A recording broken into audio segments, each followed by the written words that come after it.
Polkesma shows success in producing superior individuals with both national and international achievements. National and international cooperation with the health education institution as well as the health service institutions. This success can also be seen from the distribution and role of Polkesma alumni in international health agencies spread across Asia, Australia, Europe, and even America.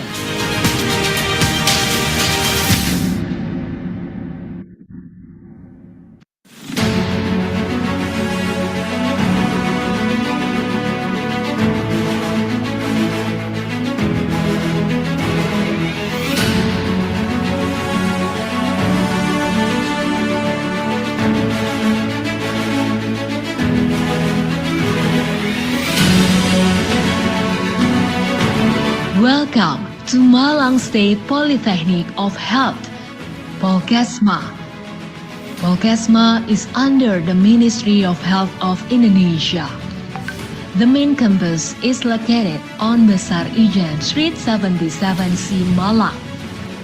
The campus, which was established in 2001, is one of the 38 health institutions owned by the Ministry of Health of Indonesia.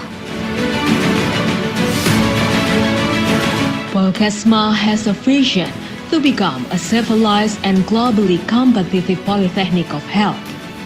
Polkesma has a number of missions carried out, including organizing a qualified education and learning to develop the potential and the personality of civilized and globally competitive students.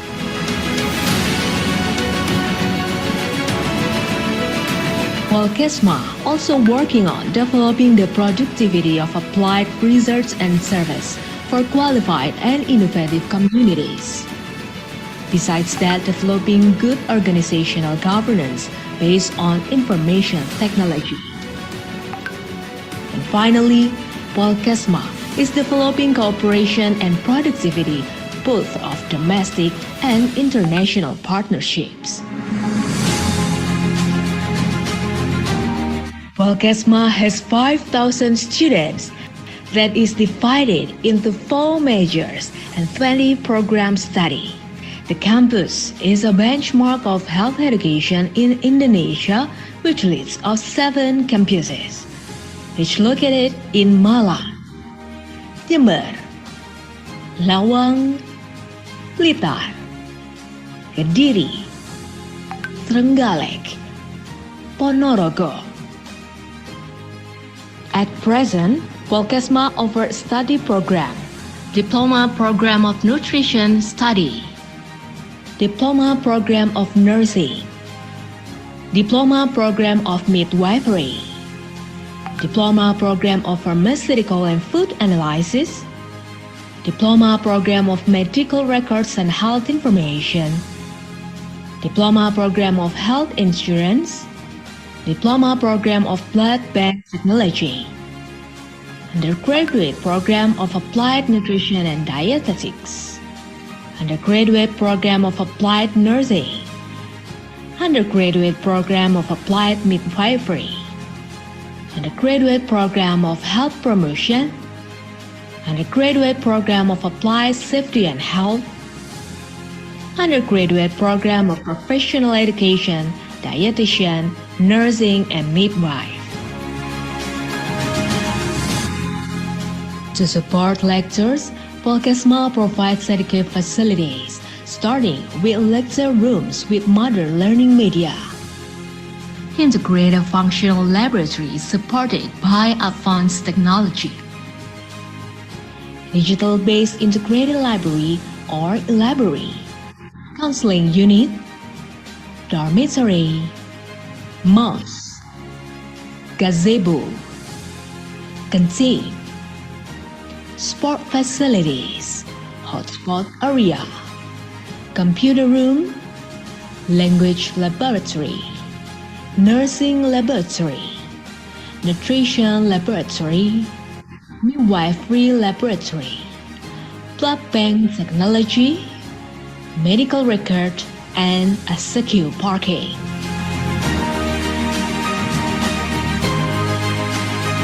Supported by the implementation of a top vocational education with 60% of practicum activities and 40% of theory study, which will improve the student skill with practice in laboratories and other practical media. Polkesma continue to implement innovative, fun teaching methods with the concept of enjoying learning. On top of that, Polkesma implements an internet-based test for examination and e-learning and blended learning, which is applying classroom learning methods and utilizing e-learning. A qualified education is formed by instilling values that are presented through 220 teaching staff, qualified master and doctorals who have been certified with various disciplines and examples in daily life. Polkesma also instills national character and ethics and excels in professionalism to withstand the global challenges.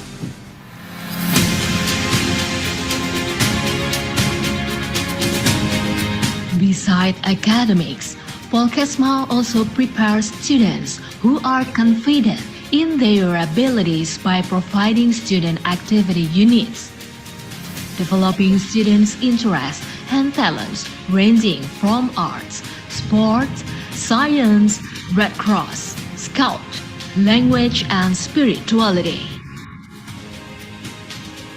This is where the step of realizing the ideal begins, by channeling freedom of expression. Polkesma educates students to be loyal to the country and have a mental attitude of character by providing an education of national defense.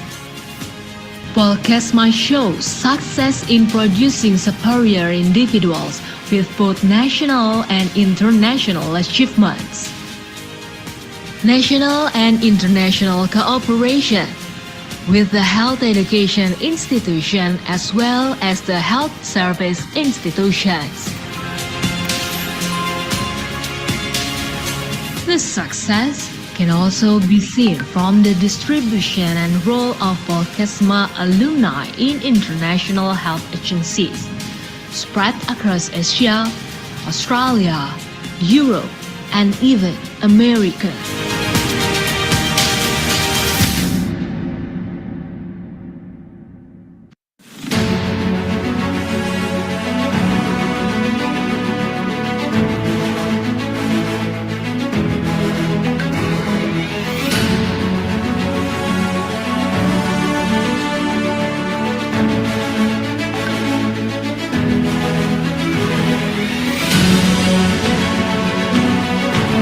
Welcome to Malang State Polytechnic of Health, Polkesma. Polkesma is under the Ministry of Health of Indonesia. The main campus is located on Besar Ijan Street 77C, Malang. The campus, which was established in 2001, is one of the 38 health institutions owned by the Ministry of Health of Indonesia. Polkesma has a vision to become a civilized and globally competitive polytechnic of health. Polkesma has a number of missions carried out, including organizing a qualified education and learning to develop the potential and the personality of civilized and globally competitive students.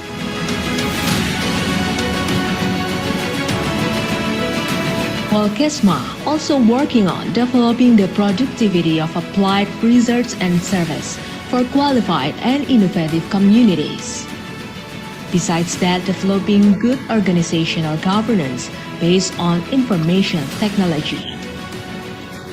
And finally, Polkesma is developing cooperation and productivity both of domestic and international partnerships. Polkesma has 5,000 students that is divided into 4 majors and 20 program study. The campus is a benchmark of health education in Indonesia, which leads of 7 campuses, which located in Malang, Jember, Lawang, Blitar, Kediri, Trenggalek, Ponorogo. At present, Polkesma offers study program, Diploma Program of Nutrition Study, Diploma Program of Nursing, Diploma Program of Midwifery, Diploma Program of Pharmaceutical and Food Analysis, Diploma Program of Medical Records and Health Information, Diploma Program of Health Insurance, Diploma Program of Blood Bank Technology, the Graduate Program of Applied Nutrition and Dietetics, Undergraduate Program of Applied Nursing, Undergraduate Program of Applied Midwifery, Undergraduate Program of Health Promotion, Undergraduate Program of Applied Safety and Health, Undergraduate Program of Professional Education, Dietitian, Nursing, and Midwife. To support lectures, Polkesma provides educative facilities, starting with lecture rooms with modern learning media. Integrated functional laboratories supported by advanced technology. Digital-based integrated library or library. Counseling unit. Dormitory. Terima kasih banyak ya. Mosque. Gazebo. Canteen. Sport facilities. Sport area. Computer language laboratory. Nursing laboratory. Nutrition laboratory. Midwifery laboratory. Blood bank technology. Medical record and a secure parking.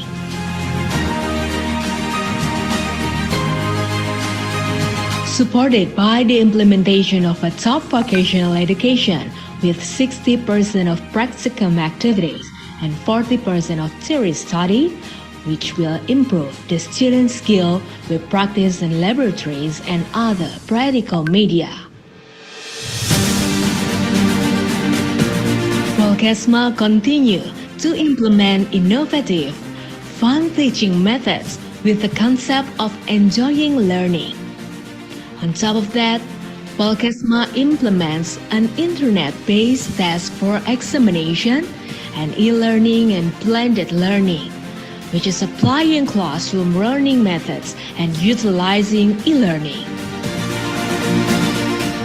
A qualified education is formed by instilling values that are presented through 220 teaching staff, qualified master and doctorals who have been certified with various disciplines and examples in daily life. Polkesma also instills national character and ethics and excels in professionalism to withstand the global challenges.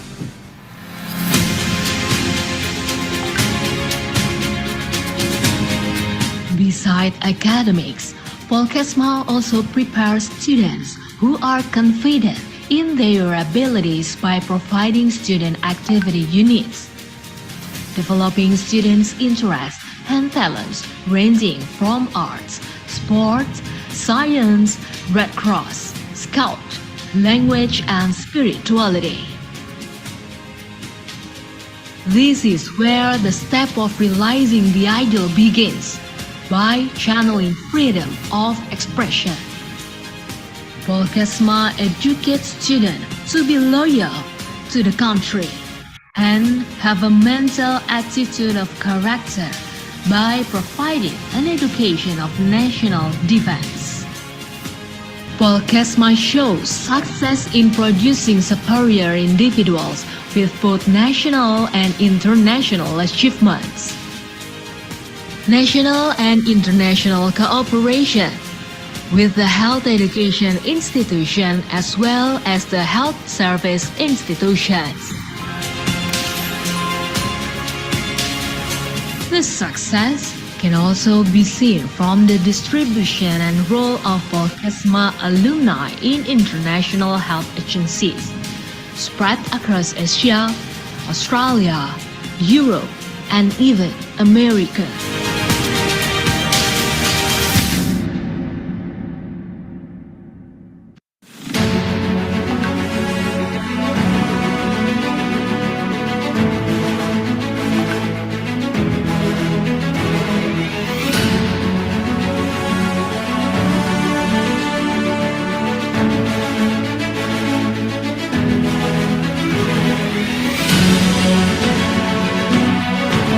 Welcome to Malang State Polytechnic of Health, Polkesma.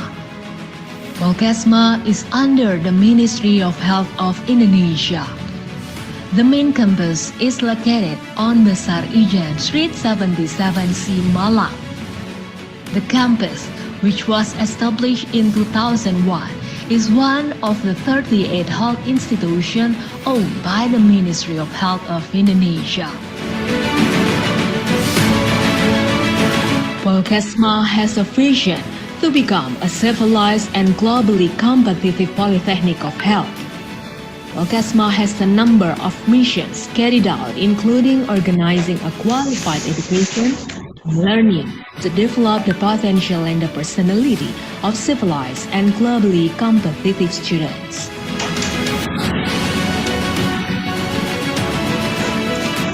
Polkesma also working on developing the productivity of applied research and service for qualified and innovative communities. Besides that, developing good organizational governance based on information technology. And finally, Polkesma is developing cooperation and productivity both of domestic and international partnerships. Polkesma has 5,000 students that is divided into 4 majors and 20 programs study. The campus is a benchmark of health education in Indonesia, which leads of 7 campuses, which located in Malang, Jember, Lawang, Blitar, Kediri, Trenggalek, Ponorogo.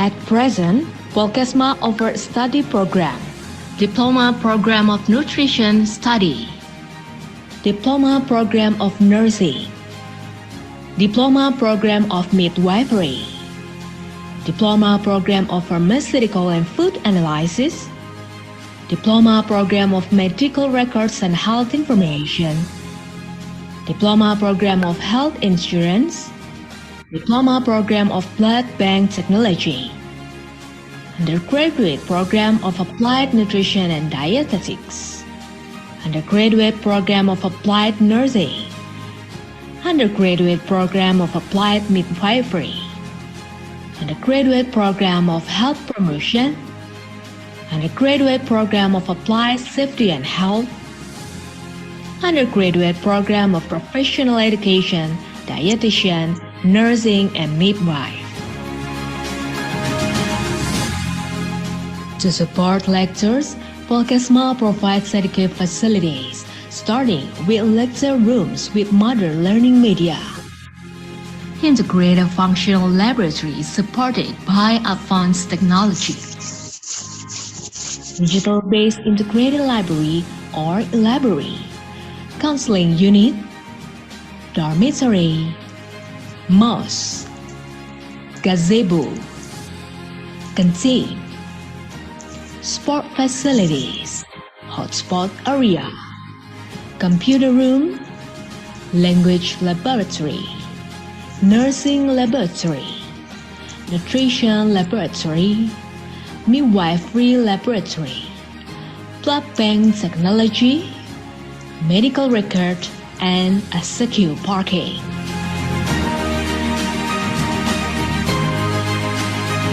Supported by the implementation of a top vocational education with 60% of practicum activities and 40% of theory study, which will improve the student's skill with practice in laboratories and other practical media. Volkesma continue to implement innovative, fun teaching methods with the concept of enjoying learning. On top of that, Volkesma implements an internet-based test for examination and e-learning and blended learning, which is applying classroom learning methods and utilizing e-learning. A qualified education is formed by instilling values that are presented through 220 teaching staff, qualified master and doctorals who have been certified with various disciplines and examples in daily life. Volkesma also instills national character and ethics and excels in professionalism to withstand the global challenges.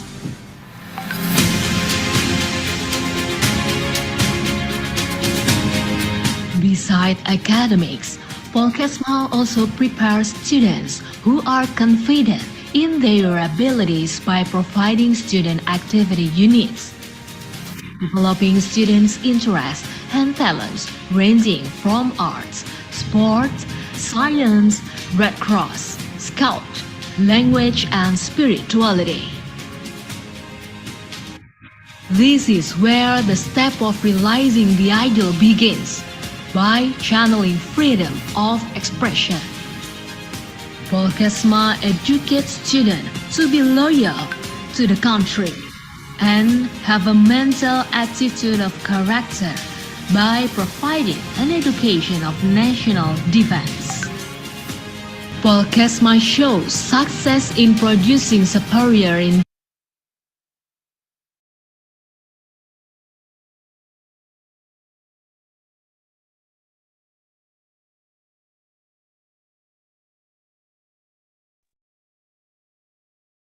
Okay, good morning for all the participants. Our meeting will be start shortly, so please, if you already downloaded our virtual background, please use it for your virtual background for today. And if you haven't, I will try to use it once more so that for all of you, you can use it to be the virtual background. We will start probably at 9:23 because all the guests and the speakers for today already attended the Zoom online. Okay.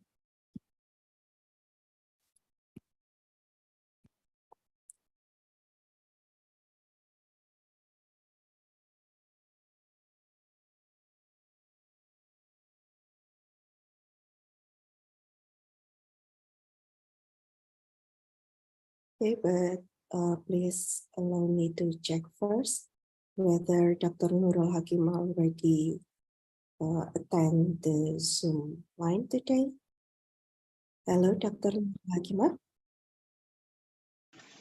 Hello. Okay. Can you hear us? Can you hear me?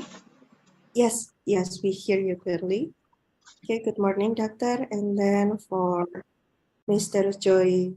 Joel Roy Uksang Ekap, DNS. Sorry, maybe for the misspell. Are you already here, doctor? Yes, I'm here already. Good morning. Okay, good morning, Mr. Joel. And for our first moderator, Miss Retno Ikayanti. Yes, good morning. Okay, I'm slightly hear you, so you can try to find another better spot for the signal, maybe. Okay.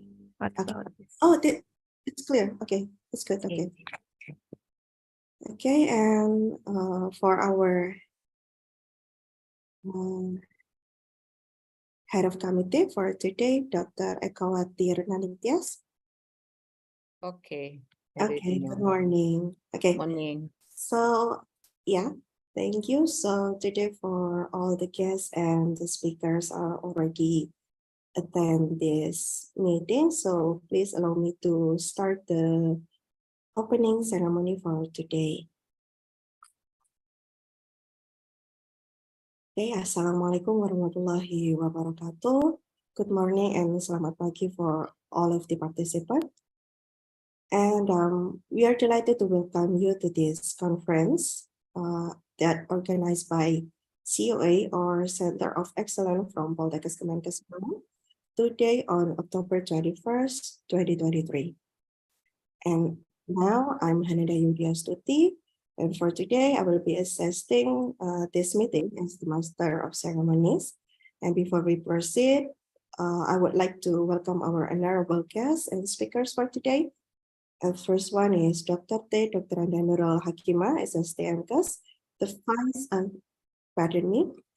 first Vice Director of Poltekkes Kemenkes Malang. And for our today's speaker, for the first one is Mr. Joel Ray Uksang Ekap DNS. He is the clinical instructor from Department of Nursing, Visayas State University, Philippines. And the second one is Dr. Syafiqah binti Rahmat. She is a senior lecturer at Faculty of Medicine and Health Sciences from University Putra Malaysia, but she will join us later at the second session. And the third one is Dr. Roy Fabrikas Bermudez, RN PhD EMD. He is from the Qatar Energy from Doha. And of course, our head of installation of Center of Excellence, Poltekkes Kemenkes Malang, Dr. Ekawati Renaningtyas, SKPMKes. And also for all the board committee of COA Poltekkes Kemenkes Malang that have been attended today.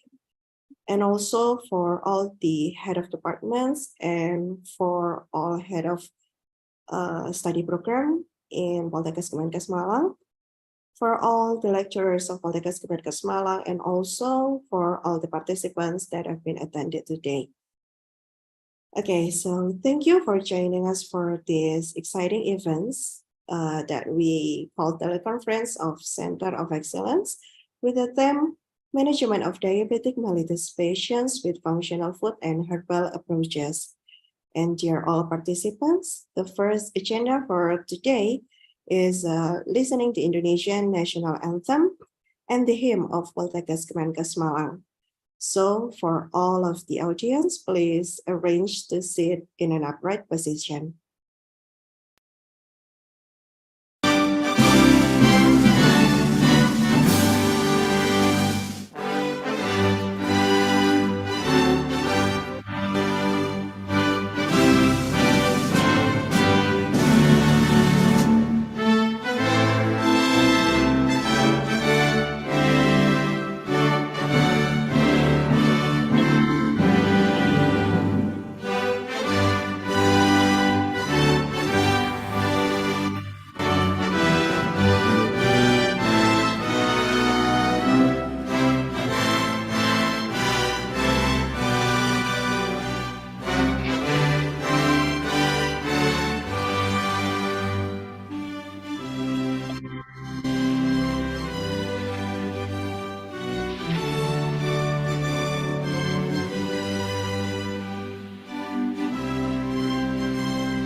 Okay, thank you very much.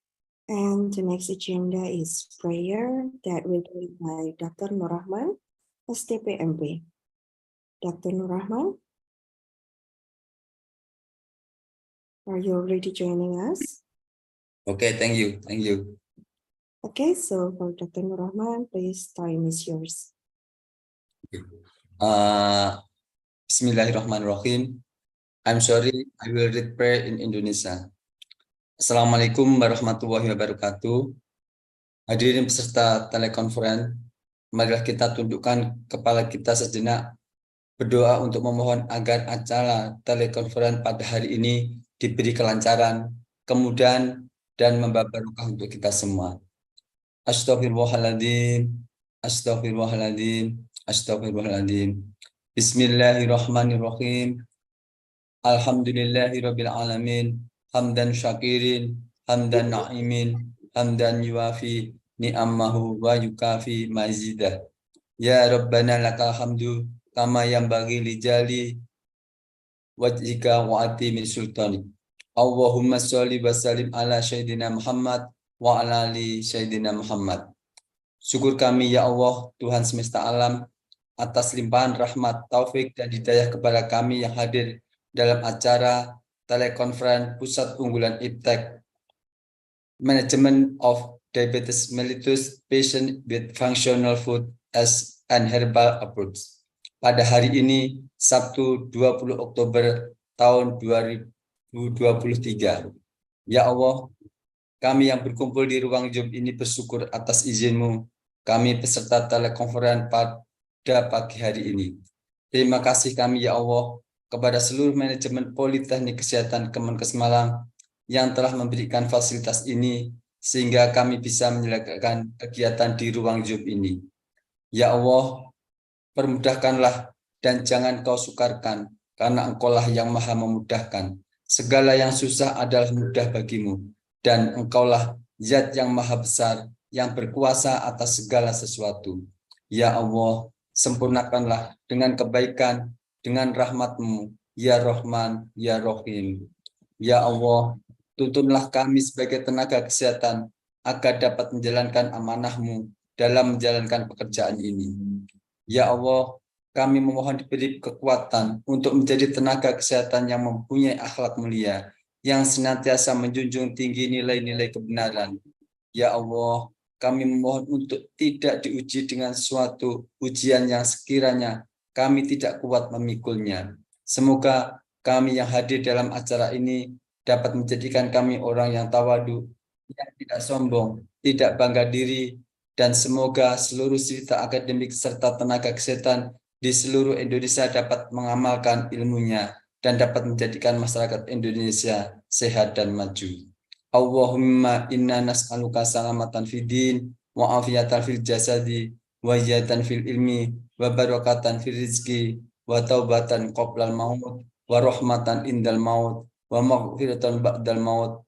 Allahumma hawwin alaina fis sakaratil maut wan najata minan nar wal afwa indal hisab. Rabbana la tuzigh qulubana ba'da id hadaitana wa hab lana min ladunka rahmata innaka antal wahhab.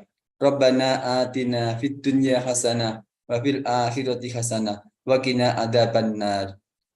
Wassalamualaikum warahmatullahi wabarakatuh. Waalaikumsalam. Okay, thank you, Dr. Nur Rahman, for the prayer. And next, we proceed to our next agenda for this meeting. The next one is the chair of the committee report that will be delivered by Dr. Ekawati Lamintias, SKPMKes. Dr. Lamintias, the time is yours. Thank you, Ms. Hanandayu. Good morning, everybody. Please allow me to greet our director and speaker today. Excellency is Dr. Nurul Hakimah, Vice President in Politeknik Kesehatan Kemenkes Malang, and the Honorable Speaker from Philippines, Dr. Joel. Hello, Dr. Joel. See you again. Hello, good morning. Morning. And Dr. Joelny from Visayas University. And then Dr. Syafiqah binti Rahanat from Malaysia. And the last Dr. Roy Habrigas Bermudez dari Qatar. And also for all the best student and participant who have attended virtual. First, I like to thank God for giving us His blessings so that we could hold this agenda. Because of His mercy, we are joining the event is good health. It is my pleasure to welcome all the participants today on this teleconference that's been held by Center of Excellence Science of Technology Politeknik Kesehatan Kemenkes Malang.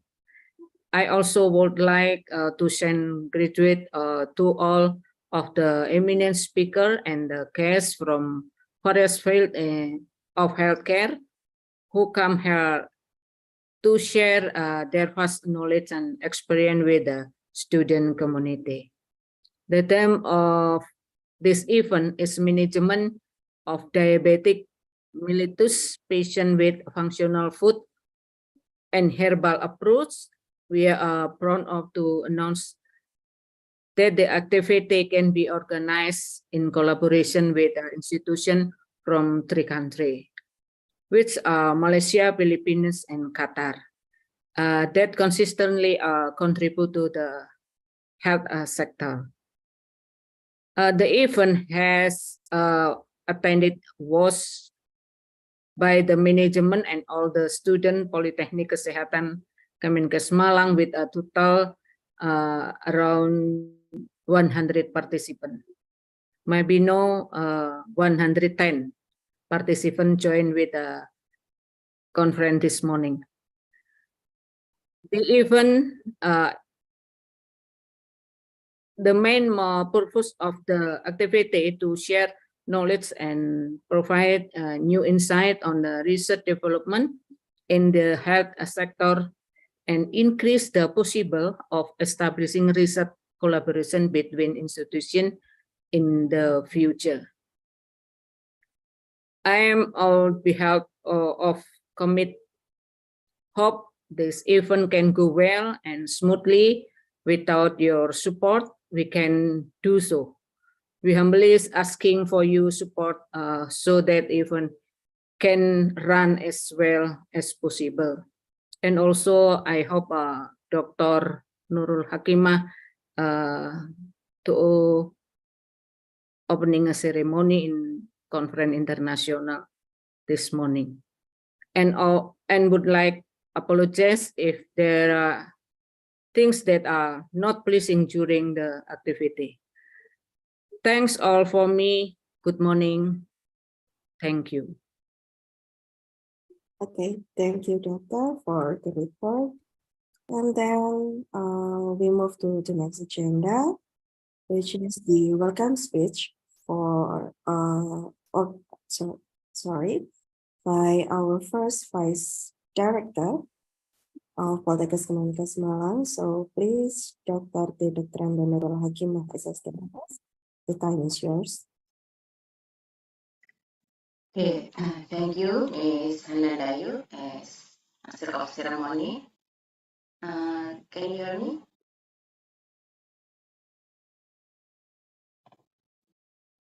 Yes. Yes.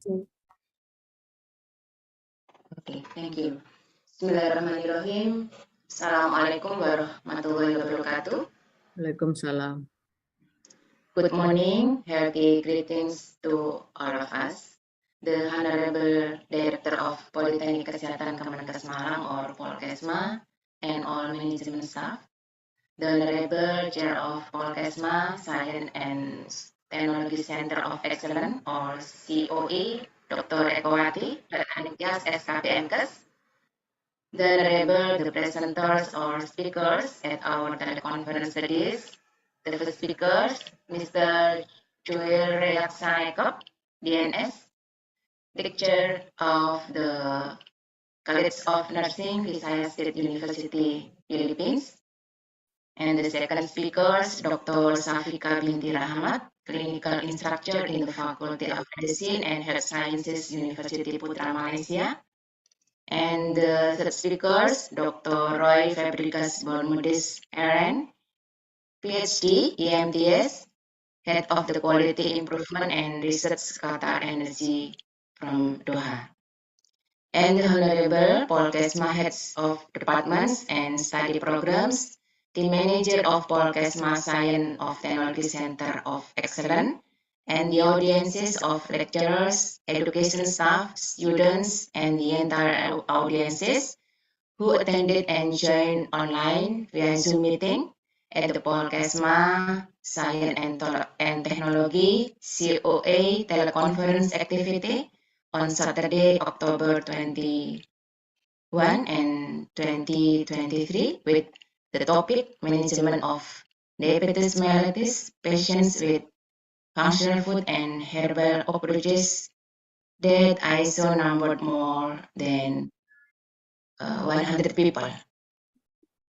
We give thanks to the presence of the Almighty God, Allah Subhanahu wa Ta'ala, because only with Allah's permission and blessing we can all attend this activity. Salawat and greetings are always poured out to our Lord, the great Prophet Muhammad SAW, who has brought us to a bright era. May his intercession always protect us until the end of the day. Amin, amin, ya rabbal alamin. The Honorable Ladies and Gentlemen, diabetes mellitus or DM is a chronic disease caused by impaired insulin production and or resistance which causes high blood glucose levels, which can cause various health problems with a high risk of morbidity and mortality. Diabetes mellitus is not a single disease, but rather a heterogeneous group of disorders. This condition can cause disturbances in carbohydrate, fat, and protein metabolism caused by damage to insulin secretion, insulin action, or both. Diabetes can be classified into the following general categories: type 1 diabetes, type 2 diabetes, gestational diabetes mellitus or GDM, and specific types of diabetes due to other causes. Genetic and environmental factors or epigenetics are the main factors that contribute strongly to the occurrence of diabetes mellitus. According to IDF, International Diabetes Federation, in 20 and 21, 437 million adults 20 until 79 years are living with diabetes, 1 in 10 people. The general goals of diabetes mellitus therapy include returning blood sugar metabolism to normal, preventing complication and educating, and motivating sufferers to be able to treat themselves from the disease. Poor and inadequate glycemic control in diabetes mellitus sufferers is a major health problem and a major risk factor in the development of diabetes mellitus complication. Therefore, multidisciplinary management of DM is needed in the short term, which aims to eliminate or reduce the symptoms felt by sufferers, and in the long term, which aims to prevent complications, which include both in the form of non-pharmacological treatment, in the form of self-care management, which includes support social, patient education, nutrition literacy, and self-efficacy to care for their health, are several factors that determine health status and quality of life DM patients. as well as pharmacological treatment with oral hypoglycemic drugs or OHO, and insulin if the non-pharmacological therapy used in unable to control blood glucose level. What about herbs of phytotherapy or phytomedicine for medicine in DM patients? For several years, traditional medicine practitioners or complementary medicine therapists have prescribed plant-based medicines to treat various disease conditions because they are cheap and slow, less toxicity or side effect.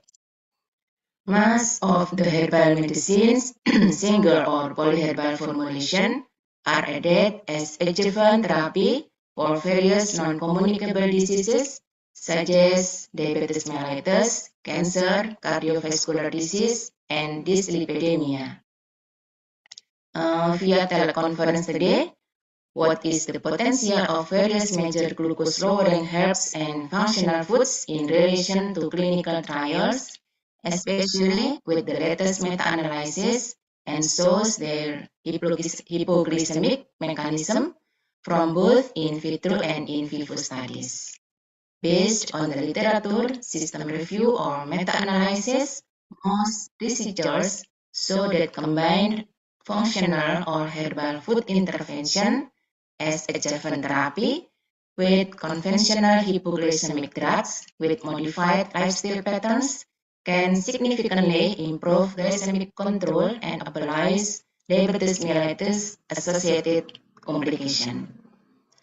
Next, let's look together at the presentation that will be given by the speakers regarding the management of diabetes mellitus patients through functional and herbal foods by Mr. Joy Reaksangkap DNS, Dr. Safika Binti Rahmat, and Dr. Roy Fabregas Bermudez RN PhD EMTS.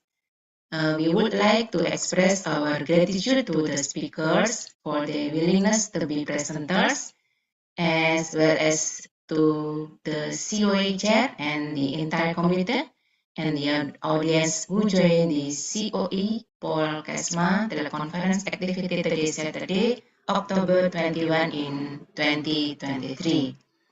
Furthermore, by saying Bismillahirrahmanirrahim, I represent the management opening the teleconference activity of the Paul Kesma Science and Technology Center of Excellence today.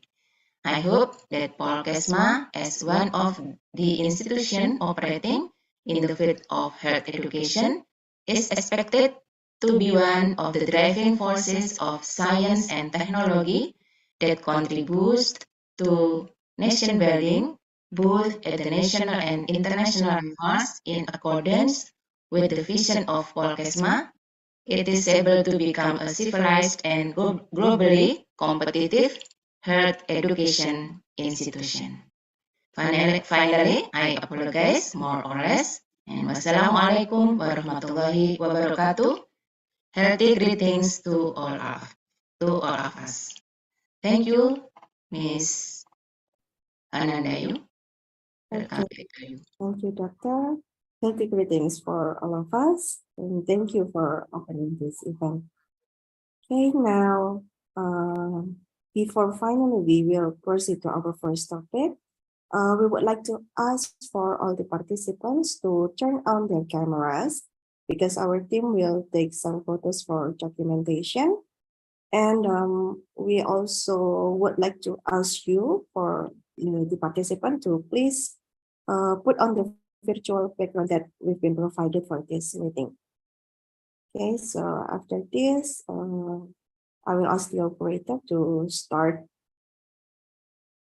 take screenshots maybe. Operator, please remove the spotlight maybe. Operator, please remove my spotlights and start doing. Okay, thank you. And maybe for all the participants, from the students or all of the lecturers, you can turn on your cameras first and please use our background our virtual backgrounds for today so that we can get better documentation. Oh, there's 3 students joining in one account. Okay. Good morning. There is me, Najihatur. It's good. Okay. For the operators, are you ready? Oh, there's still a lot of participants that haven't been turned on the camera. So please, I would like to ask you once more to open the cameras or to turn on the cameras because we want to take some documentation for these meetings.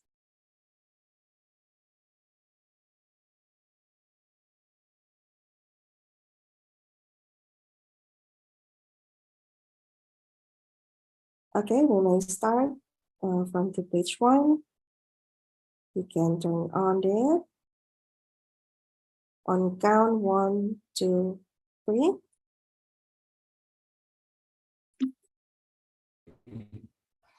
And we move to the next page.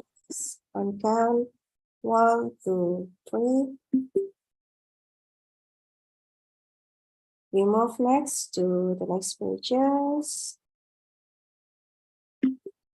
Okay.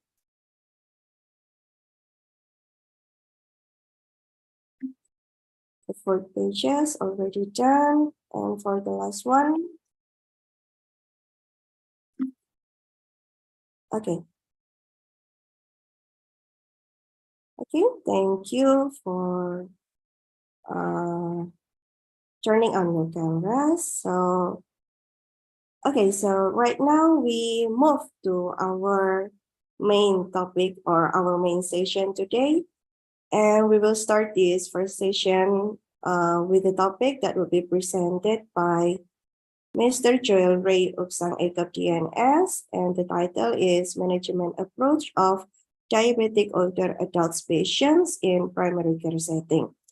And for this session, will be led by Ms. Retno Ikayanti S-Farm M-Farm APT as the moderator. Let me introduce just a little, maybe for our moderator today. She is the lecturer from Department of Pharmaceutical and Food Analysis of Poltekkes Kemenkes Malang. And she is also the board member of COA Poltekkes Kemenkes Malang. Okay, Ms. Retno already here with us, also for Mr. Ekap. So please, for both of you, the time is yours. And for Ms. Ikayanti, you're in full control for this session. Okay, thank you, Hanandayu. Good morning, Mr. Joel. Good morning. Good morning.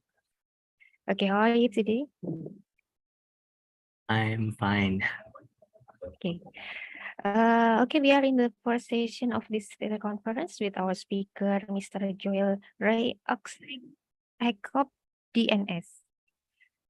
Today he will sharing his idea about management approach of diabetic for older adult patient in primary care setting. And I will introduce our speaker first. May I introduce your profile to the audience first, Mr. Joel? I will read it first. Next. Okay, this is our speaker, Mr. Joel Ray Akseng Ekop, Doctor in Nursing Science. His educational qualification is registered nurse, Master of Art in Nursing, especially for medical surgical nursing, and Doctor in Nursing Science, and have postdoctoral fellowship in Airlangga University in 2021. His expertise and fields of interest is caring science, elderly care or gerontology, nursing education, management, research, and health management. So many careers taught and handled. Next. His employment history is hospital staff nurse and clinical instructor from 2000 until now. And designation college dean and college secretary and other designation non-academic function is editor-in-chief to peer-reviewed for nursing journals. And this is some publication engagement since 2017. The number of researchers is so many. I think we can read it in the fields. Now, okay, I think we can wait for to hear your sharing today. So time is yours, Mr. Joel. Thank you so much for the kind introduction. And I will share my screen regarding my topic assigned. I hope you were able to see my screen. Okay. Okay. The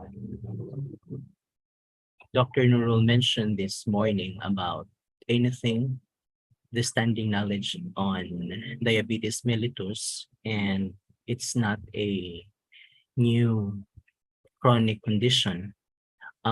It further, this disease is divided further into two, the type 1 and type 2, and it's not new to us, considering that most of the population are experiencing, and based on statistics, we have a younger generations actually are experiencing the chronic condition. And so I would go directly to my topic with gerontological considerations and the management of diabetes mellitus in the pre-hospital setting. I believe the good speaker from Malaysia and Qatar will discuss on the very specific foods that can be utilized to address diabetes mellitus. But for me, I would like to share to you some points that may be a good source to generate more ideas through the conduct of research, knowing that the Polkesma is known to spearhead the research studies on diabetes mellitus in Indonesia. And so, in fact, Dr. Virin and Dr. Naning came over last week in Queens, and we share same thoughts on the conduct of research both in Indonesia and Philippines. So my talk is on direct management to diabetes mellitus, and the emphasis for this talk focuses on the different updates on research related to the disease condition, the statistics that would try us to make our decisions on how we can better our service in terms of the elderly population, and we'll also have some background on the operational knowledge and the directions or the ways forward that we can work in together as an institution. So this is the first study conducted in one of the hospitals in Honma Regional Referral Hospital, and it's published in 2023. And the finding is focusing on the elderly population. And based on their study of Hamdi in 2023, he emphasized that the age group of 71 years and above have the highest prevalence of diabetes mellitus. So again, this falls on elderly population as a vulnerable group, and their condition, the diabetes mellitus, is linked into 4 other chronic diseases. And these diseases includes the cardiovascular, diseases. So they have some cardio and vascular disease conditions, and may sometimes be the reason why we seek admission to the hospital because of the cardiac related problem. And in an in-depth diagnosis, it would be surprising to note that it is the high increase of glucose level leading to the cardiovascular ailment. Another condition associated with diabetes, according to this study, is neuropathy. So there would be some nerve problems or numbness of unknown origin, and this calls them to seek admission. The retinopathy, according to this study, has a percentage of 0.34 based on HAMD, and it is sometimes not recognized easily because we know the elderly will experience change in their sight, especially their sense of sight following aging.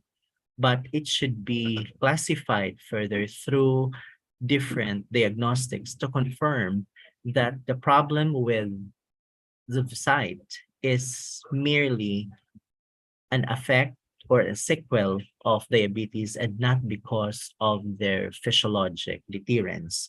And the last is your foot damage. That's why we are very much careful in terms of the foot care and foot management of our diabetic patients, especially in the health home settings or in the community settings.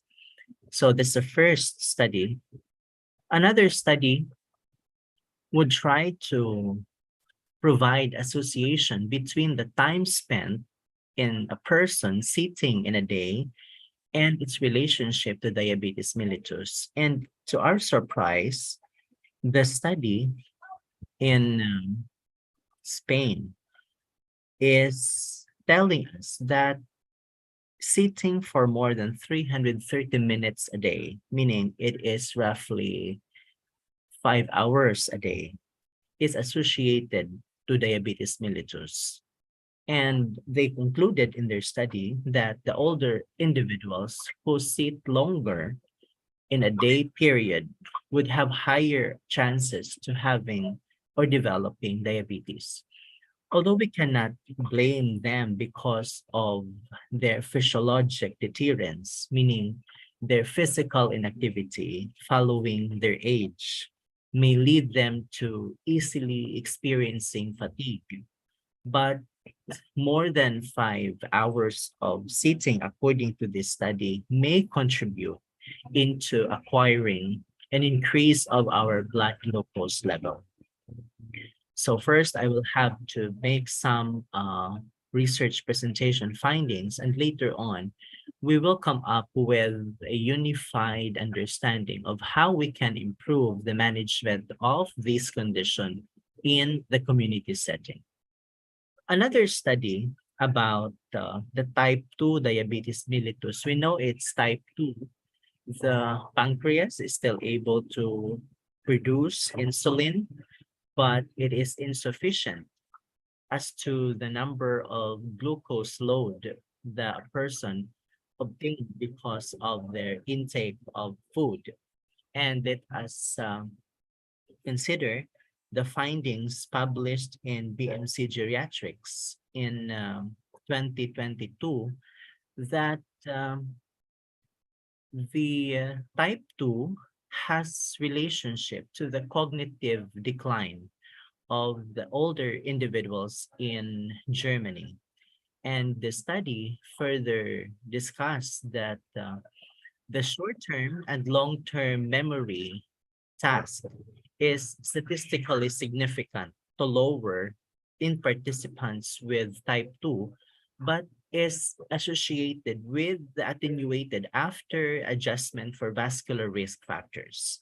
Meaning, sometimes we consider memory loss, short-term retention of what we usually think, especially for vulnerable adults.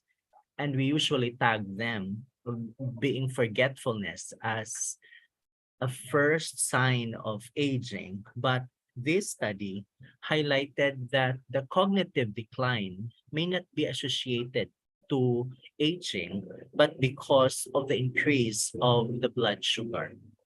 And so they concluded that the type 2 diabetes is associated with the performance and stronger decline in the cognitive functional test. And the memory related to this were found to be sensitive to type 2 diabetes mellitus, meaning the increase of glucose level is contributive to the possible bouts or episodes of being forgetful for the elderly, but we always entertain forgetfulness as a sign of aging. So the aging may mask the possibility to entertain further diagnostic studies in order to rule out the increase of blood glucose level. So this is the study in BMC in 2022. Another study that we have is actually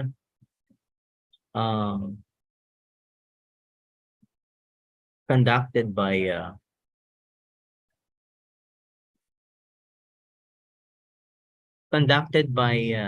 Cognitaire, still in Spain, and the title is The Factors Associated to Depressive Symptoms. So it's because of forgetfulness, it's because of bouts of aging. They sometimes tend to express depressive symptoms. And the factors including that includes the personal income, the type of income, the diabetes complications, the psychological state, and the social factors. So these factors tend to increase the acquisition of the elderly to display depressive moments.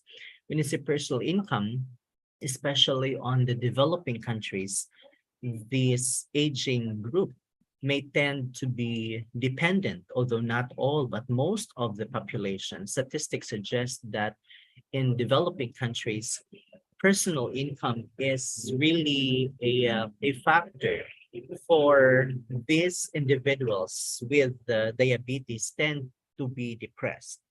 Okay, so after retirement, for example, they are of lesser possibility to acquire their source of living. And then whenever there are medications or whenever there are diagnostic tests to rule out the existence of DM, they tend not to subscribe on this because of their financial resource. The health factors, the diabetes complications, as I've said, sometimes forgetfulness, the problem on their food management, their concerns on depressive states are factors that may further lead them to be depressed. The psychological state, this refers to the support system, especially on the community resources that we don't have usually, that would add to their depressive concerns, and the social factors. So aside from the community support, they also have the family support, which can be a very good source to increase the episodes of not being depressed. So this is the factors that leads to increase of diabetes mellitus acquisition for the elderly. And our last study, this is our personal study. I partnered this with the faculty from what do you call this, in Thailand, Dr. Sumsak Tujampa, a faculty of Naresuan University. And the study talks on the self-management behavior and its impact to glycated hemoglobin among clients who are diagnosed medically with diabetes mellitus.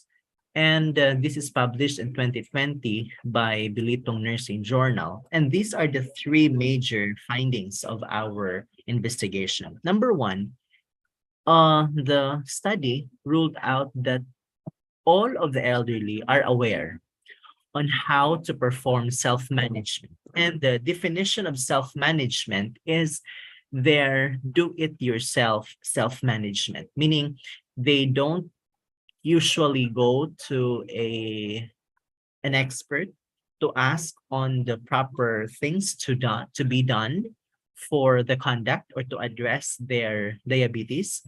They're aware, meaning in terms of knowledge, they're aware on how and what are the things that will be avoided in order to decrease chance of complications following diabetes mellitus. But aside from, although they're aware of the self-management, but not all of them are submitting to glucose monitoring program, the HbA, the HbA program, the glucose test, no? So they're aware on how to manage, but they are not submitting to the monitoring of their glucose level. These individuals has high regard on controlling dietary intake. So they're aware that foods has to be tapered down, decrease amount of diet rich in glucose and in carbohydrates to avoid the increase of blood glucose during scheduled test. Meaning, when they are planning to submit themselves in the blood glucose testing, the fast glucose testing, no, the record to determine the level of glucose. So days prior to that, they will now start decreasing the intake of food. So the behavior is when there is a planned consultation, they tend not to increase the bulk of food. But after the scheduled examination, they go back with their normal diet regimen, which is not maybe conforming to that as advised by those who are having diabetes mellitus. And so diabetic patients have poor engagement to physical activity. So these are the three major findings that we generated in 2020.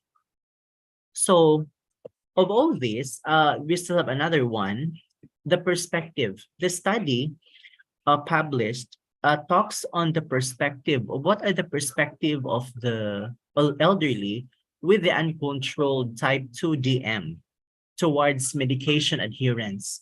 So similar with the study in 2020, these findings also emphasize that there is decrease in knowledge, the practice, and the negative attitude of client towards medication adherence, meaning how religiously following they are in their treatment regimen. Medication, meaning they're already diagnosed with diabetes, and they are given now the treatment regimen, the medical intervention.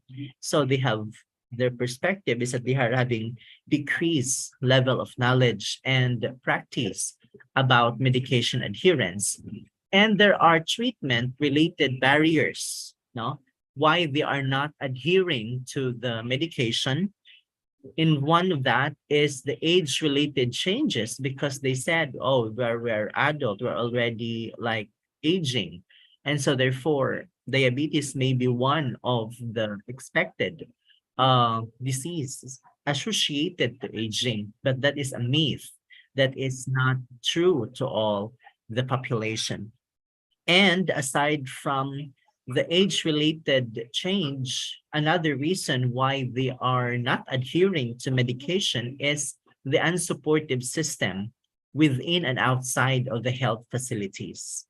And the trends of the complementary and alternative medicine also hampers them to adhere with their medication regimen. So this is not changing. This is the direct management for diabetes. We have exercise, we have insulin, and we have the diet. And later, we will talk on the very specific direct management within these three major approaches to answer our concerns of increased blood glucose with gerontological consideration, because I am tasked to talk what about those elderly people. So this, for you not to forget, I use this as EID, EID. So exercise, insulin, and diet are direct management, and it is not changing. The concept is still true until this time, but the approach may vary because of our participants, because of the available resources that we or you may have in your community setting. So with regards to the direct management, when we talk about exercise, the consideration for the elderly when we introduce this practice is to ensure safe and safety in the execution. Remember that there is problem with retinopathy, there is problem with neuropathy, there is problem with decrease of physical involvement. And so, should we wish to increase the chance of survival through this area of focus, one of the activities that you will need to consider is conducting or executing this exercise with utmost safety. So what are the safety measures that you can introduce, that you can consider when an elderly is doing the exercise?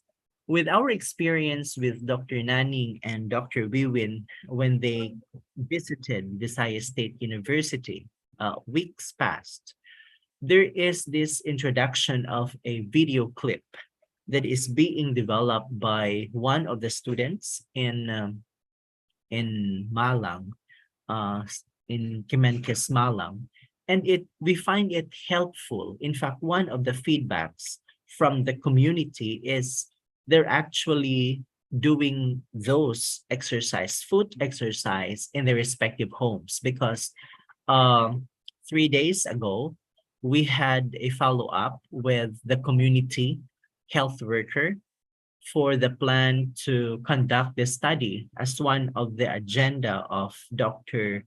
Nanning when they visited in. We will be conducting a joint research between our institutions. And they said in one of the fair conversation, they find it helpful, the foot exercise. In fact, they wanted us to share the link for that video clip. And true enough, we shared that with them. So again, regardless of whatever kind of exercise, may it be in the home setting, in the community setting, or may it be in a gym, for example, if there is a chance to enroll, we always put emphasis on the safety and security of the participants while execution of this task. And the exercise should not be exhaustive.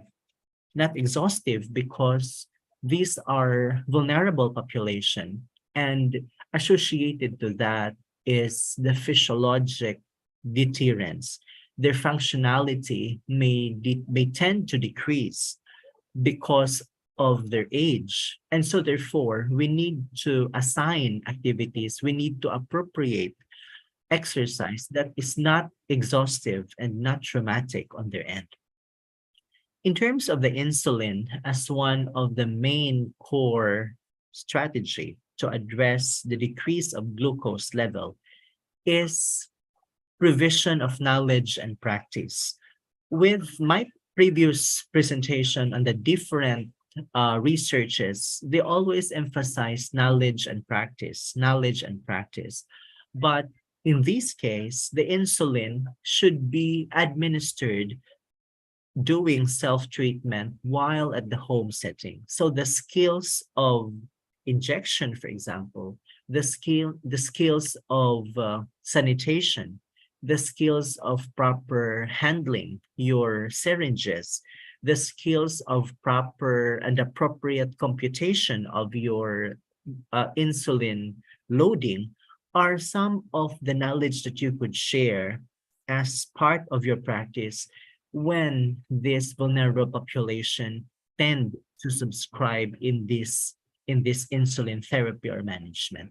So it's not just enough to inform them on the benefits of insulin, but the proper execution of their insulin injection, because they have to do it on their own. And so the knowledge should be on the level of understanding. We should go down, should we wish to effectuate the knowledge about the proper uh, execution or the proper giving of those medication. Another is on the diet. The diet, the use of functional foods, the naturopathy, the natural foods. So this includes the animal source, the plant source, or the nutraceuticals as examples of the natural foods composing the diet. And the diet should be energy supportive and sustaining. Why energy supportive? Because we are emphasizing the conduct of a safe exercise. So the diet should be energy supportive and energy sustaining. Okay, so some of our speakers will talk very specific, maybe on the computation of meal, the diet preparation, but overall, we should be guided on this consideration when preparing diet for vulnerable population. So Dr. Nanning is here, I think, and I would like to use her as an acronym on how we better prepare management for elderly care in the home setting or in the primary setting.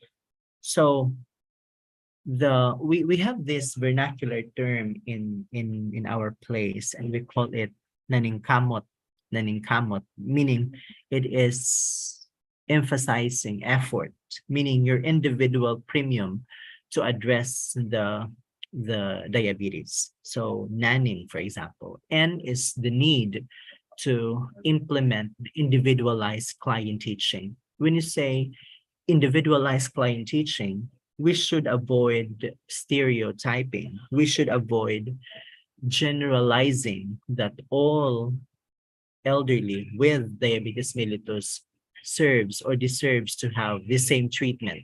It's not.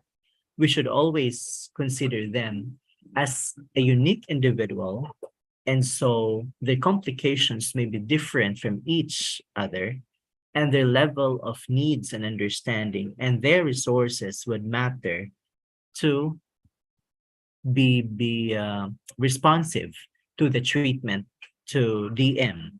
So the first, to address the sustainability of treatment in the community setting, is to consider implementation of highly individualized teaching. Another is the alternative and complementary medicine are encouraged. There was a mention of CAM, or complementary and alternative medicine, and this is hampering the adherence to medication. Remember, this is alternative and complementary, and it should not replace the major treatment of our medication regimen. This alternative and complementary may not be, it should not replace,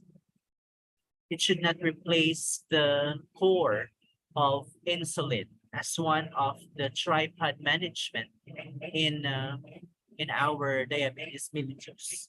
So again, this alternative and complementary medicine, it could be in a form of herbal preparation. The natural food, for example, should work hand in hand, but it should not take away the overall treatment regimen of insulin. That's alternative. Another is nutrition and natural products. I made mention about the natural products, the subscription of our local resources on the diet, for example, or the local available resources that we have in our place. Another is the increase or expanding role of healthcare professionals. Sometimes we only depend on medical doctors. We are not subscribing the role of nurses and other paramedical individuals that can also of help to us. Example in podiatrists, meaning those who are experts in foot care or foot wellness, should also be part of the total management or collaborative management to address the complications, if there are, with diabetes. Nurture and strengthen the social support or the support system. The social support or support system may be the family, may be the community support system, establishment of an organization that may also help in to better accept. Maybe some of the diabetic patients are in on the denial stage about of the complications they have, and so we need to have a presence of another with a similar experience as a source of support for them to gradually accept the condition. And grooming community of inquiry, counseling, and program expansion. When you say community of inquiry, whenever there are inquiries, whenever there are questions, topics that has to be clarified related to the problem, there must be an institution that is willing to address or to clear out their myth or their understanding. That is also to increase the level of knowledge on the care of patients with diabetes mellitus. Counseling, because there are depressive symptoms. There might be presentation of, inactivity or isolation for the elderly because of degrees of denial.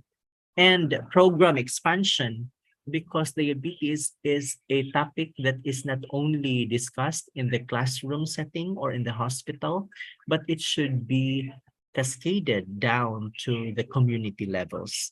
So these efforts, the Nanning Kamot or the efforts, the Nanning principle should be part of our consideration when we make when we make problem interventions or programs, research as ways forward to address the increasing rate of diabetes and its complication. These are some of the pictures that was taken we have during our community visits here in our university with Dr. Nanning and Dr. Rubin. This is actually a video developed by one of your students in Malang, and this is very useful. We shared this in the community as well. And I think that's the end of my presentation.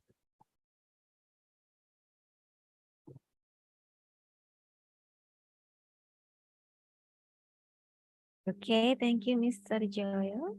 Now we are in the discussion session. For the all participant, if you have question you want to discuss in the session, you may leave your question in this in the chat room, or you may ask directly to the speaker today by raising your hand.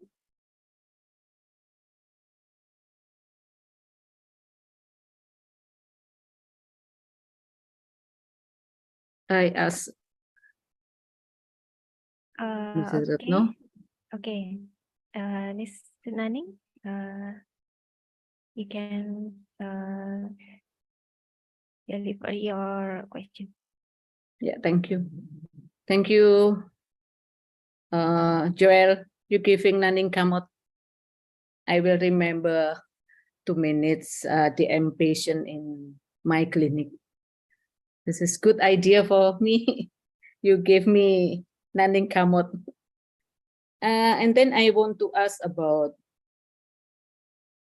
in your slide, I asked about the sometime in my country, the patient take herbal medicine. Now, I think last time I asked you, maybe you can share about 2 minutes. The patient now more take herbal medicine.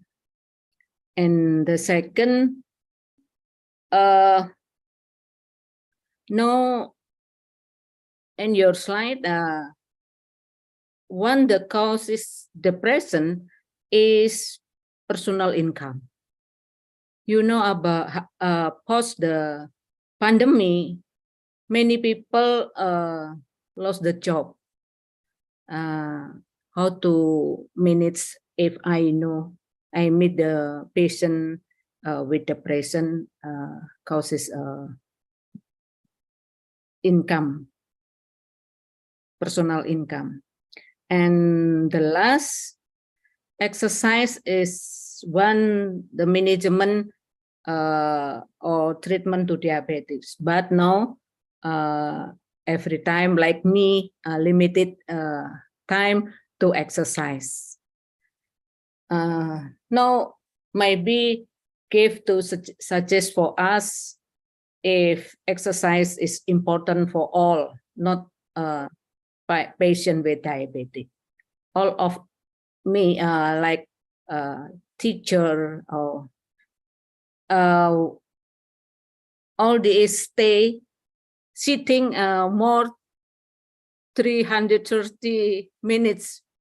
I think is correct. In my office, maybe more 4 hours. Maybe you give me suggest for us about to handle if I meet about case about this. Thank you. Thank you, Mrs. Nani. Mr. Joel, you can answer it now. Yes, thank you, Dr. Nanning. I think there are 3 important inquiry. The personal income as one of the depressive symptom or depressive display of diabetic patients. Yeah. Yes, we understand during the pandemic where everyone really lose their job Yeah. because of the bankruptcy. You know, other institutions declared bankruptcy, and the source of living went down. Personal income is one of the depressing moments because in as much as they wanted to avail of the service, maybe buying medications, uh, submitting themselves to diagnostics to identify their current level of glucose level, but all were only considered planned, and to their dismay they become, they're becoming depressed because they cannot uh they cannot even address or attend to their personal needs. And as an intervention to that, that's why I really highlighted the nanny, because one of the component is to establish a community support.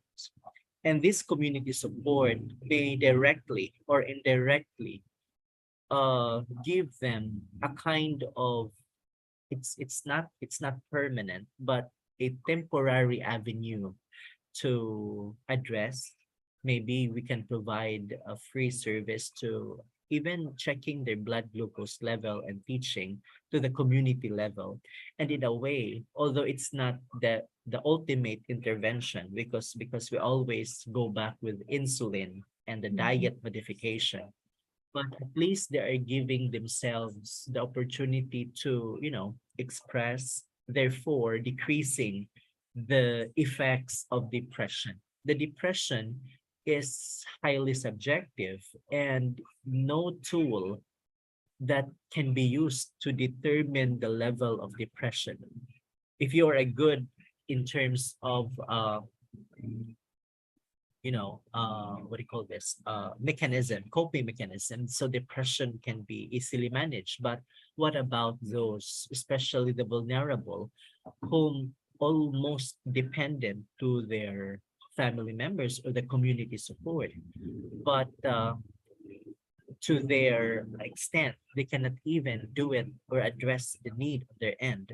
And so the income is a consideration, but we can always make some interventions to meet both ends. No income and yet interventions leading to collaboration between the private and the public partnership, the academic and the government institutions, the community and the political leaders, and that of the institution, your institution, are a good solution already to replace, although totally not, but to replace their concern of like submitting themselves to diagnostic to just monitor their glucose level. So, oh yes, we consider pandemic related to personal income loss, but the hope of collaboration between institutions and between interested parties may be an intervention for this vulnerable population, decrease the episode of presenting signs of depression. Another is the complementary and alternative medicine. Yes, we are going into natural products and we are even utilizing our herbs, our food, the natural resources to address the increasing glucose level. But there's no problem to that. We are on the same understanding to that. But what makes complementary and alternative medicine maybe not so acceptable is when the people directly use those medicine and these products are not being investigated scientifically. Yes, we understand that this plant may decrease the amount of glucose, but it is not yet proven through science. And so we have to ensure that this uh, product may provide more benefits over the risk. No matter how we tend to subscribe the idea that these are all natural, but there is also degrees of toxicity, the levels of toxicity of this product that may increase the chance of complications or may be leading to another problem because of the toxic level. So we are after, yes, this is a natural product, this is a leaf, this is a natural uh, intervention, but have we considered the other side of the coin, which is the level of toxicity? Even the preparation may also contribute into some, complications or to some problem later on.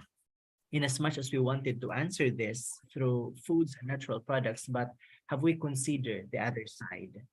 Are we giving more benefits over the risk, over the problem? So that's it. But again, no problem with complementary and alternative medicine for as long as these underwent series of studies, series of scientific or sound investigation, because that's the way forward for us. Mhm. Another is the exercise. Yes, we understand that our nature of work is sitting most of the time. we just we just stand when we have something to get or something to have our break. But the being busy with our work should not be an excuse for us not to stand once in a while. Yes, 5 hours. That's according to study. That's 5.5 hours. 5 hours and 30 minutes may be associated or can be associated to acquiring DM. And yes, of course, we understand the process of the blood flow of our consistency or the concentration of blood glucose. Maybe when we are just sitting for the longest time, there might be some press of our nerves that has to be exercised as we stand up or as we roam around. But exercise is still considered as one of the three major components to address our diabetes mellitus. The exercise may not be in a form of a scheduled, although that's the ideal thing. We really have to spend 30 minutes based on the literature. But if you find the exercise to be like just doing your household chores, a way of exercise can be a way of, or maybe visiting some your backyard gardening can be a form of exercise. But again, regardless of what kind it is, just to stretching muscles and your nerves, something, in that way, always consider the degree of safety and security. There might be another problem. You are doing exercise, but you are risk for falls, you are risk for fracture because we are talking about elderly population.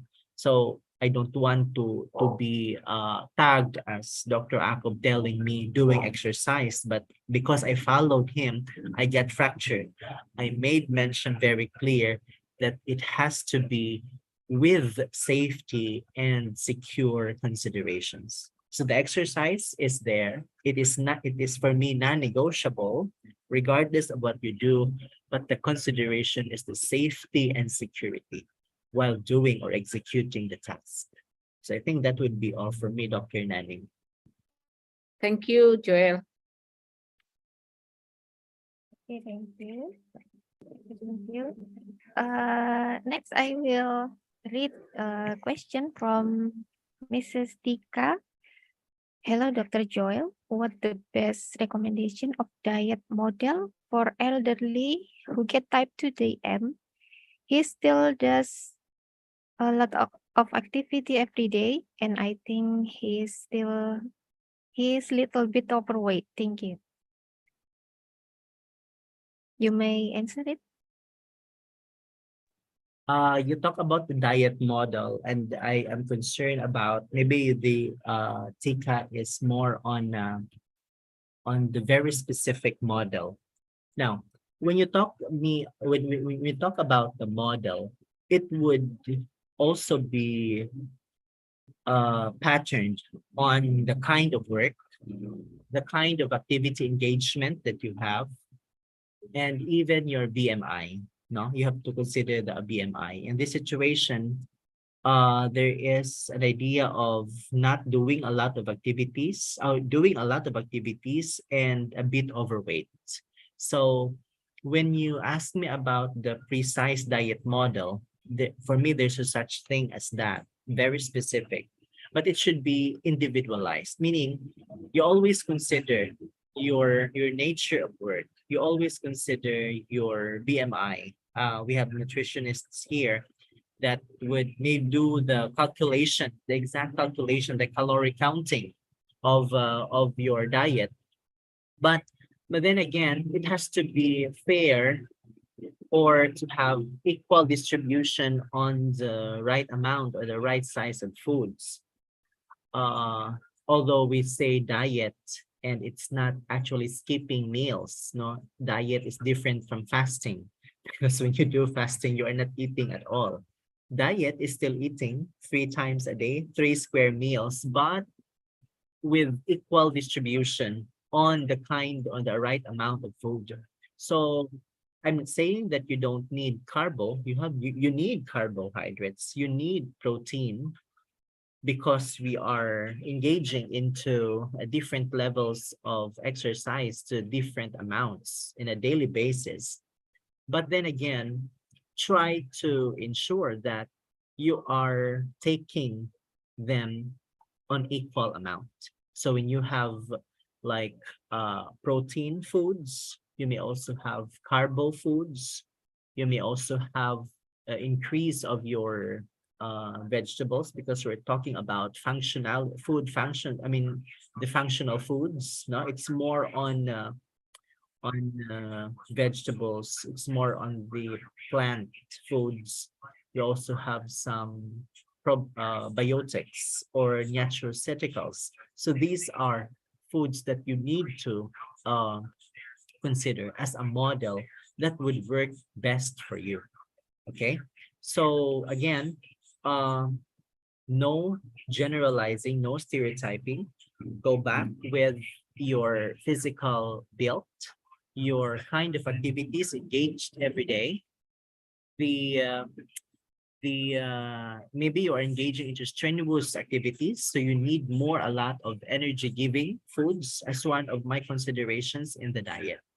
So the model should be very specific, tailored fit to an individual.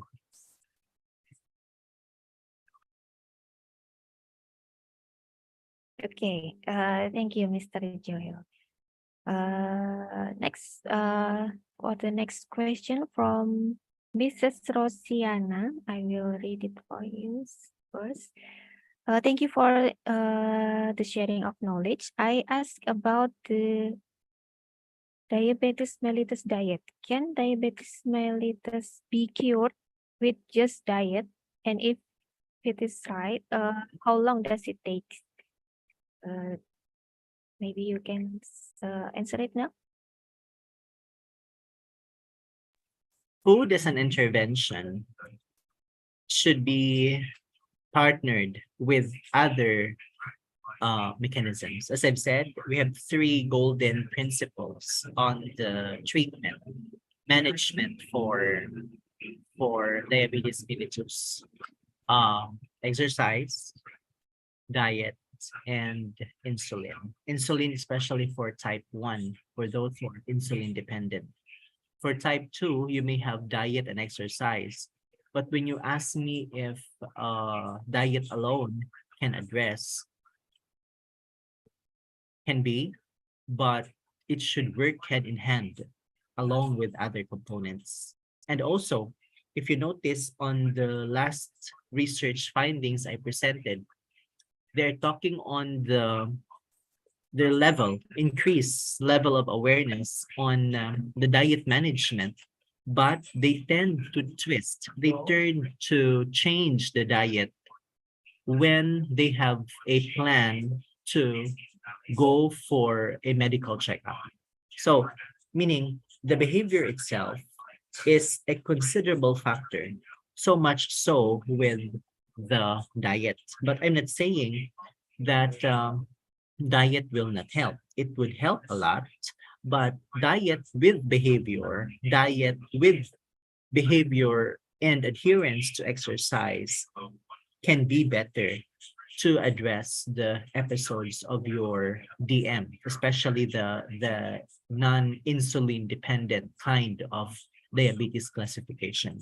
So when you talk of the time frame for how long you will get rid of diabetes after taking or after diet treatment alone, it varies because again, we have to go back with their BMI. You have to go back with if there are any other complications associated to diabetes that may lead or that may need another intervention, not just diet restriction or diet modification. So diet is one, but the behavior to addressing diabetes, to diet modification and exercise are better for me, especially with type 2 diabetes, those non-insulin dependent diabetes mellitus. Okay. This is not only about the diet. Okay. Next for the next question from Mr. Agus from Polkesma Maybe Blitar. can I direct question? Okay, Mr. Barno. Yeah. Okay, I am close my video because the signal is not good. Okay, thank you very much for Dr. Joel. Based on my question on chat room, I am interested on innovation exactly on diabetes mellitus intervention. When Miss Vivian and Dr. Naneng go to Philippines, I want to bring maybe several innovation sandal diabetes and plantar manual massage. Yeah. And then especially for simple device for diabetes nursing intervention, we have many idea, not only from a lecturer but also from student to overcome many problem in diabetes mellitus, exactly in nursing problem. And then based on your experience, how to make innovation on direct intervention exactly on diabetes mellitus. Thank you.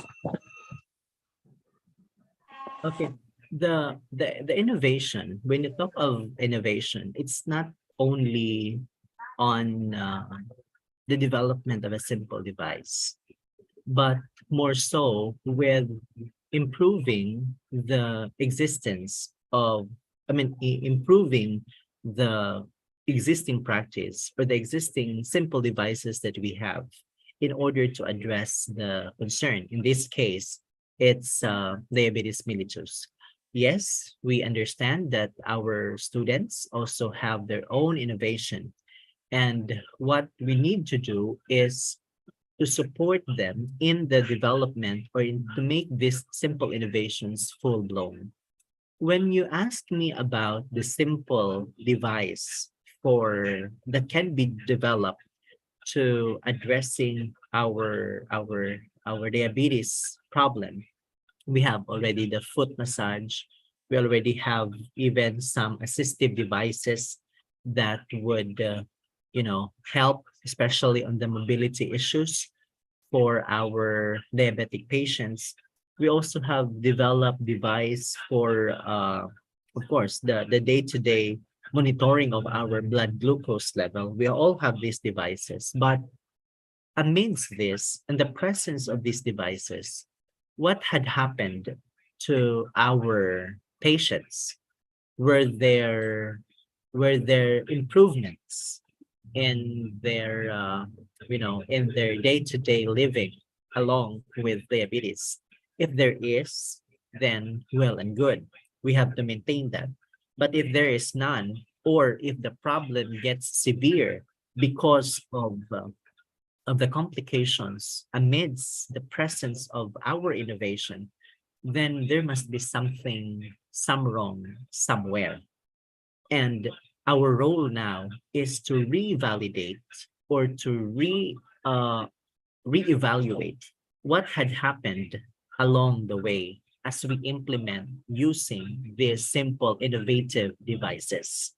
So there might be, for me, there is no need for us to generate more innovative devices. We all have that. But what happened, there might be some things that we need to reinforce. Example, maybe they have lack of knowledge in the proper application of these devices, which would even severe their health condition. So this is innovation, reimagining, reevaluating, reassessing their level of understanding. This is innovation, but this is not development of a simple device. We have the device, but the proper implementation is something that we need to, reinforce or to revalidate. So, because innovation is not just simply, as I've said, development of simple devices.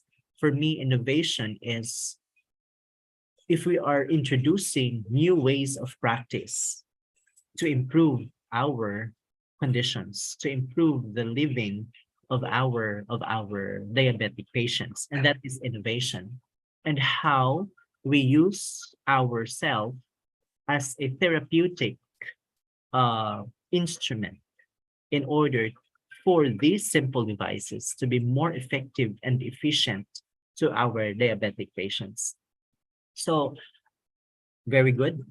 Research and involvement in community activities are examples of innovations. These are innovative practice that we should strengthen in order to increase the awareness and knowledge and the likelihood of these individuals to be more participating in addressing the problem. Sometimes the problem is on their end. It's not on our end as implementers. They believe that they are recipients of our care. Remember that they should take part. They should be a co-creator, a implementer of the intervention. Our patients are our partners in the implementation of our innovative ideas that we generate from the academic institution. And so, if no matter how good we are in the device development, in the innovation and the program practice, but the community seemed not to be participative in this kind of innovation, then nothing would happen. Another thing, when we do innovative practice in our community setting, we always consider the cultural component of our recipients. Might be our program is not adhering to the cultural practices of our community partners, and that's something that we need to iron out. We need to address very early. No matter how good we are in technology development or innovative practice through research in science and extension program, but it seems that our approach is not in alignment to their cultural belief, then it will never become effective. So, but good that we're able to assist or facilitate our students through research and innovation endeavors. Thank you, Dr. Agus. Okay. Thank you very much. That's all. Okay, thank you, Mr. Joel.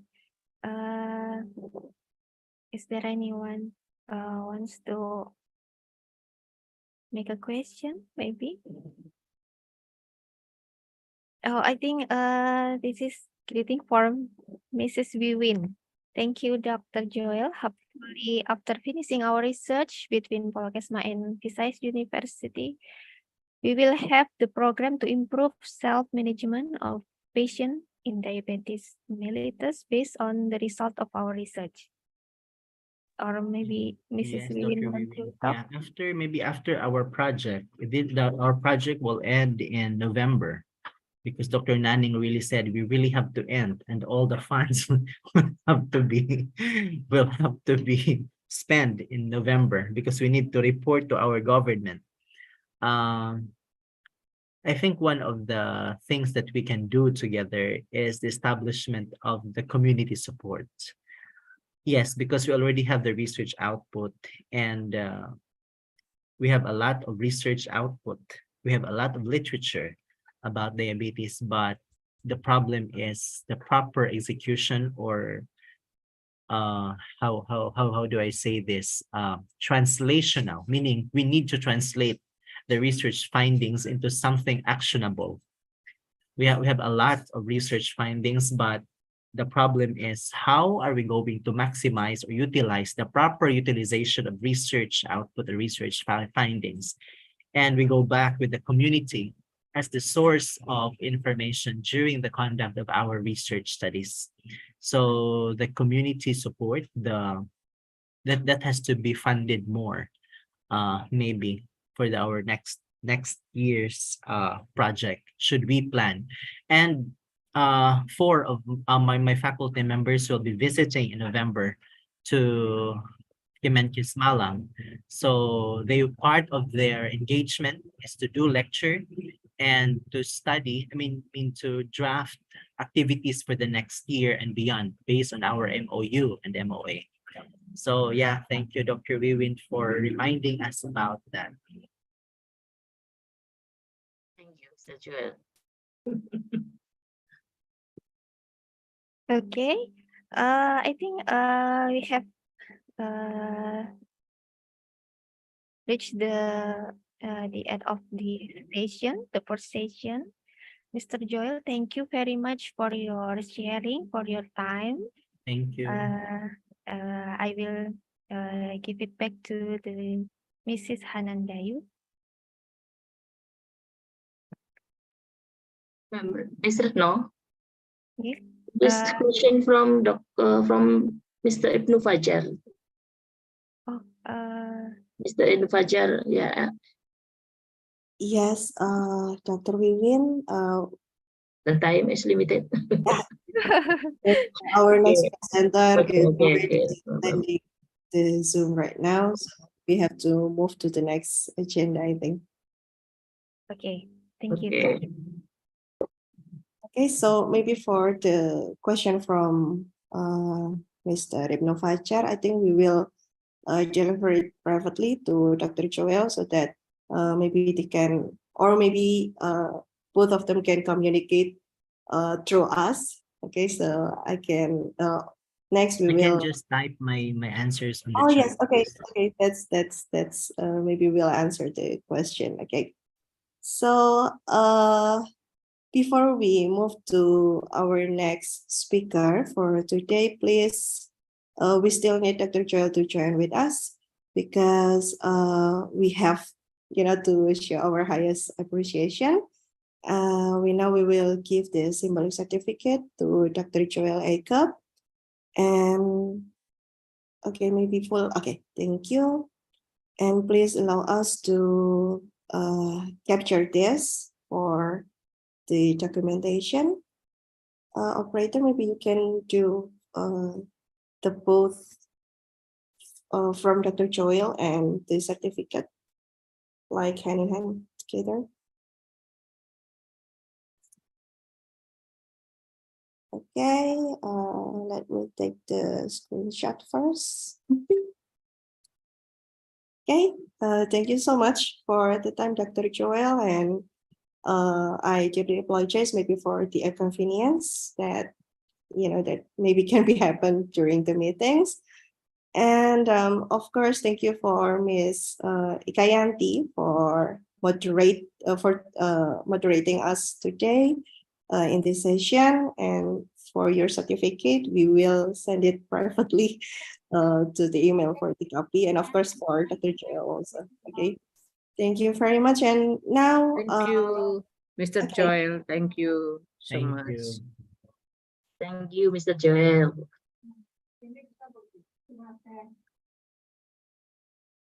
Okay, thank you also for Dr. Ekawati and Dr. Vivian.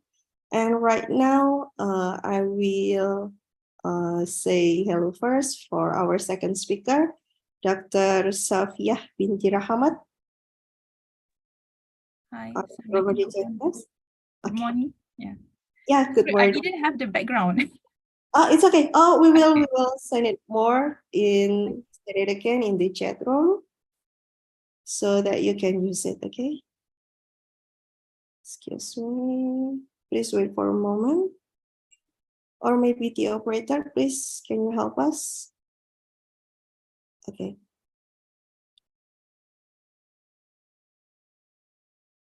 Okay, we've sent it. Dr. Shafika, maybe you can start using it for your virtual background for today. And okay, almost good afternoon, Dr. Nur Rahman. It's still in the morning, but yeah. Hello, Dr. Nur Rahman, you're already with us? Halo, Assalamualaikum. Waalaikumsalam warahmatullahi wabarakatuh. Okay, so now we will start for the second session for our meetings today, and I hope that you are still in full enthusiasm for participating in this meeting because Dr. Shafiqah binti Rahmat already joining us today from UPM Malaysia. And of course, here's Dr. Nur Rahman also, and he will become the moderator for today. And Dr. Shafiqah topic for today is hospital food services, food waste, and COVID-19 in the context of diabetes. And Dr. Rahman, I will try to introduce him first because Dr. Rahman is also one of our best lecturers from Department of Nutrition. And he is also one of the board member of COA. And maybe if I'm not mistaken, please correct me if I'm wrong, a lot of his research talk about cancer prevention by using or by utilizing natural products. Is that right, Dr. Noor? Yeah. Okay. Okay.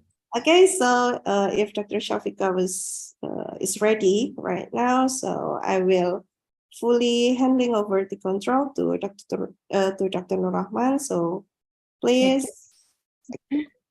the time is yours for both of you. Okay. Thank you to Miss Handayu as a master of ceremony today for me. But I'm sorry, my English is not so good. I'm sorry. I will practice. Okay, ladies and gentlemen and participants of the teleconference, let's get straight to the main event that we are all most waiting for, which is the delivery of material as well as discussion, which will also include question and answer session Dr. Safiah from UPM. However, before that, I would like to greet the presenter, invite guests, and participant. Thank you for all the participants joining this teleconference. There are now maybe last there is 112, but now I don't know, maybe 100 participants. But let's give a virtual applause for attending this event. Maybe why food service management is important. Maybe that's important. Control food costs is crucial to prosperous eatery. Maybe food service help keep business profitable by education employee on serving and preparation standard. Keeping a careful inventory of stock, sourcing different supplier for the most cost-effective ingredient. Okay, to the honorable guests, the second speaker will present hospital food service, food waste, and COVID-19 in the context of diabetes. I will introduce to the speaker this time. So please show the CV for the speaker. Okay, I will read this. Okay, Dr. Safiah binti Rahmat. This is the senior lecturer in the Department of Dietetic Faculty, Medicine and Health Science, UPM. And about the academic qualification, the last is PhD from Iowa State University, and the scientific experiment and specialist. That is a review. The last is the review in psychology research and behavior management, food service management. And about the employment, 2020 until present, senior lecturer in Department of Dietetic University of Putra, Malaysia. And about the honor of and awards, 2023 best paper in Penang International Conference on Hospital. Then best presentation, Penang International Conference on Hospital.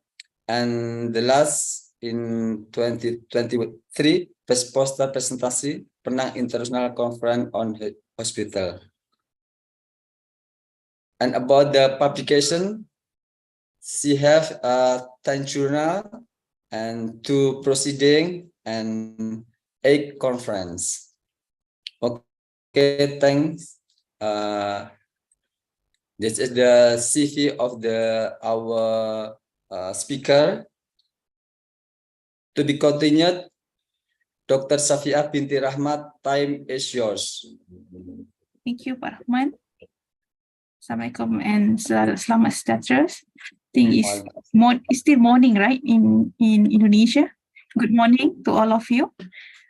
First of all, thank you for having me. I think this is the first time I joined Polkesma, right? Polkesma. I think this is the first time I joined in the program.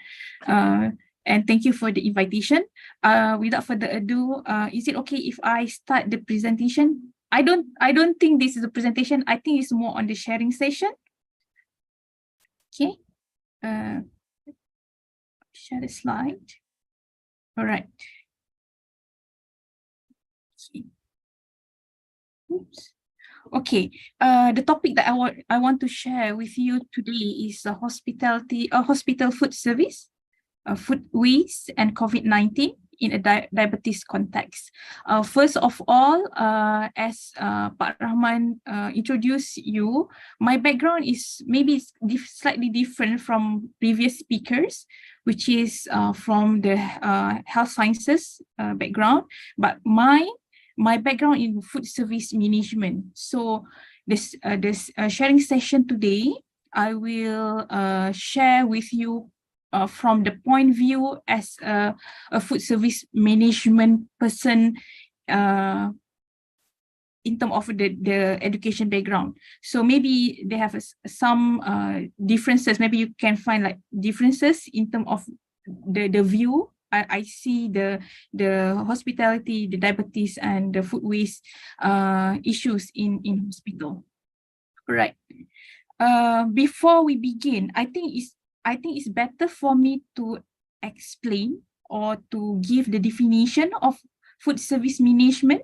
Okay, perhaps some of you may be not familiar with food service. So when we talk about food service, it's about food that is prepared away from home. Means the food is not prepared at our home. The food prepared outside.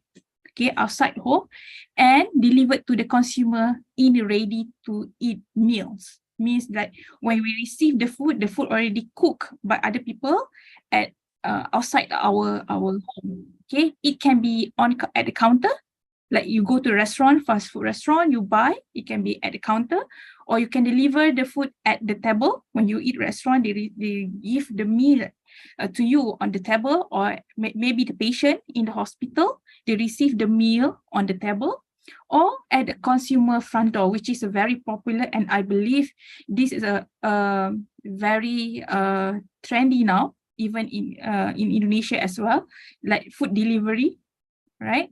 So food delivery is a part of food service as well, right? So food service, they have two main different teams. One is commercial food service, another one is institutional food service. Okay, when we talk about commercial food service, okay, it's about market-oriented food service. It's about money. It's about profitable-oriented, and the largest and most popular type of food service. For example, the fast food can be counted as commercial food service. Okay, and another type is institutional food service, where it's a more cost-oriented. The cost-oriented here means rather than making a money, we receive money from the organization, for example, from the government, from the company, so that we can operate our food service. Okay, and the main focus for the institutional food service, not making profit, and it's not the main business. Like selling food is not the main business. Okay, the main business for the institutional food service is other things. For example, in school, the main focus or the main business of the school is the education, right? But the food service, the cafeteria in the what we call in the school must be developed or helped there, because these students and the staff who work in the school need the food.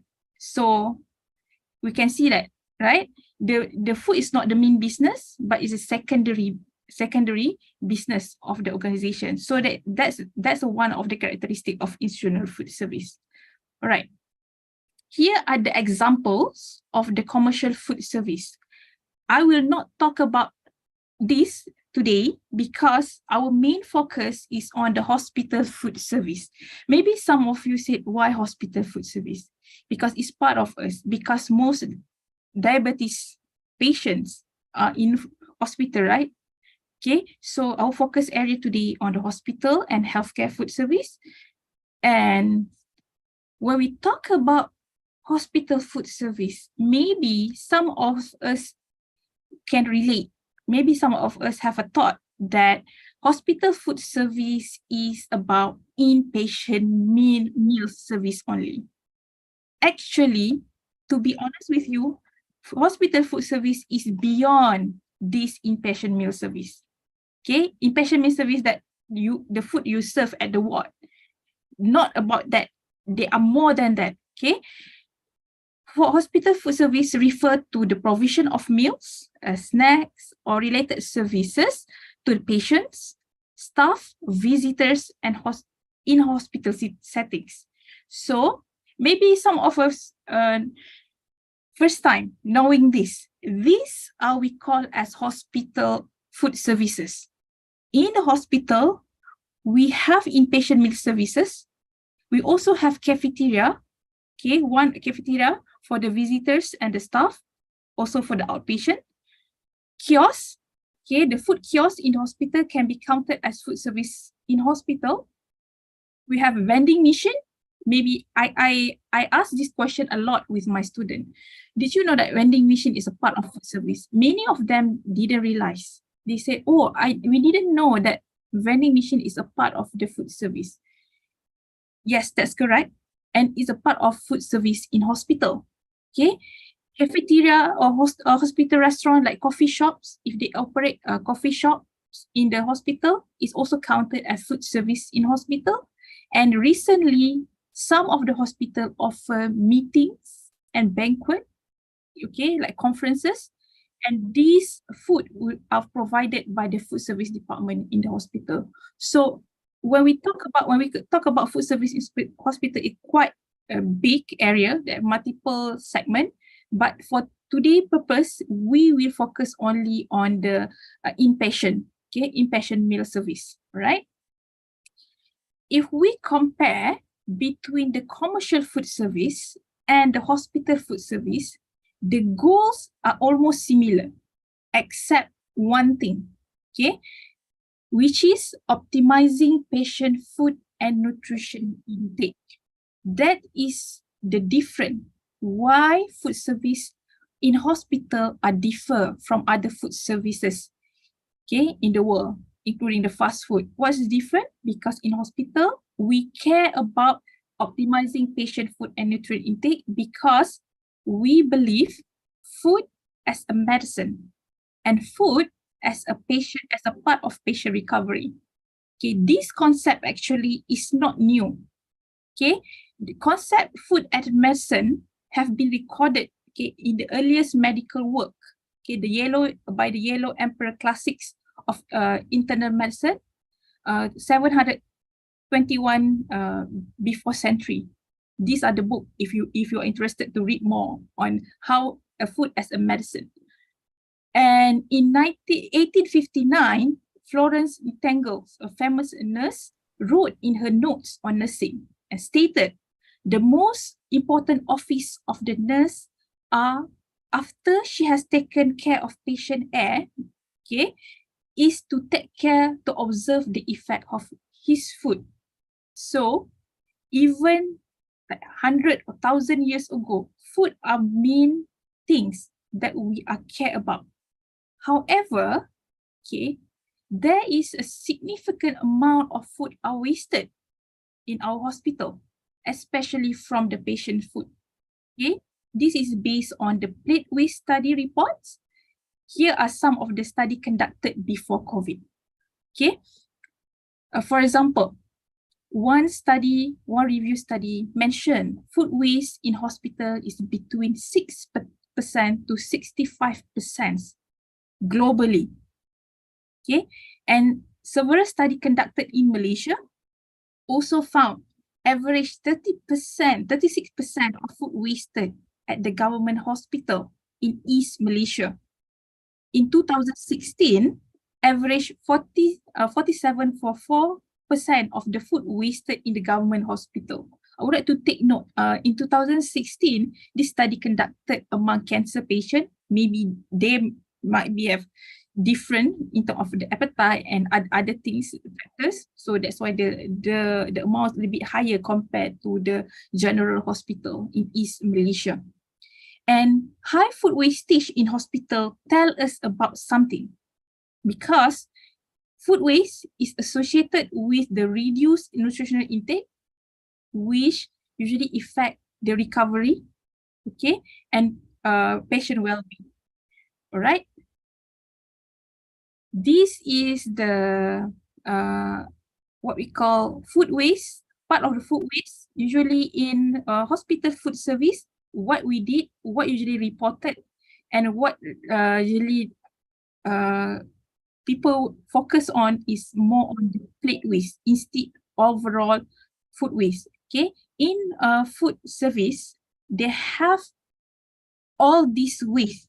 Okay, the waste can come from the production waste. It can come from during the serving when you plate the food. Maybe the waste are there, but usually, okay, we focus on the plate waste. That's why if you find any paper related to food waste in food service, you will find a lot of studies related to plate waste of the patient instead of other food waste generated in the food service operation in the hospital. Okay, to count the plate waste, we use two methods. One, we weigh the food, okay, the leftover food, or we use visual, okay, to estimate how much or how many percentage the food are wasted. Okay. And this is the picture on the left side. I share. This one is the latest study published this year. Okay, they use simple evaluation food intake or SEFI. Okay, they use this one, the visual assessment on the food waste. Okay, they look into how many percent actually the individual patient food waste or plate waste, wasted the food. All right. If the scale is 0, for example, 0 is mean nothing is consumed, mean 100% of the food are wasted. So patient didn't eat anything from the food served. Okay. If the score is 10 out of 10, mean the patient, okay, eat 100% or eat all the food we serve to them. All right. So the picture here, for example, okay, the A picture, the score is 10 out of 10. Okay, we can compare before. Okay, this is how they serve before the food is eaten, and this is after the food are eaten by the patient. So patient finish almost all the food except the packaging. Of course, the packaging we cannot eat, right? So except the packaging, so the food is like 100% consumed, means the score is 10 out of 10. Okay, the indicator is if the score is less than 7, mean like for example in the C, the score is 1%, 1 out of 10. So mean only 10% of the food are finished by the patient. The remaining 90% is left, okay, as a wasted food. Okay, that's mean, okay, less than 7 score is mean decrease in food intake and associate with malnutrition. This is the thing that we want to highlight when we study the plate waste. We didn't conduct the plate waste because we want to know how many waste. We conduct the plate waste because we want to know how much waste made by the patient and what kind of waste, okay, made by the patient. I try to find studies related to diabetic mellitus diet among patients, okay, and the plate waste, especially the recent study, but I didn't find any, especially during COVID. Maybe there are restriction during COVID because of labor costs and a lot of things, labor issues. They cannot conduct this audit because plate waste auditing is really tedious. I will show you later how usually people conduct the plate waste study in the hospital setting. Okay, this study conducted before the COVID, way before COVID, but I would like to highlight certain findings from these available studies. Okay, one studies, okay, conducted among diabetic mellitus diet patient in the general hospital in South Korea. The numbers of the patient involved in this study is 39, okay, and they found 23.2% of diabetic mellitus diet from these 39 patients are wasted. Okay, and they also found no difference by sex, age, or the duration of admission in the plate waste generated.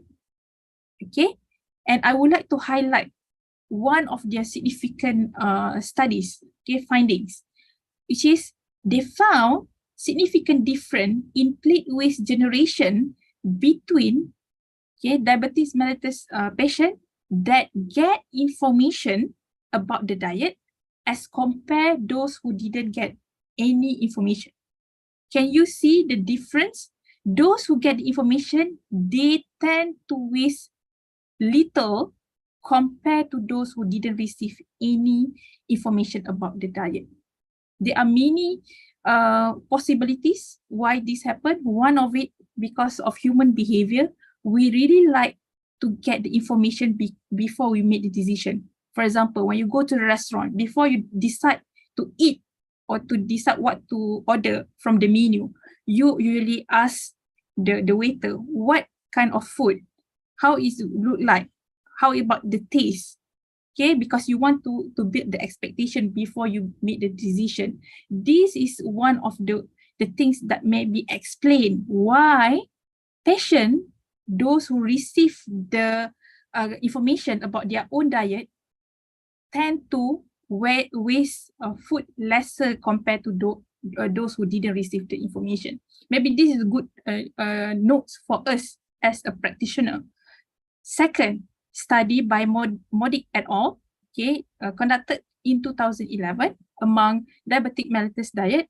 This one they conducted 434 patients. They found 44 to 59% of the patient, okay, eat more or less than 50% of the meal offer.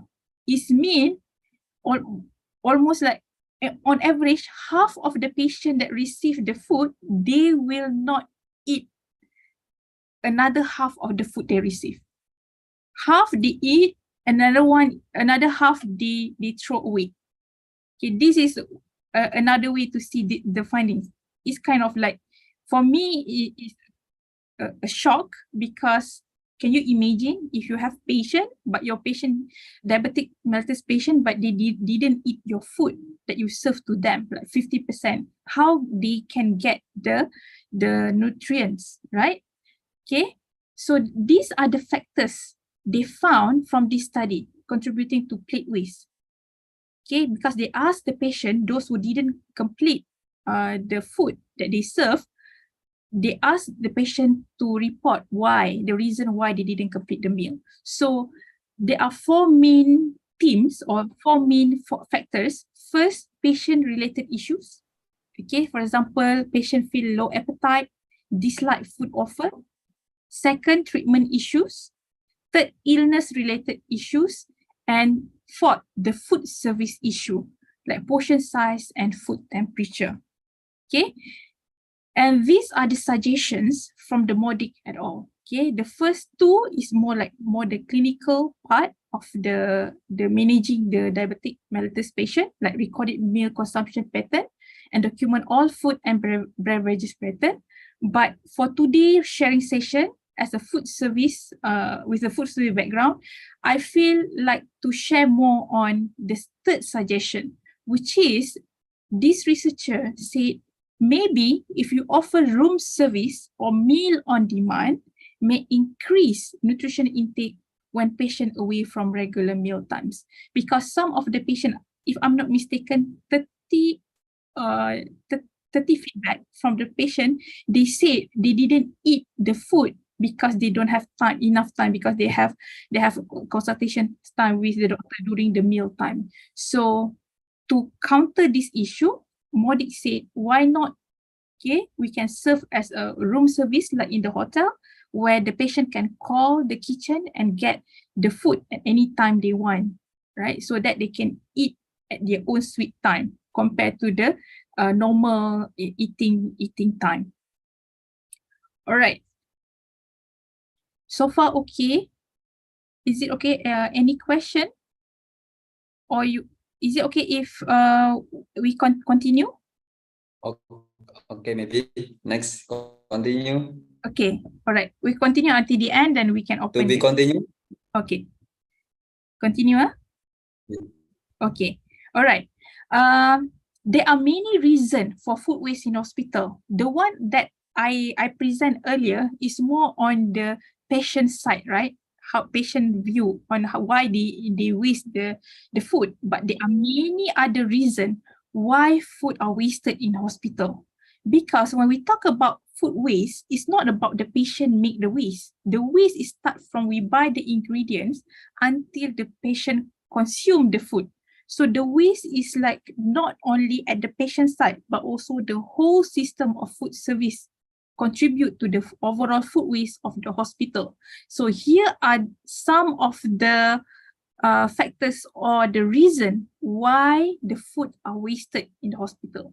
First, because of food spoilage. When we talk about food spoilage, usually is related to the second point, which is due to incorrect forecasting. For example, we have 100 patients at one time, but we tend to buy more because we say, oh, if something happen, we have more stock in our hand. So let's buy more ingredients. But sometimes, usually, when you are do incorrect forecasting, you tend to waste the food because the expired date and so on. So because of food spoilage. Third one is food trimmings. When you buy a chicken, for example, as a whole, okay, you need to trim, right? You need to trim the bone and so on. So the trimming also contribute to the food waste. Okay, nowadays, many food service, they opt to buy pre-cut chicken, for example, pre-cut veggie, so that they can avoid the food trimming, food waste from the food trimming. Okay, and fourth, the poor communication between the kitchen staff and the ward, for example, is another issue as well. Large portion. Sometimes we didn't focus on the portion size, even though we know the portion size is very crucial for our patient. But sometimes, because human factors, we tend to make error. So the portion size is not taken care of. So this is another issue of the waste happen in the food service. Okay. The meal quality, that this one is like usually we get a lot of information from the patient, like feedback, or the taste of the food is not good and so on. Not many choices. Okay, I didn't have appetite to eat because I suffer from diabetes, or maybe because the food is not sweet enough, the food is not salty enough for my tongue, for example. So these are the things we cannot run away of, but they are a way. There is a way for us to mitigate this issue. For example, as I said to you before, maybe we can communicate. We talk with our patient why they receive that kind of menu, why they need to eat that kind of meat, that kind of food, why they cannot eat the food that they really want to eat. Okay. And the last one is meal timing and medical interruption. Usually this, based on my reading from previous studies, they usually found meal timing and medical interruption is one of the main issues. Okay, that's why a previous study, they suggest to use a room service, okay, for diabetes patient. All right.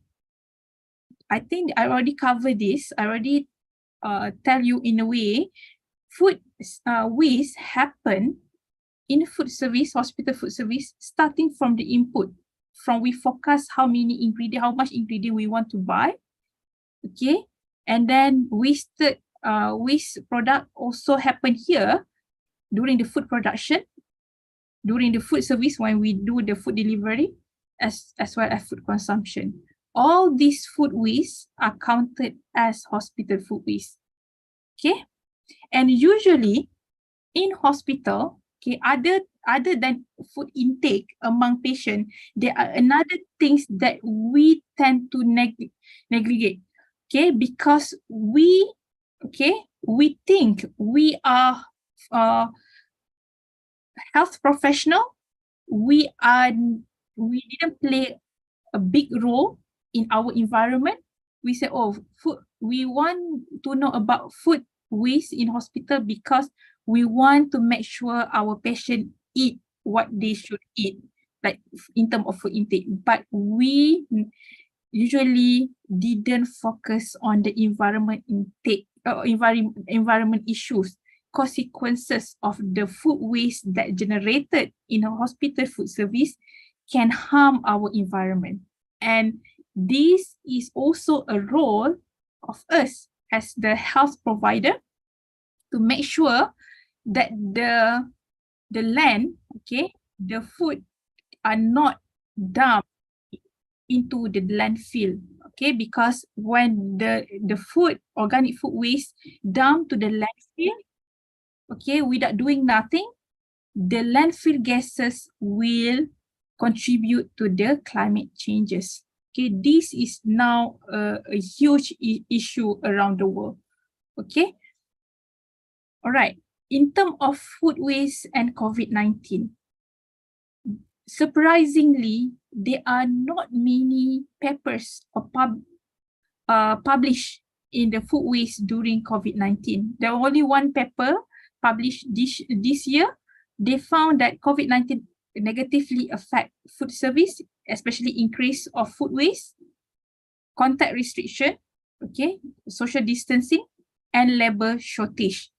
And one of the reasons why of food waste study are not many during the COVID-19, not even on the diabetes mellitus patient, because of the labor shortage, because during the COVID-19, people are busy with the unprecedented events, right? Because we didn't prepare for COVID-19, so we didn't know how to expect. So the priorities change, okay? Health provider look more into how to mitigate the issue of COVID-19 rather than how to mitigate and do the audit of the food waste happen in the hospital. Okay, that's one of the reason. And this is the audit, how food waste, okay, how food waste studies or how food waste have been conducted in hospital. Okay, this is a common, if you go to anywhere, this is a common census that usually people use to guide them to do audit. Can you imagine all these steps need to be conducted during COVID-19?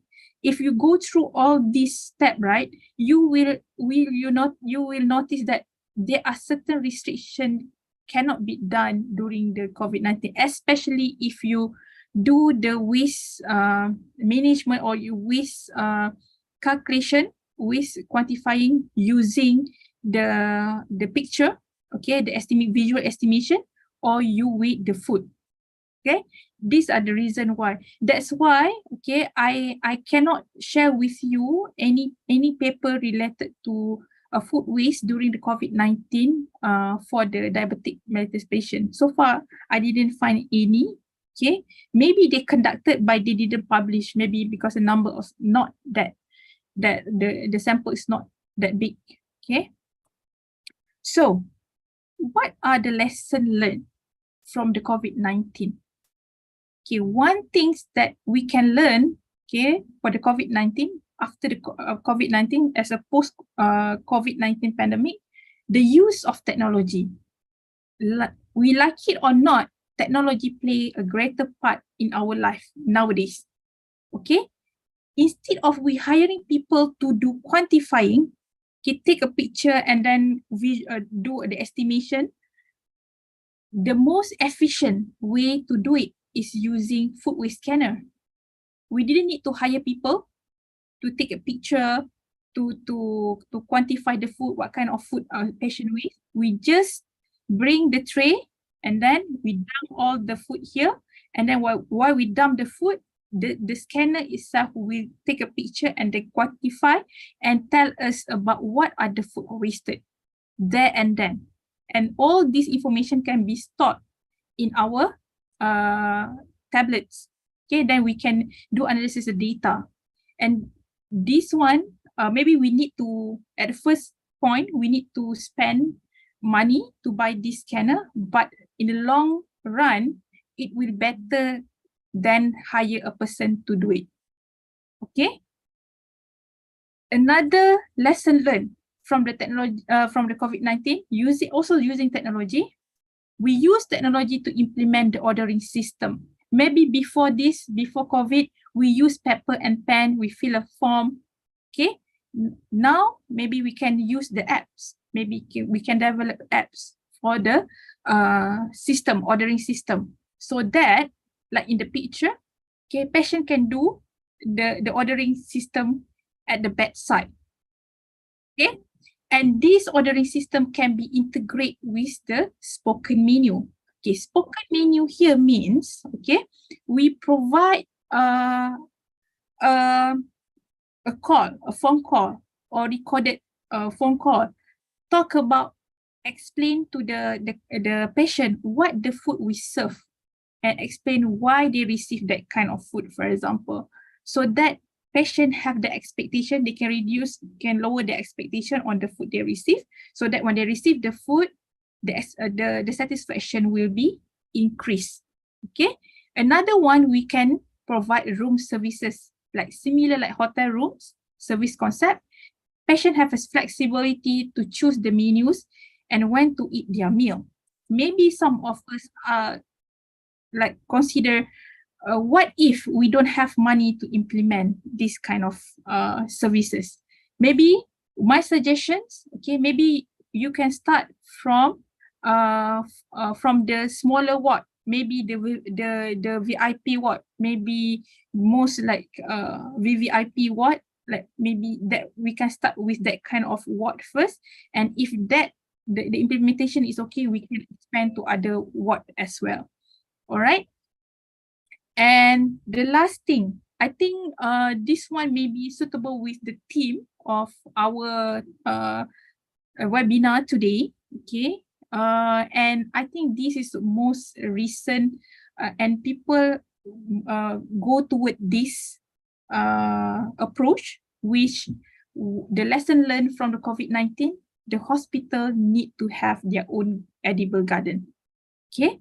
This edible garden can help us to not experience the same thing that we experienced during the COVID-19. Do you still remember during COVID-19 how many food ingredients in the shop, okay, are out of stock because the disruption of the supply chain? But if we learn from this issue, right, we can do it our own edible garden in the hospital. We plant our own vegetable and fruits, and this edible garden can be collaborated between our hospital and other local farmers, okay, like community garden in the hospital, and the food grown in the garden will supply the food service in the hospital. For example, patient and customer may choose their own vegetable from the garden, and the chef will use the ingredient to create nutritious and organic recipes. That's one of the way. And second things, the food waste that generated, we already know, right? They have a lot of wasted food generate in the hospital. Rather than we throw to the landfill, we use that waste generated, okay, from the patient plate waste. We do it, okay, we transform, we do composting, we transform into the fertilizer, and that fertilizer, we use it to fertilize our garden. So it's a circular economy. And the garden space, okay, can be used for the exercise as well, workshop or community events. So this like the last lesson learned from the COVID. I think this is like really the integrated. You cannot do it by yourself. It's integrated between all stakeholders of the hospital as well as the community surround the hospital. So I end my sharing session with the conclusion. First, the issue of food waste in hospital is a long-term issue that need to be solved, and the COVID-19 pandemic made it worse, and has a considerable impact on hospital food service operation, include food waste. And again, not many studies published on the food waste generated by patients that receive diabetic mellitus diet, especially during COVID-19, maybe perhaps due to restriction and lack of resources to conduct food waste study during the pandemic. And lastly, forced changes in resources allocation and usage allows food service to adapt and learn to work with COVID-19 restriction. For example, do edible garden, do a spoken menu, room services, okay? That potentially beginning the path of the post-pandemic services. With that, I thank you. If you have any question, you can ask me.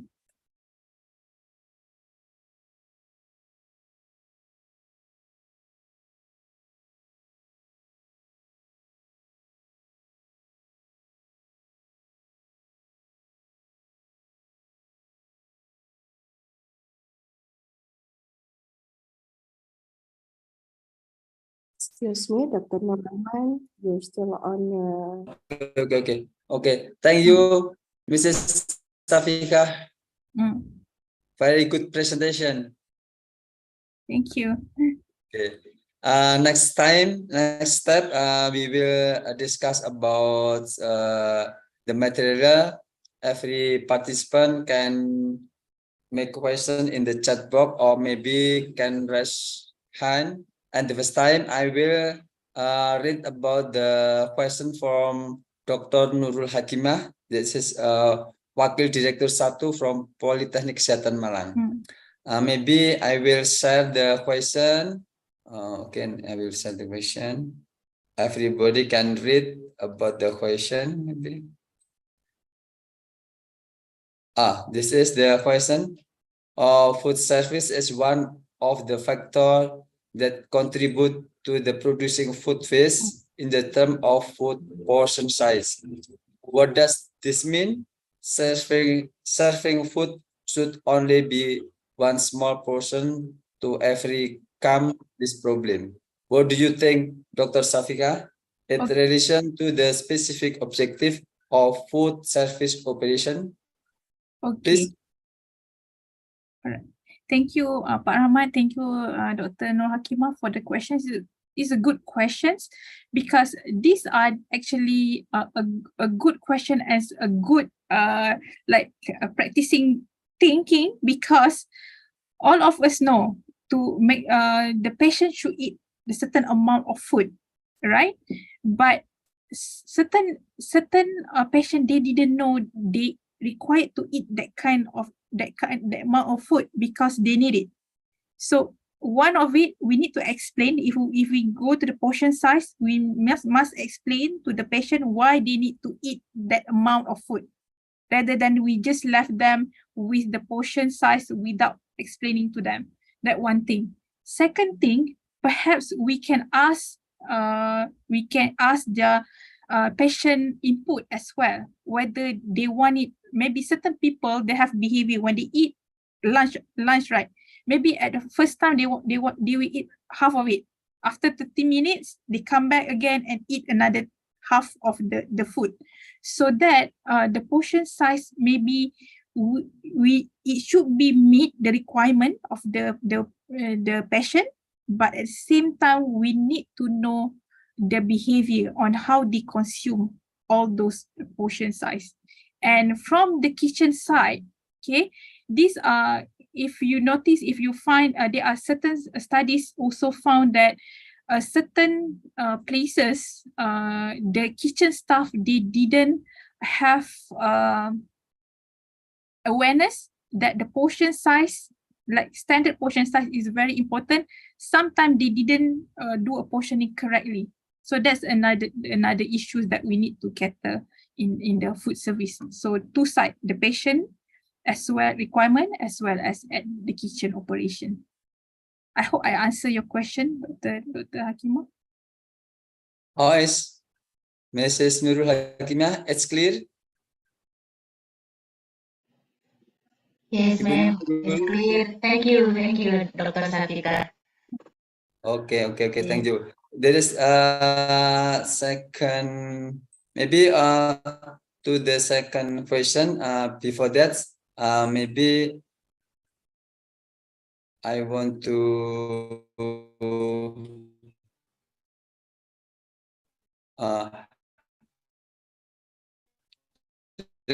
I want to ask to Mrs. Safika, what is mean Malaysia food? It include herbal or just food maybe? Oh, in Malaysia. What Okay, can you explain? is it from Dr. Hakima as well? Like the question is, I am interested in the concept of edible gardens in the hospital. How is the technical implementation in hospital in Malaysia? Is it correct, that question? Maybe I mean that's food as medicine. It's there is food and there is herbal.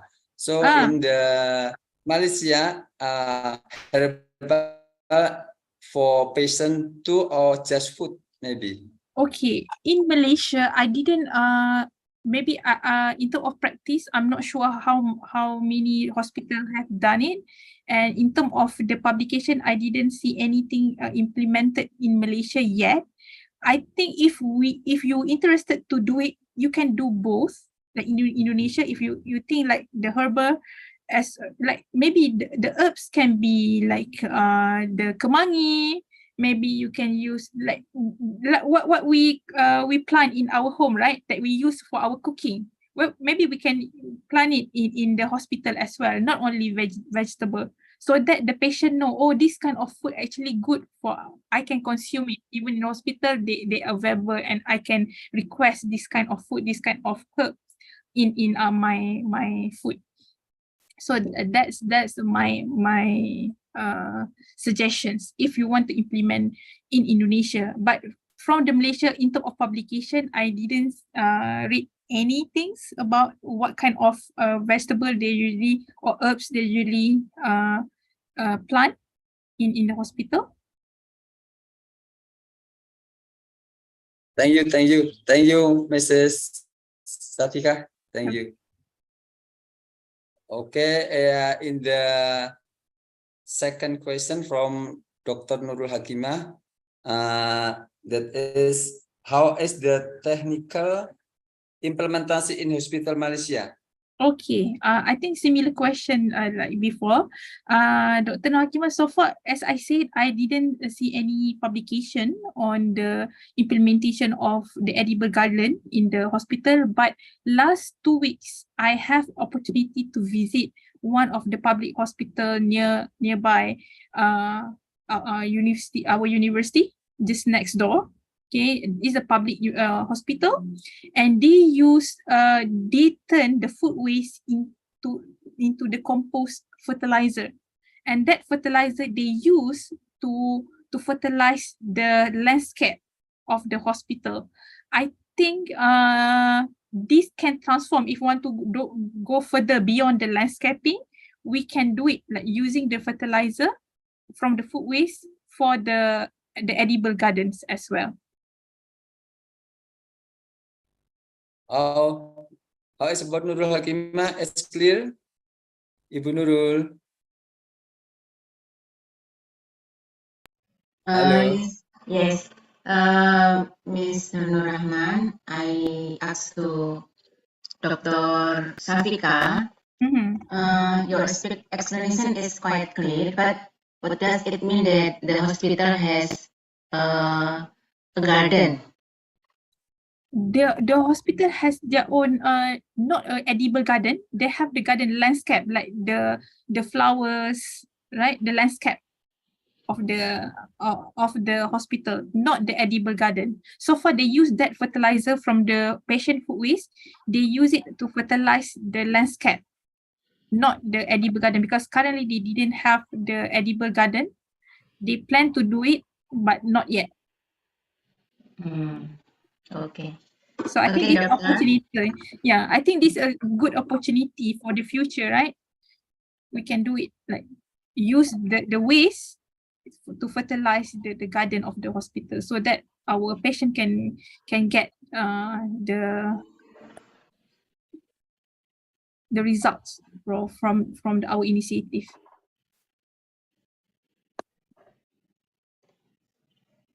Okay. Thank you, Dr. Safika. Welcome. Thank you, Ibu Nurul. Maybe I want to ask you to Dr. Safika. Yeah. This in your presentation, there is abundant support the waste, yeah. Food trimming. What is food trimming? What is food trimming? Why it's contribute to waste? Okay. All right. Thank you, Dr. Pak Rahman. Regarding the food trimming, okay, I give an example.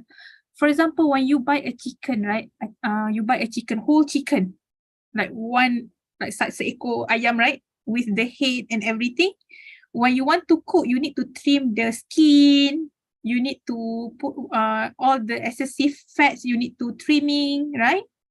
So that trimming have their own ways, like the skin of the chicken, the feet maybe of the chicken we need to throw away. We cannot cook it. Okay, that's a trimming waste. So nowadays, many hospital, they in order for them to skip those waste, making those waste, they buy from the supplier pre-cut chicken. The chicken already cut at the vendor. So when they buy from the supplier, they receive already cut chicken. The chicken already cut. Maybe preparing before cooking, yeah? Yes, yes, Maybe. correct. Trimming before the cooking. Okay. Maybe is there any question from participant? Assalamualaikum participant. Any question? Oh, it's from Ibnu Fajar. Yeah. The question is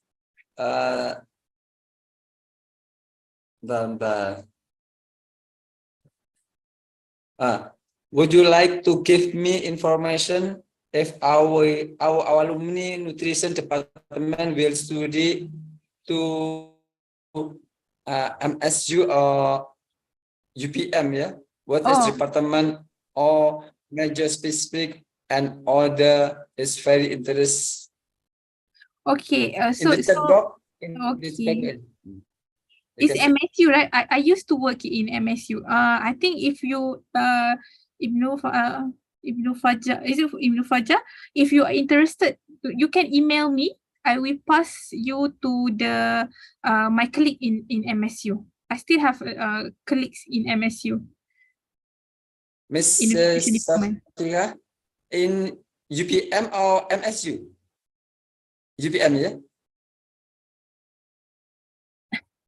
Hello? Maybe UPM, not MSU, maybe. It's different colleagues, UPM and It's okay if you I think she studied in because Prof Asbi is from MSU. Maybe she's familiar with MSU because she's alumni at MSU, and I used to work in MSU before I further study in PhD. So I think if you are interested about this, you can email me. I can share your contact with my colleagues.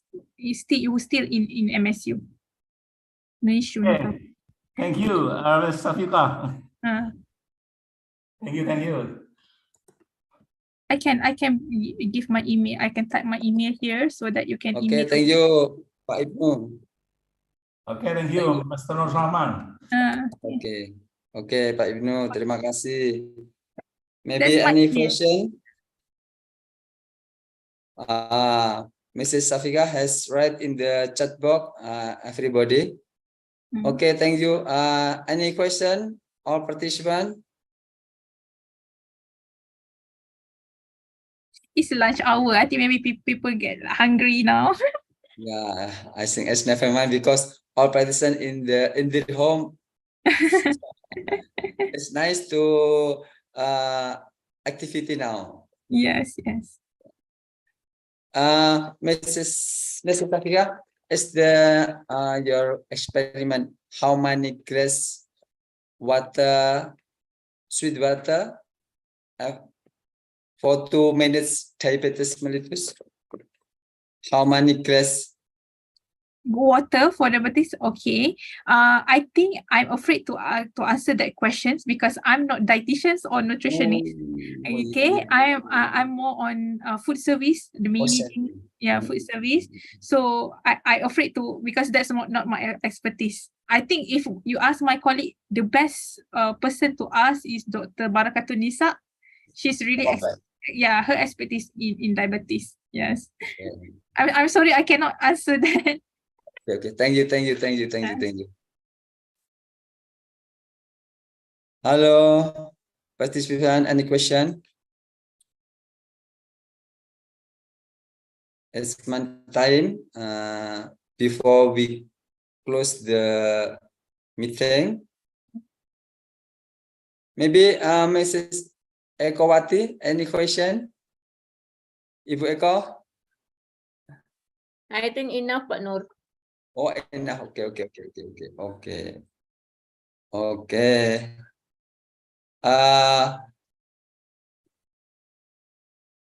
Thank you, Mr. Safika from email ya. Email. Okay. Thank you. Okay. For your email. Okay. Ladies and gentlemen, once again, we would like to thank the presenter, Dr. Safika Binti Rahmat, and all the attendees who participate in this teleconference activity. We hope that the knowledge will be useful. Finally, as a moderator, I appreciate the great excitement for today's teleconference. Hopefully, we can meet again at another event. Thank you. Thank you very much. Wassalamualaikum warahmatullahi wabarakatuh. Okay, nice to meet you, everyone. Waalaikumsalam warahmatullahi wabarakatuh. Okay. Thank you, Pak Nur. Okay. Okay, thank you, Dr. Nur Rahman, and of course, for our speaker today, Dr. Shafiqah Rahman. Thank you so much for the interesting insight for today. And because it's already showed at 12, so we will now have a little break. Okay, so maybe in an hour, and then please join us again at 1 p.m. This is in West Indonesian time. But maybe if you are in the Philippines, you can join us again at 2 p.m. Okay, and for the Malaysia time, I think it's the same with us. Yeah. So you may join us again at 1 p.m. sharp, because we are hoping that we can start our next session with another speaker, Dr. Bermudez, in around time. So for all the participants today, you may stay in this online room, or maybe you can leave first and then you can join us again later at 1 p.m. Okay, thank you so much for Dr. Nur Rahman, Dr. Shafika, and for Dr. Joel, maybe if he's still in the room. Thank you, and we'll meet again at 1 p.m. Thank you so much. Thank you for inviting me. Okay. Bye-bye. Waalaikumsalam. Bye-bye. Thank you. Udah gitu loh, Bu. Kurang siji. Hah? Recording stuck loh, sudah.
Welcome to Malang State Polytechnic of Health, Polkesma. Polkesma is under the Ministry of Health of Indonesia. The main campus is located on Besar Ijen Street 77C, Malang. The campus, which was established in 2001, is one of the 38 health institutions owned by the Ministry of Health of Indonesia. Polkesma has a vision to become a civilized and globally competitive polytechnic of health. Polkesma has a number of missions carried out, including organizing a qualified education and learning to develop the potential and the personality of civilized and globally competitive students.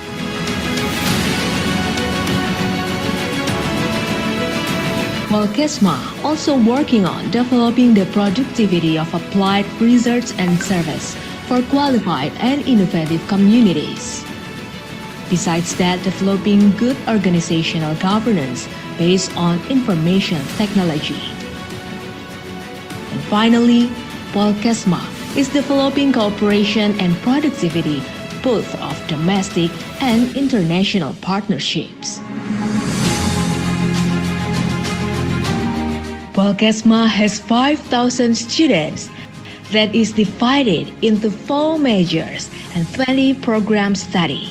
The campus is a benchmark of health education in Indonesia, which leads of 7 campuses, which located in Malang, Jember, Lawang, Blitar, Kediri, Trenggalek, Ponorogo.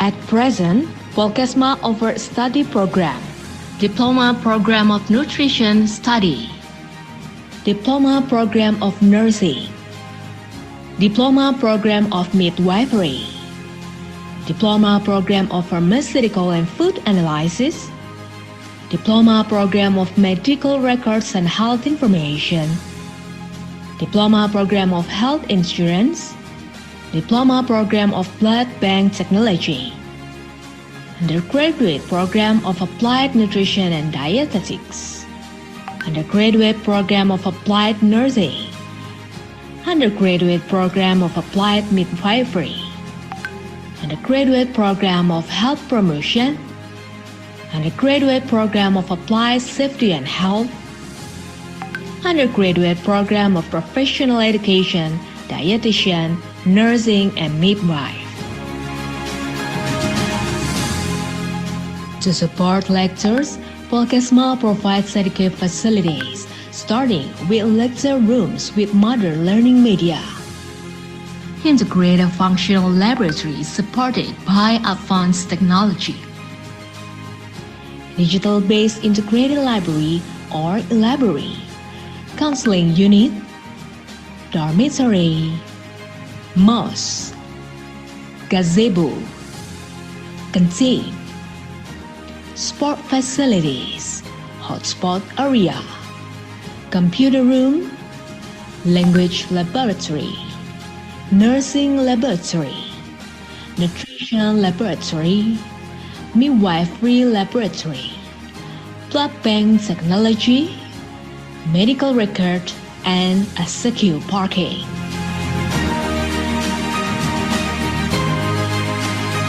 Supported by the implementation of a top vocational education with 60% of practicum activities and 40% of theory study, which will improve the student's skill with practice in laboratories and other practical media. Polkesma continue to implement innovative, fun teaching methods with the concept of enjoying learning. On top of that, Polkesma implements an internet-based test for examination and e-learning and blended learning, which is applying classroom learning methods and utilizing e-learning. A qualified education is formed by instilling values that are presented through 220 teaching staff, qualified master and doctorals, who have been certified with various disciplines and examples in daily life. Polkesma also instills national character and ethics and excels in professionalism to withstand the global challenges.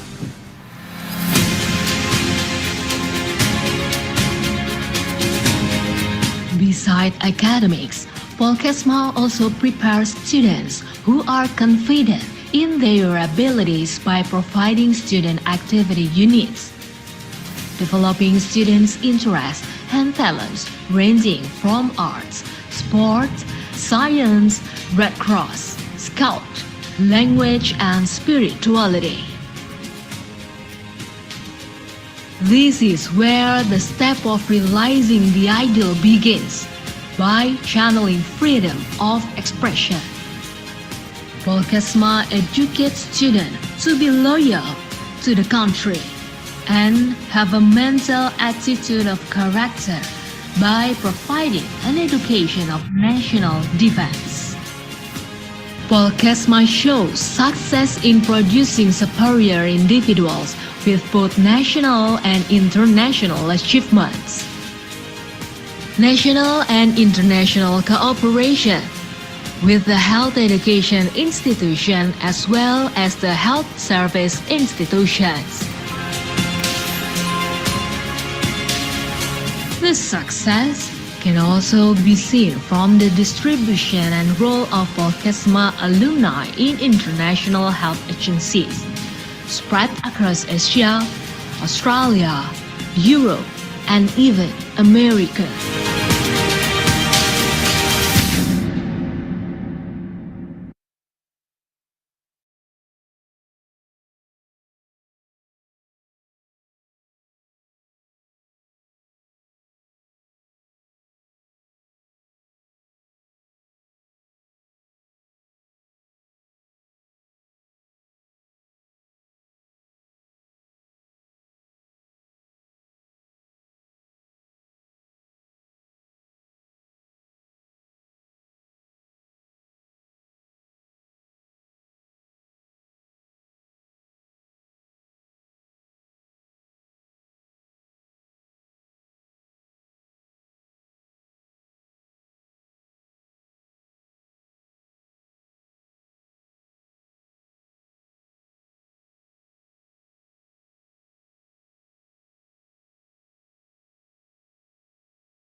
Dr. Roy.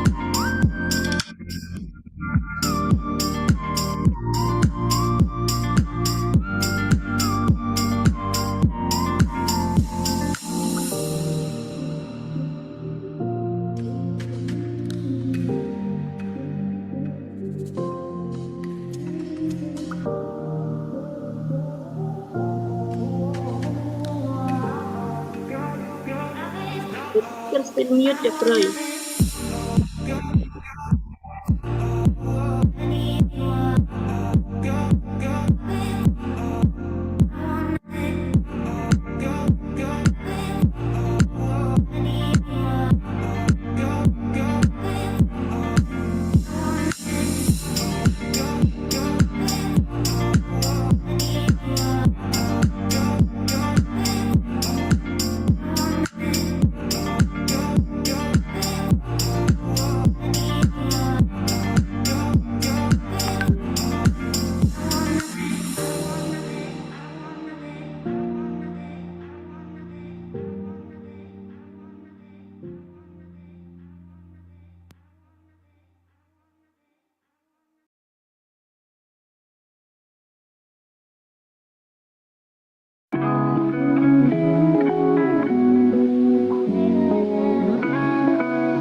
Take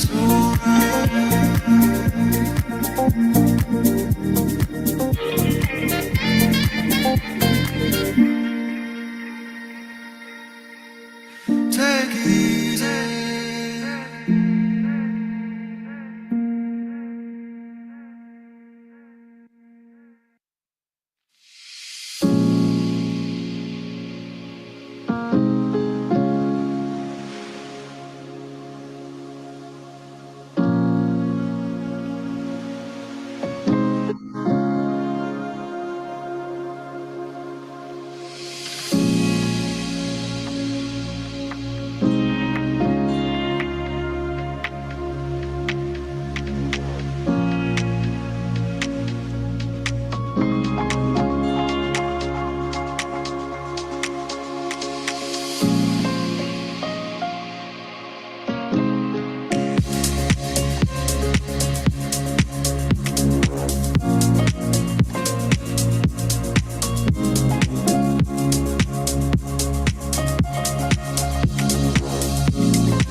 I will call Dr. Roy first, Miss Hananda, you, Oh, yeah. because we Vivian? have class, yes. Oh, okay. Okay, then we will start brightly. So, for our beloved participant, thank you that you're still joining us today. But we have lesser participants than the first and the second session, but it's okay. We were still waiting for you to join this meeting. So it's already at 1 p.m. today, right now. So I hope that the break time just now brought us new refreshments so that we can join in this last session of the meeting. And we also remind you that the attendance list will be shared at the discussion time of the session. So later, please fill in your data and submit, and make sure that you write the correct name because we will use it for your e-certificate. And we also inform you that the certificate will be sent automatically after your submission. And later, we also will post this announcement in the chat room so that we can remind you again about the attendance list. Okay, so right now we will proceed to our third session or our last session for this teleconference. And I already checked that we already have Dr. Roy Fabricas Bermudez in this room. Good afternoon, Dr. Bermudez. Good afternoon, Ma'am Hanaya Jaju. Yes, okay, good afternoon. And let me introduce just a little. Dr. Roy Fabricas Bermudez, RN PhD EMT. He is from Qatar Energy, Doha, and his topic today is about wound care on diabetic mellitus patient, new approach, and the moderator that will accompany Dr. Bermudez today is Dr. Wiwin Martiningsih, as GAP nurse and GAP. And Dr. Wiwin is also one of our best lecturers from nursing department, and also she is the board member of our Center of Excellence from Poltekkes Kemenkes Malang. And right now she is also joining the research team that have a collaboration with a team from Visayas State University. So without further ado, Dr. Bermudez and Dr. Vivian, please, the time is yours. Thank you very much, Mrs. Hanandayu. Okay, thank you, Doctor. And good afternoon, everybody in this Zoom meeting. We will move to the last speaker. And good afternoon, Dr. Roy Bermudez. Yes, you have class actually today. Yes, thank you very much for your attend in this conference as a speaker. And the topic of Dr. Roy Bermudez is, I think, different with the curriculum vitae. Maybe you can show the curriculum vitae, Mrs. Hanandayu. Yes. The topic is actually wound care on the diabetes mellitus patient, new approach. Yes. Maybe I would try to read the curriculum vitae of Dr. Roy Fabregas Bermudez, RN, PhD, MEN, and EMT. As head of the Quality Improvement and Research, Qatar Energy Doha, and the academic qualification is Bachelor in Nursing and Emergency Medical Services from University of North Atlanta, and Master of Art in Nursing, majoring in Nursing Administration and Management from Philippine Women's University, and also get Doctor of Philosophy because Dr. Roy Fabregas is my classmate before studied at St. Paul University of the Philippines. And employment history is as clinical instructor and also emergency medical services, one of the leading ambulance services in the Philippines, including SOS International assigned to work in the Bangladesh and Singapore, and ambulance educator for almost 18 years, and adjunct professor at the Philippine Christian University, and also head of the Quality Improvement and Research. Maybe the next. For certificates, get ISO 9001-2015 Quality Management System Auditor, and affiliation is officer and IVT trainer of Association of Nursing Services Administrator of the Philippines, conducting training on the intravenous therapy and nursing leadership. And the last, lifetime member of Eudoxia International Royal Golden Fellow, and from Newcastle, United States of America, that provide research and innovation through research publication.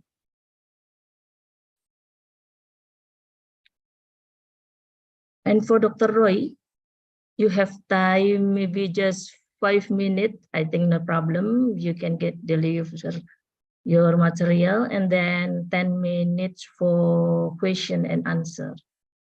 I think no problem, Dr. Roy. No problem, Dr. Wiwin. Thank you very much, Dr. Wiwin, for that warm, very warm introductory. And okay, now it's time is yours, Dr. Roy. Thank you very much. I just would like to share my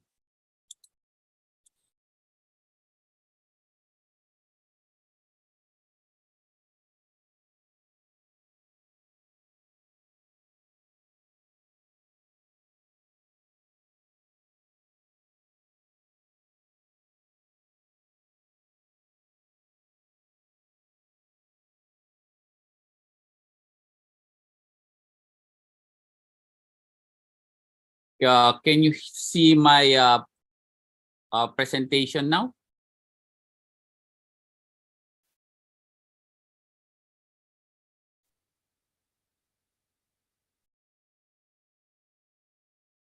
Is my voice audible, Ma'am Wiwin?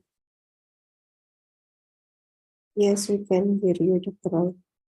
All right. Thanks a lot. So it is very interesting that this conference titled The Management of Diabetic Mellitus Patient with Functional Food and Herbal Approach of these diabetes mellitus is very Sorry, Mr. Roy, maybe you can make the full screen because still a full yes, screen. small, yes.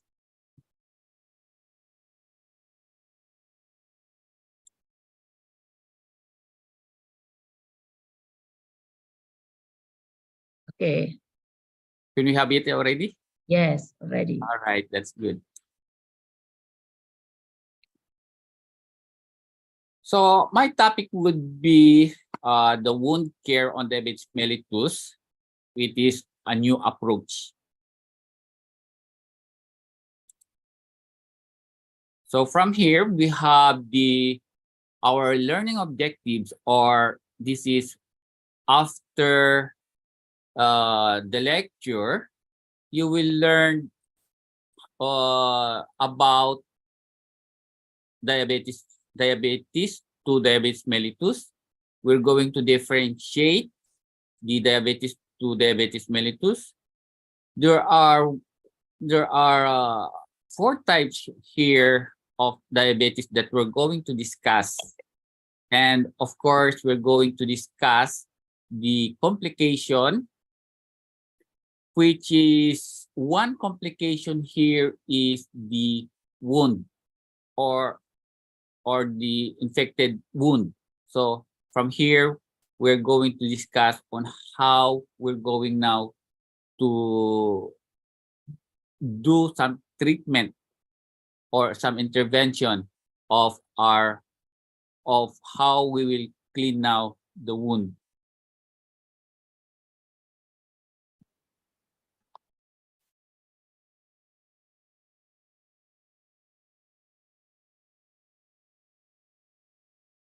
So here, diabetes. If they told you that you are diabetic, what come into your mind if they say you're a diabetic? Or maybe they say if you're telling to a friend that I have a problem in urinating, I have a problem, I'm working night to just to urinate. So the response will be, or the answer will be, maybe you're a diabetic. So what is this about diabetic? So this is if we're talking about a diabetic, this is a chronic disorder of the carbohydrates, the fats, and the protein metabolism. So it is now characterized the increase and fasting or repose prandial sugar level. So this is now the increase of the accumulations of sugar in your blood. This because of this not properly metabolized due to this disorder of carbohydrates, fats, and protein. This is where this problem occurs in the pancreas, from your pancreas, which does not produce enough insulin just to break down these carbohydrates to turn or to convert into energy. So this is a metabolic disorder because you are the food you're going to eat, it will be digested, it will be converted into an energy through the help of the insulin.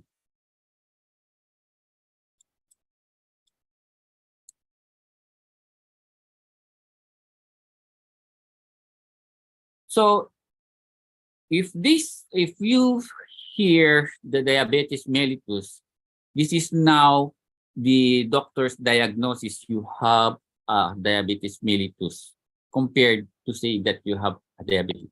So this same function or the same term or this definition used in diabetes mellitus. But before, they used this one as diabetes insipidus.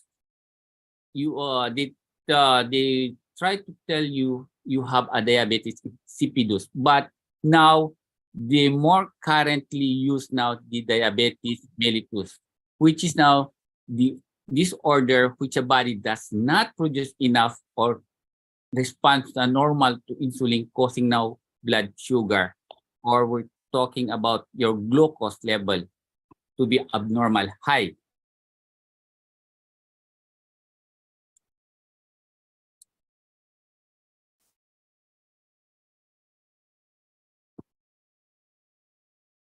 So here, it is where the difference here is your arginine vasopressin deficiency. So it is relatively a rare disorder that does not affect now the blood glucose, but this compared to your diabetes mellitus, it caused an increase of urination. So there was a difference now your diabetes insipidus to your diabetes mellitus.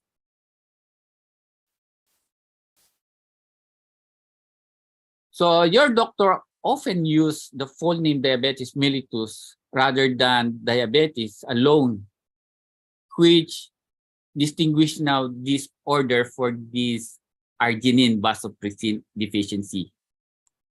As we have discussed, it is just due to the increase of urination.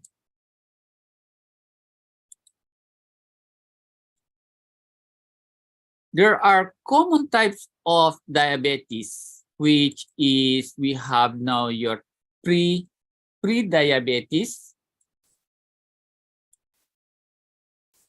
You have your type 1 diabetes.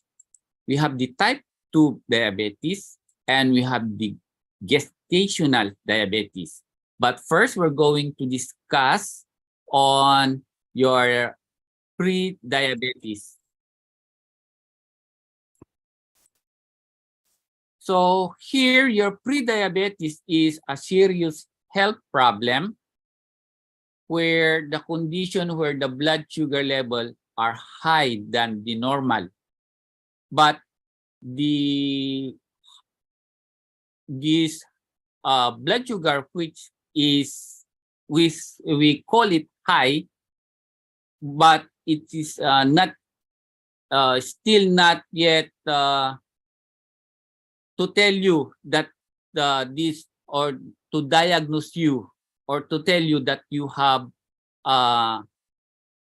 a diabetes. So here, approximately 96 million of adult, more than wherein 1 in 3 have a pre-diabetes. A person sometimes doesn't know that he has diabetes. Here, this 80% doesn't know that they are, or still they are on the pre-diabetes, still starting to have this diabetes. So if this is not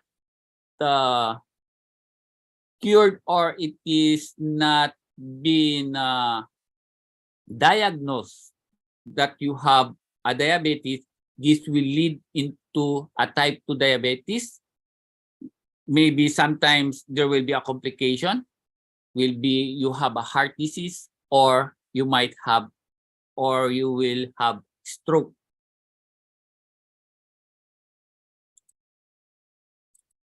So the second type of diabetes is we have the type 1 diabetes. They call this one as insulin-dependent diabetes, or we have now the juvenile onset diabetes. this is where the body immune system are producing a cell of where your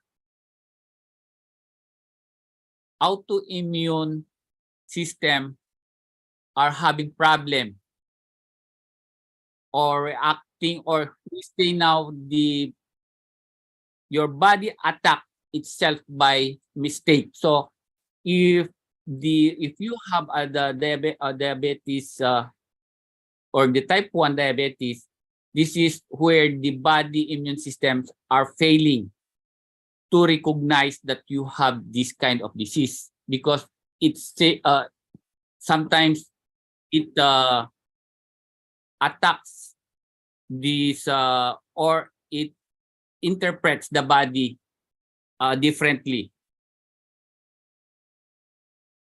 So here we have there is no insulin that are produced within the body because of might be your pancreas are having some problem. So here, the fewer than 10% of the people with diabetes have are diagnosed with this kind of disease, which is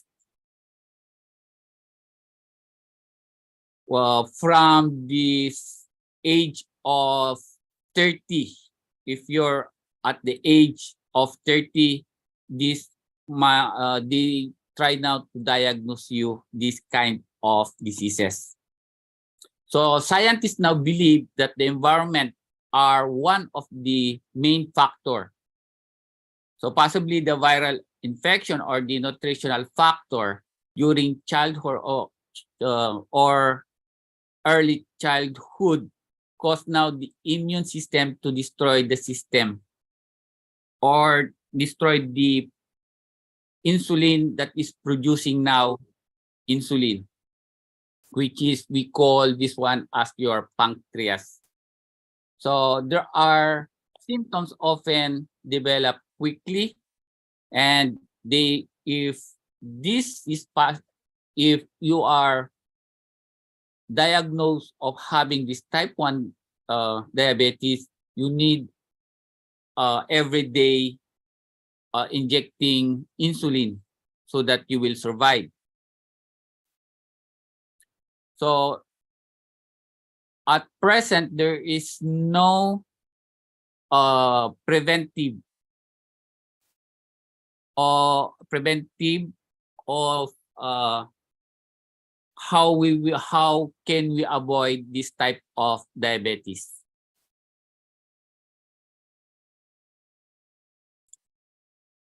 The next one here is we have type 2 diabetes.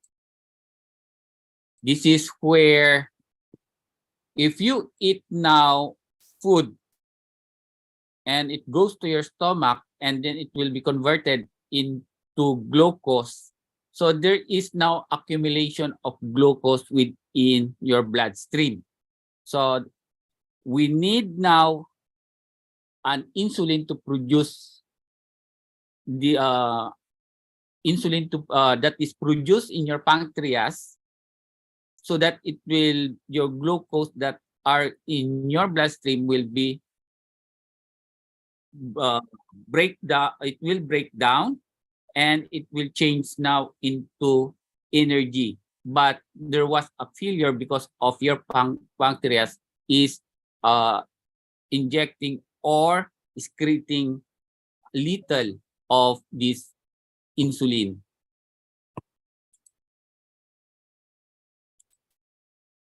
So here the diabetes or this type of diabetes 2, as we have talked, it doesn't use now insulin, or you don't need to inject insulin. This is only we can get it through proper exercise, or at the same time this is you need to eat proper or balanced diet. And if you have gain weight, you have to listen up a little. So here 90 to 95% of the people with diabetes have type 2. So it takes many years now to develop this kind of this kind of diabetes. So from your younger age or from your young age, it takes time until you will be diagnosed. If there is now a failure on your pancreas to excrete insulin, and there is a problem that there is no insulin, which supposedly you're type 2, but you will be diagnosed as type 1. But here in the type 2 diabetes, you can prevent it from occurring. As we have discussed, of course, lose weight, eat balanced diet, and do exercise. Here we have the last type of diabetes is we have here the gestational diabetes, which it is the condition where women are the most affected, which is occur only during pregnancy. So there is symptoms where the woman feel excessive thirst, they are sweating too much, then they go frequently urinating, other than those the normal signs of pregnancy. So sometimes the going to the toilet is now and then, not which is usually occur during pregnancy of the woman, but the frequency of going to the toilet is increased. Here, the condition of the woman developed during the pregnancy and does not cause this cause now some symptoms from the clinical perspective. Here, if you're pregnant and you have the doctor will try now to do a glucose. This one is this glucose tolerant test. This is where the pregnant woman is advised to drink a lot of glucose, which it will be checked if he has it will be the doctor will be diagnosing if this pregnant woman has diabetes or not. Here, if a woman has a diabetic, this is now an urgent, or it is we give an urgent medical attention, because there are two lives involved. We have here the mother and at the same time the baby. So it is a life-threatening if it is untreated. So because there will cause now some complication to the mother at the same time to the baby. So it can last several months of years if it is not treated, and commonly affect from 18 to 35 or the bearing age, 18 to 35 years old. And of course, most commonly affected in a woman, which has now a history of this have a problem with this diabetes or the problem of the sugar. So here, from your gestational diabetes, the baby also is affected, which it is have a higher risk of complication if it is not treated. So this diabetes from the woman will go away, or it will be treated if the baby will be born or will be separated from the mother. So there is a risk type diabetes later in life if this is not diagnosed, or more complication will come. And as observed, there is where the baby is more bigger than the actual size if the mother is a diabetic, and or the mother is a type 2 diabetic.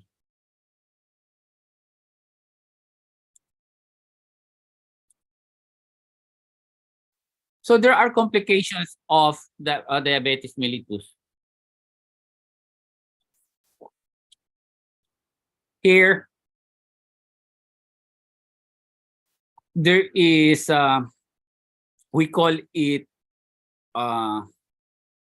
sometimes the mother suffer from hyperglycemia, which this is a predisposes suffering from a chronic complication affecting now the several organs of the body, which include now the blood vessels, the eyes, the kidney, and nerves. Here we have here,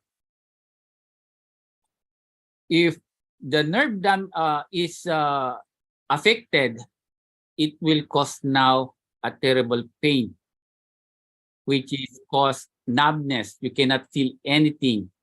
There is a tingling sensation, and of course, there will be a problem of your digestion.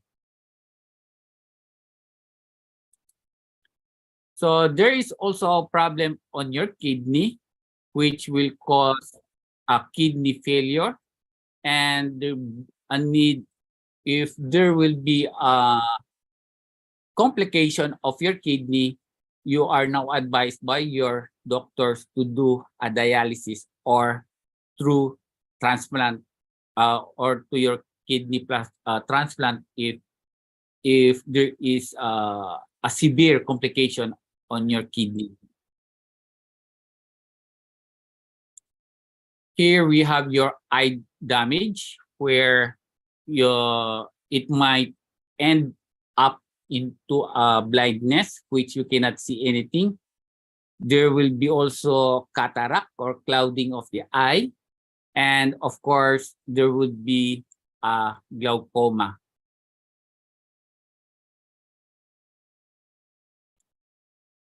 And here our discussion will be concentrated on the foot damages, which it starts from an ulcer, it is infected, and it become too much exudate. Then the end part is they have to remove that part that is infected, or we call this one as your amputation.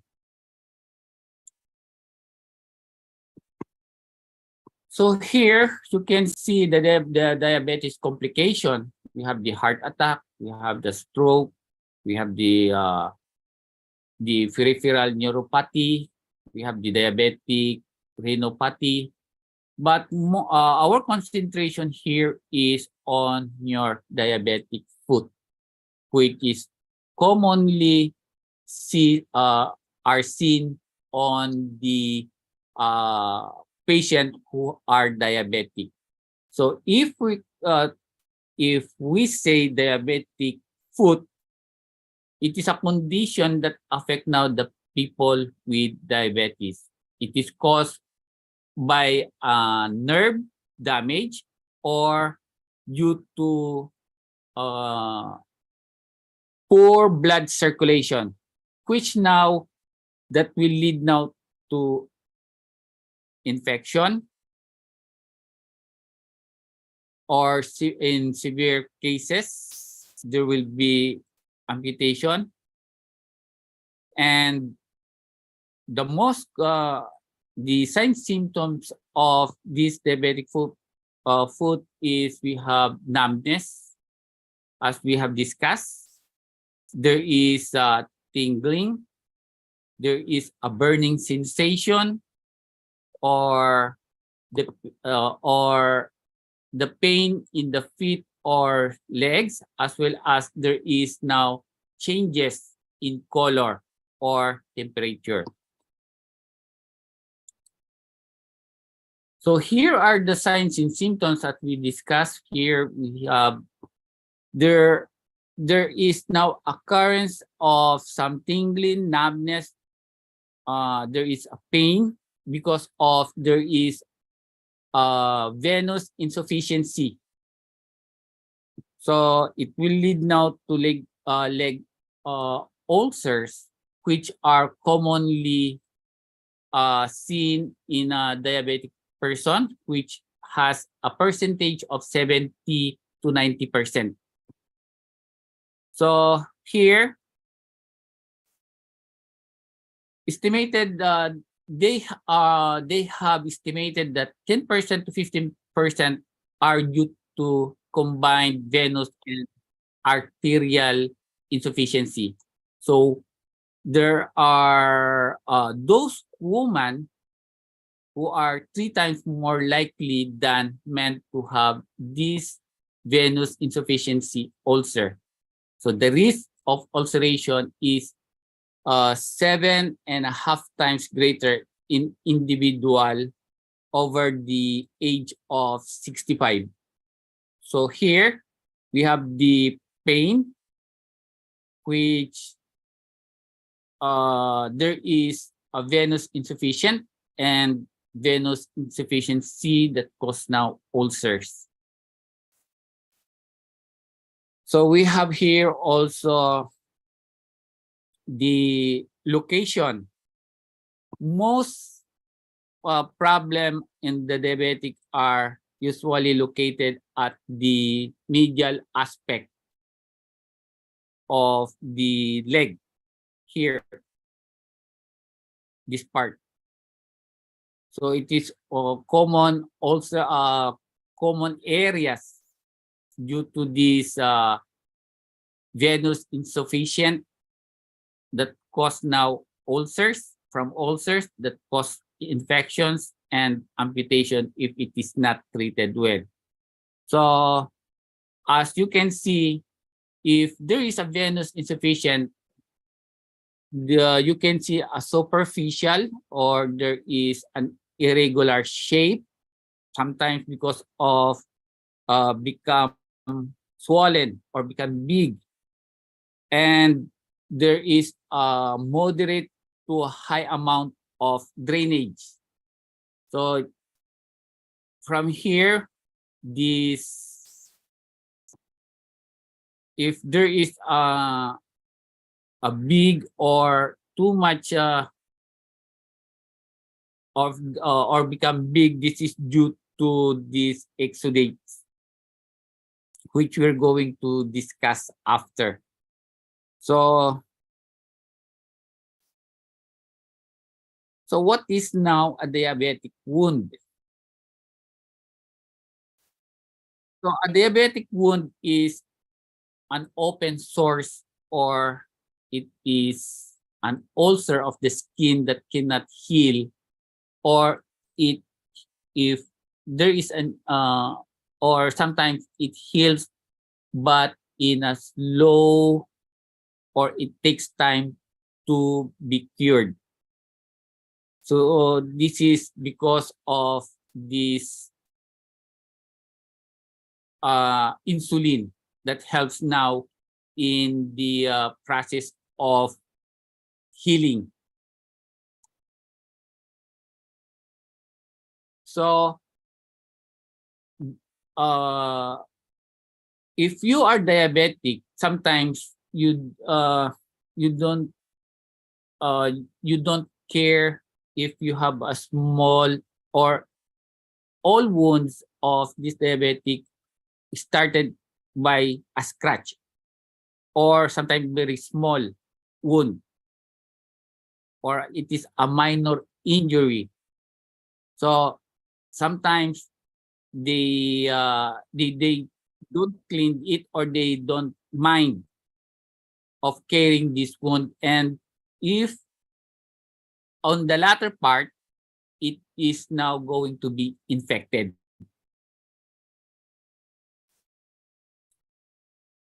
So always remember that a diabetic wound requires a comprehensive approach of healing, so which may include this medication, appropriate care, and of course a change of lifestyle. This is the how a normal wound heal. It will start from homeostasis. That is there is an initial vasoconstrictions of blood and platelets aggregation to design to stop now the bleeding. So if there would be a homeostasis, it will go, the next step will be your inflammatory. So it goes to your inflammatory, which is from homeostasis.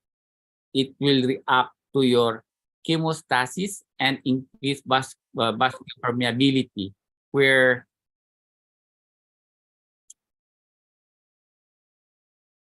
now there is a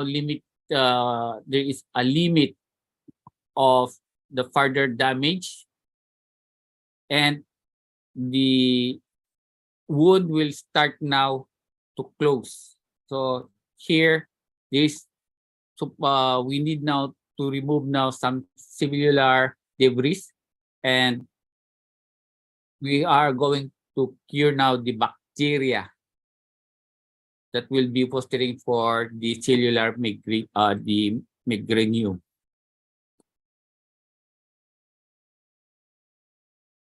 The next one here is your proliferative.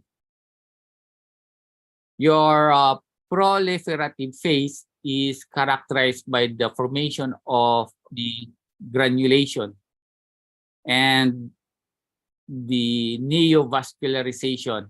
So this phase can last for several weeks. Then the last one here is, as you can see, it is already closed. This is now the remodeling and at the same time the maturation phase. This is where the wound achieves its maximum strength at its mature. So how is wound healing in diabetes mellitus? So it has different approach or different steps here when it comes to the wound healing to those who have diabetes mellitus. This is because there is no insulin that help in the healing process. So there is a high blood sugar level in the main, which is the main factor.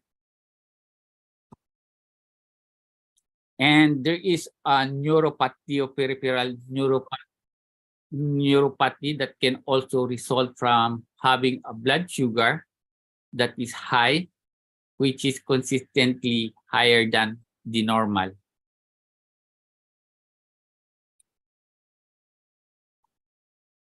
So here we have a poor circulation. because people with diabetes are twice are likely to develop peripheral peripheral vascular disease. If at the same time, the condition of a poor circulation. And of course, if you have diabetes mellitus, your immune system is compromised, that lead now into infection. So we're going now to talk about diabetic wound care. So if caring with the patient with diabetic with a wound, you should know what will be your wound etiology. Here, a wound etiology is like a several wounds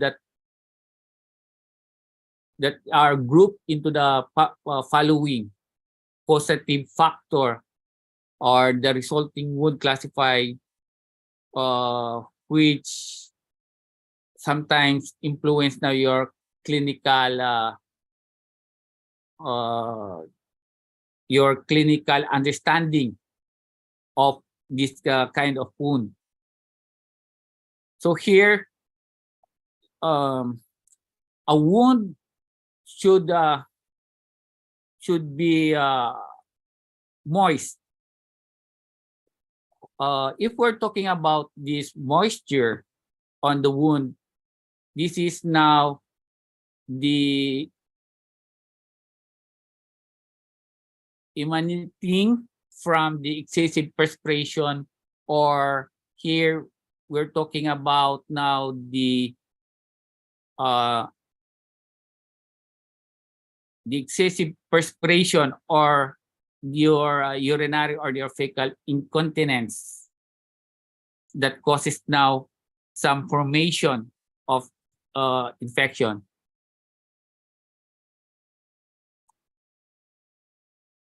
Here, your chronic vascular insufficiency or compromise and autoimmune and infection will arise. That will be your etiology. So here, if you have a patient with this diabetes or it has a wound, you should know where it is located. So your wound location. So this is where it is very important to know where your wound is located.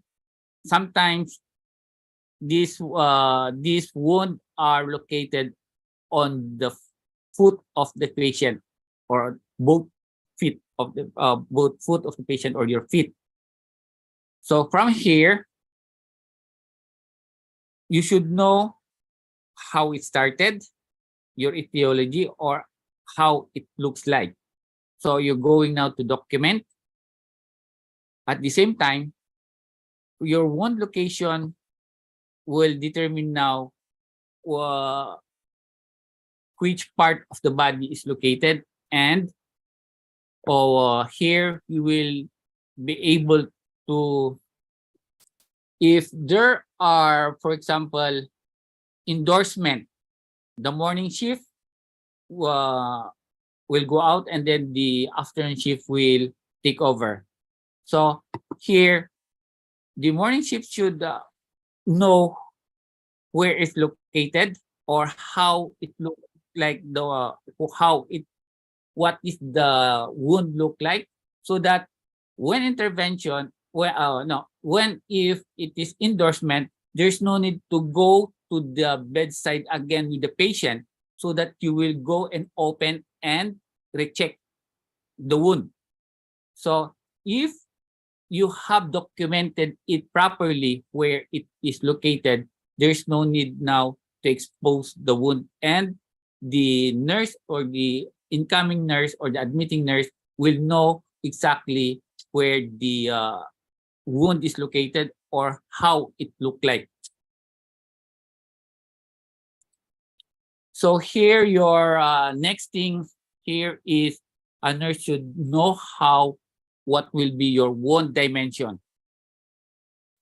Your wound dimension here is how big is the wound. So here you will now trace, you're going to trace now if your wound intervention is proper, if it is working properly by measuring now the dimension or the diameter of your wound. So here, because it is not instantly, those who have patients who have this kind of wound don't instantly to be cured or healed. But through your proper procedure, wherein you're going now to measure if your intervention or your wound care is effective, wherein the size of the wound will decrease. As you can see in the picture, it is now red and then it was cured. So if you're going to measure the diameter of the wound, you can properly estimated if your intervention or if you have the wound care is effective or not.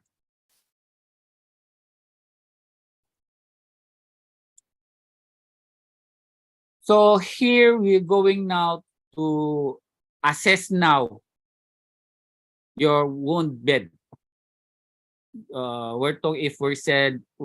If we're talking about the bed, it is the flooring of your wound. So there are the 5 tissue colors where if it is a pink or red, we know that the wound is healthy. But if there is dark red or the wound is black or there is yellowish or greenish, this means that there is unhealthy wound. Try also to look for the texture. So try to check of its firmness. Is it the skin is firm? Is it the wound is moist and bumpy? So if these are seen in your wound, meaning it is a healthy wound. But if there is a friable and at the same time it is dry or it has a smooth bed, this means that there is an infected or unhealthy wound.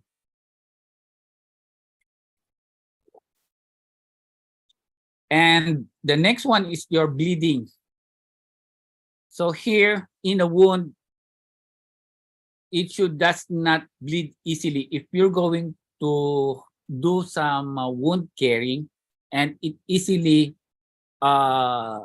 bleed, just merely wiping with gauze, that is meaning there is unhealthy wound.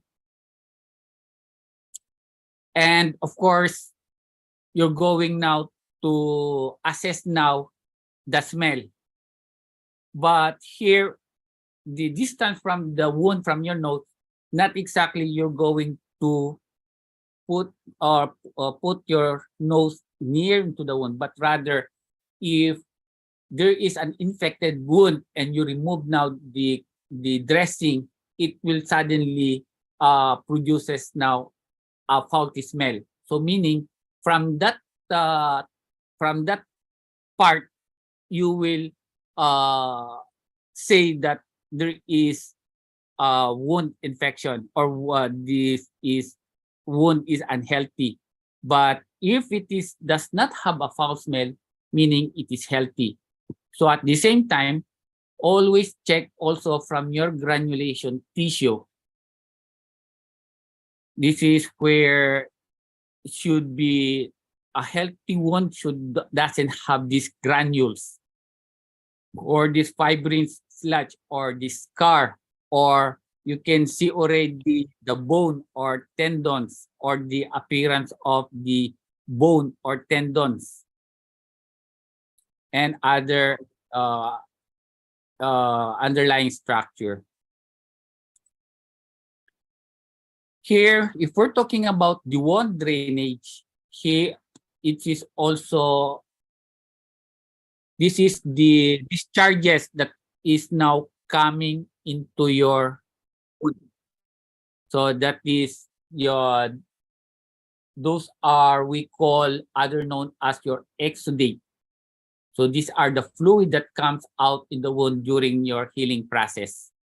So here you should know how to, or you should document the type of drainage that is coming from your wound. The amount is this, you're going to estimate how many or how many ml has been removed or has that is you can see dripping on your wound. Your color from here, it is reddish, so meaning it is healthy. But if it is a whitish or it is a greenish or this, there is a different color other than the red, so meaning there is some problem of your wound. So you're going to check for the consistency and of course your odor as we discussed. So from here, the yellow should not be pale yellow or should be not be brown or should not be blue-green.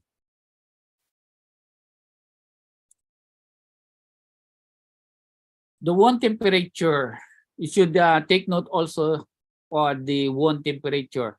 So the normal here is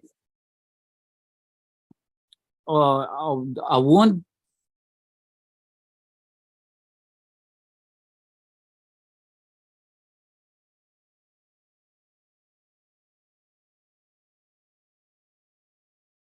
for hours to restore now the healing temperature. Always keep it warm and keep it moist.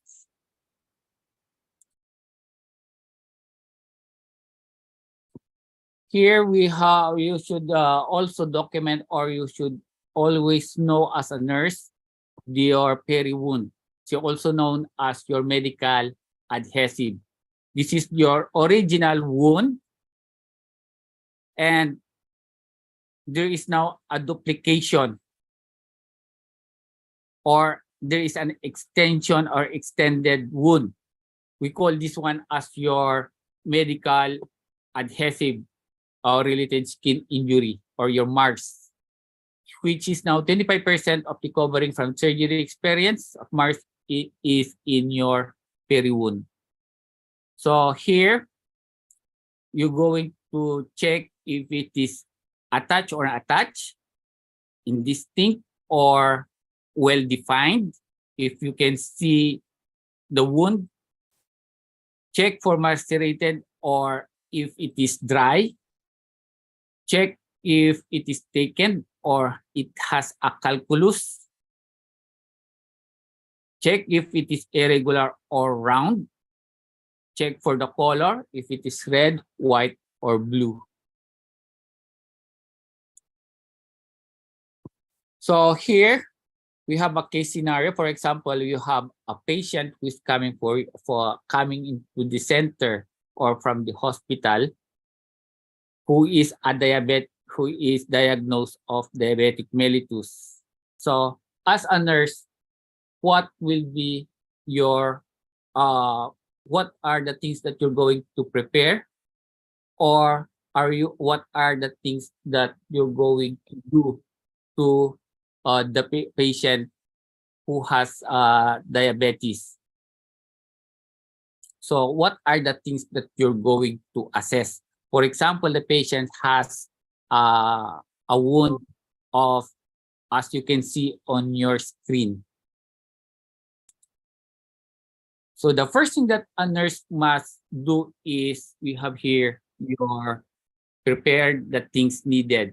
So of course you have to clear the available workplace. It should not be congested.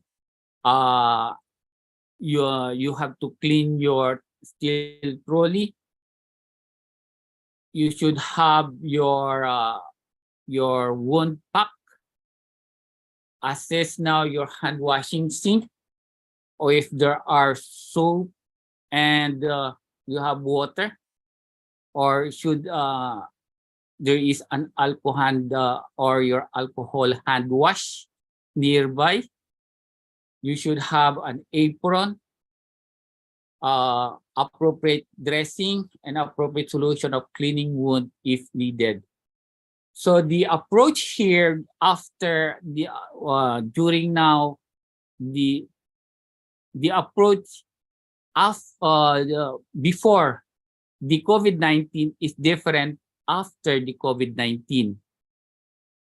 Before, we only we don't use sometimes gloves or apron when cleaning. As long as we have now the pickup forceps, we dip it into the cleaning solution, wipe it, and cover, and that's all. But now there has been a strict compliance on how we're going now to clean those patients with those patients who are diabetic that has wound or infected wound. Sorry, Mr. Roy. Yes, yes, ma'am. You have time is left, maybe 5 minutes. Okay, sure. But we will extend. We will extend because Sure. the procedure for wound care is very good. The last All right. maybe 10 minutes for extend. Thank you. Thank you, Ma'am Ewing. Dr. Wim. So here, if you have a patient, you call your patient by their name, or you ask what's their name. So sometimes there is a misconception. If calling by name, sometimes it is different, or different what they heard. So if you call their name and that was it's just the same name that they heard, they will come. But if you ask the patient if you ask their patient what's their name, and then here you will now try to check the proper name through your proper ID identification. So you will have now appropriate patient with you. Here, from the preparation, you have to explain. As a nurse, you always explain the procedure. So what are the things that possibly will happen? So you have to clear now what's the mind of the patient on regards to their sickness. So from here, you have to position your patient, and of course, always observe privacy. Check the patient care notes if the patient is scheduled for wound dressing. So here, the approach of wound cleaning here is different, rather as we explained. So from here, you should always wear our gown. After it, we have to wear our mask, respiration, goggles, and gloves. Those are the required PPE when cleaning or facing with your patients. So here you have to be sterile, not sterile enough, but we have to maintain the sterility of those from the things that we're going to use. But sometimes, because of the nurse is very careless, he tried to infect where they infect now the material that will be used through the patient, wherein the infection now is transferred into the patient. So there is a nosocomial infection. So always observe sterility when preparing your materials. So here, before you do your wear your gowns, you have to do your hand washing, which is very important. Always observe your 5 moments of hand washing. And we have the second is, if you are complete already with your PPE, you have to assess now the wound. So check the wound.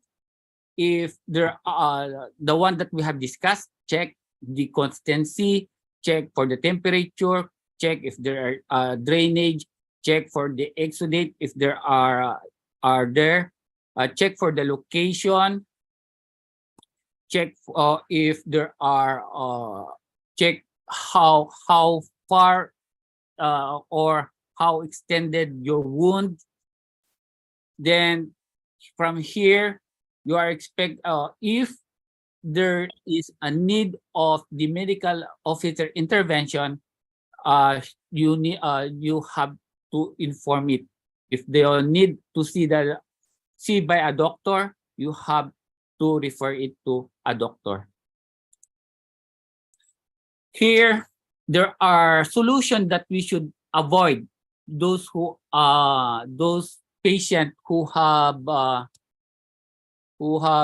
diabetic, who are having this diabetic mellitus,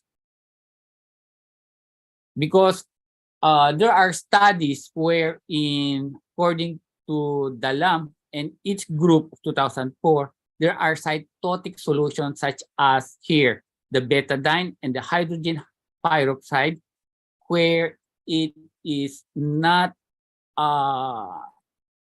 should not, or should be avoided in cleaning those patient wound, those diabetic patient with infected wound, because here it will now cause some irritation and some burning sensation into the wound area.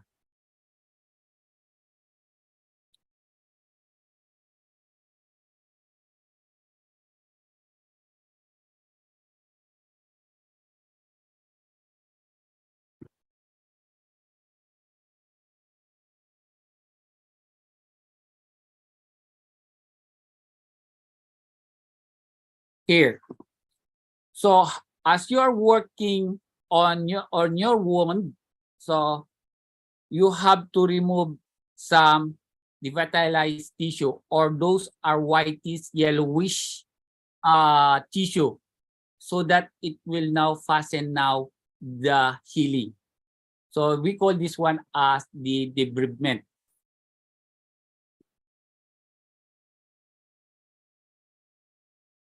Or you use some forceps in cutting away this tissue, or if it is necessary, you use scalpel or any scissor.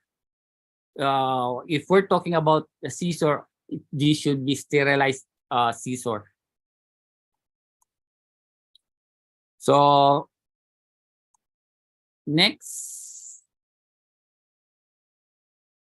so from your wound, only you use now the sterile water in cleaning now your wound.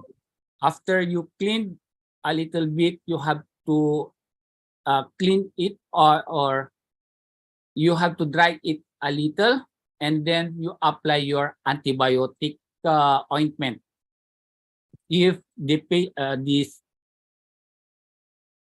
antibiotic ointment supposedly don't use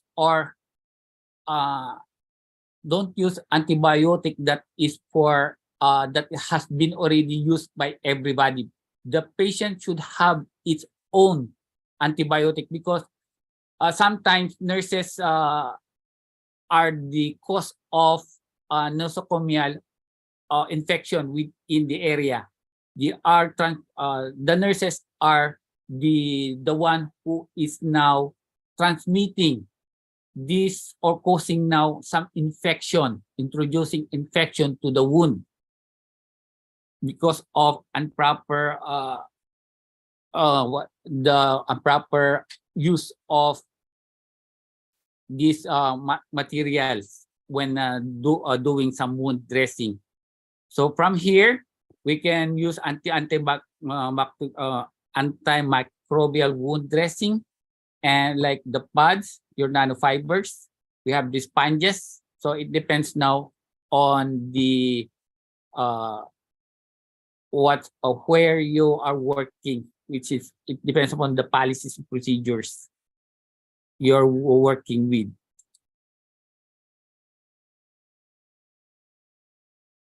Here, we have discussed here the antibiotics. After we clean with sterile water, dry it up, you put now the patient's antibiotic ointment, cover it up. Be sure to use now the moist or observe your moist wound treatment. You have this stockinette and cover it up. So the moist is very important. It should not be a dried dressing, because it will cause a further damage into your skin. Then after you have your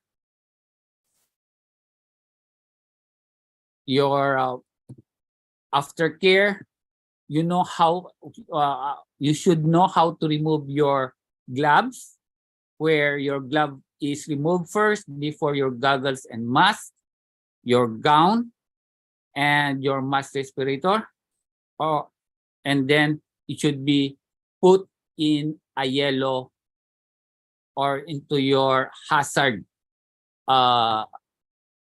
container or your waste container. Then after that, you have to do your hand washing or alcohol swab. That is according to the CDC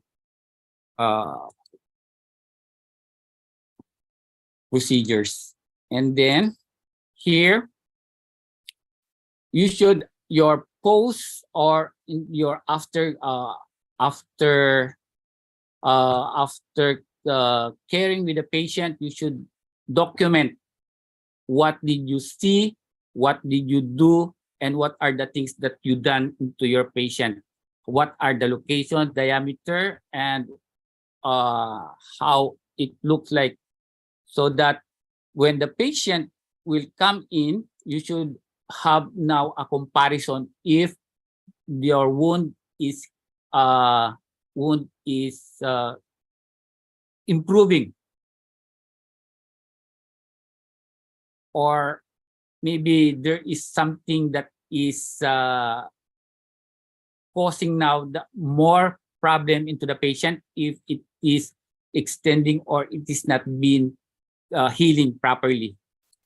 So from here, after a month, so you can see now the outcome of your procedure.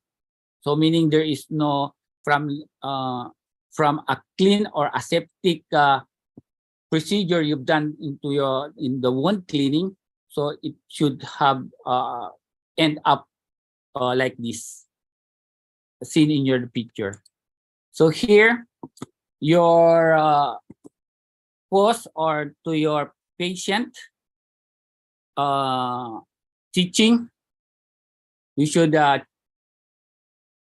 treat your patient, always check on their blood sugar, always keep the wound clean and moist, should come always come on wound daily dressing, and avoid walking barefooted. So this is now my reference. And I would like to thank Ma'am Wiwin for inviting me here to discuss this wound together with the director, Muhammad Wildan, and the moderators. And thank you very much. That's all on my topic. Okay. Thank you very much, Dr. Roy. Very interesting your material. So the next, maybe we just have one question, Dr. Naning, as Dr. Naning. Maybe we can open the 2 question or 3 question or just 1 question because depend on the participant. Very interesting. Maybe there are lots of Yes. questions that need to be clarified and need to be clarified of, so Yes. we can accept it. Yes, maybe I will open the question. Directly question, no problem. Thank Dr. you. Naning, you want to ask the Mrs. question? Okay. Wiwin. Okay, thank you. Thank you, Dr. Rai. Yes, thank you, ma'am. It's very interesting your slide, and I asked about the care with a patient with a wound condition. The first, what kind of wound condition do you use hydrogen peroxide? Hydrogen peroxide, yes. Yeah. And the second, what do we do if there is a lot of pus from the wound?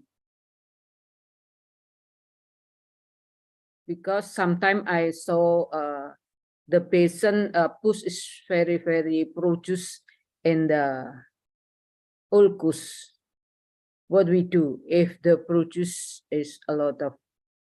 And last, what do we do after the patient has an amputation?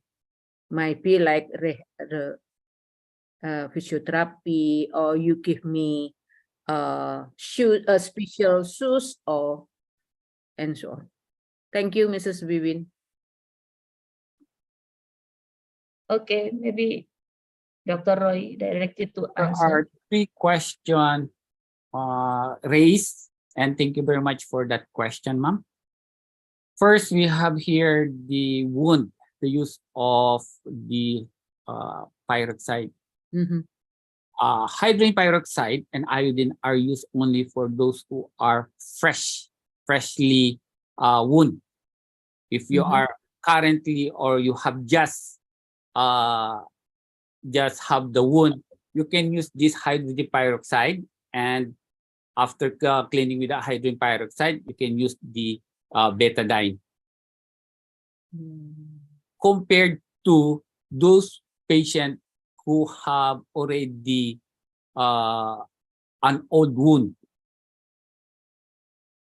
So it is not advisable that you use now hydrogen peroxide because of the burning sensation. This, if you put the hydrogen peroxide, it causes now bubbles. Yeah. That is interactions now with this. It will remove now the oxygen. It will become whitish.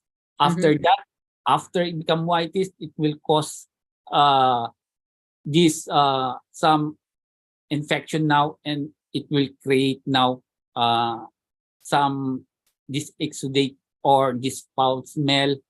It become yellow and it will start spreading.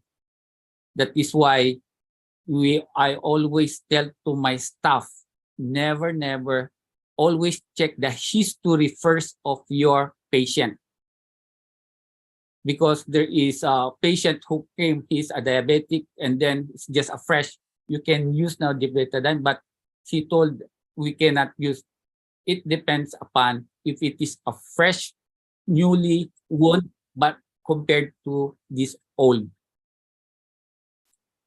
This well, you're talking, ma'am, about the fuse.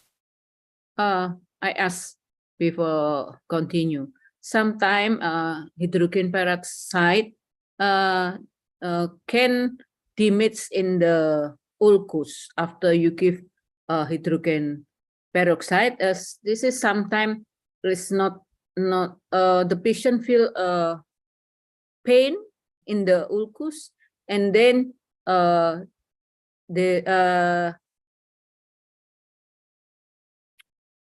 what's mean demits in the ulcus in the upper area. Surface. Oh, Pemakaian hidrogen peroxide itu merusak kulit permukaan luka itu. yes, the surface of the skin. Okay, ma'am. Skin Yeah. of the ulcer.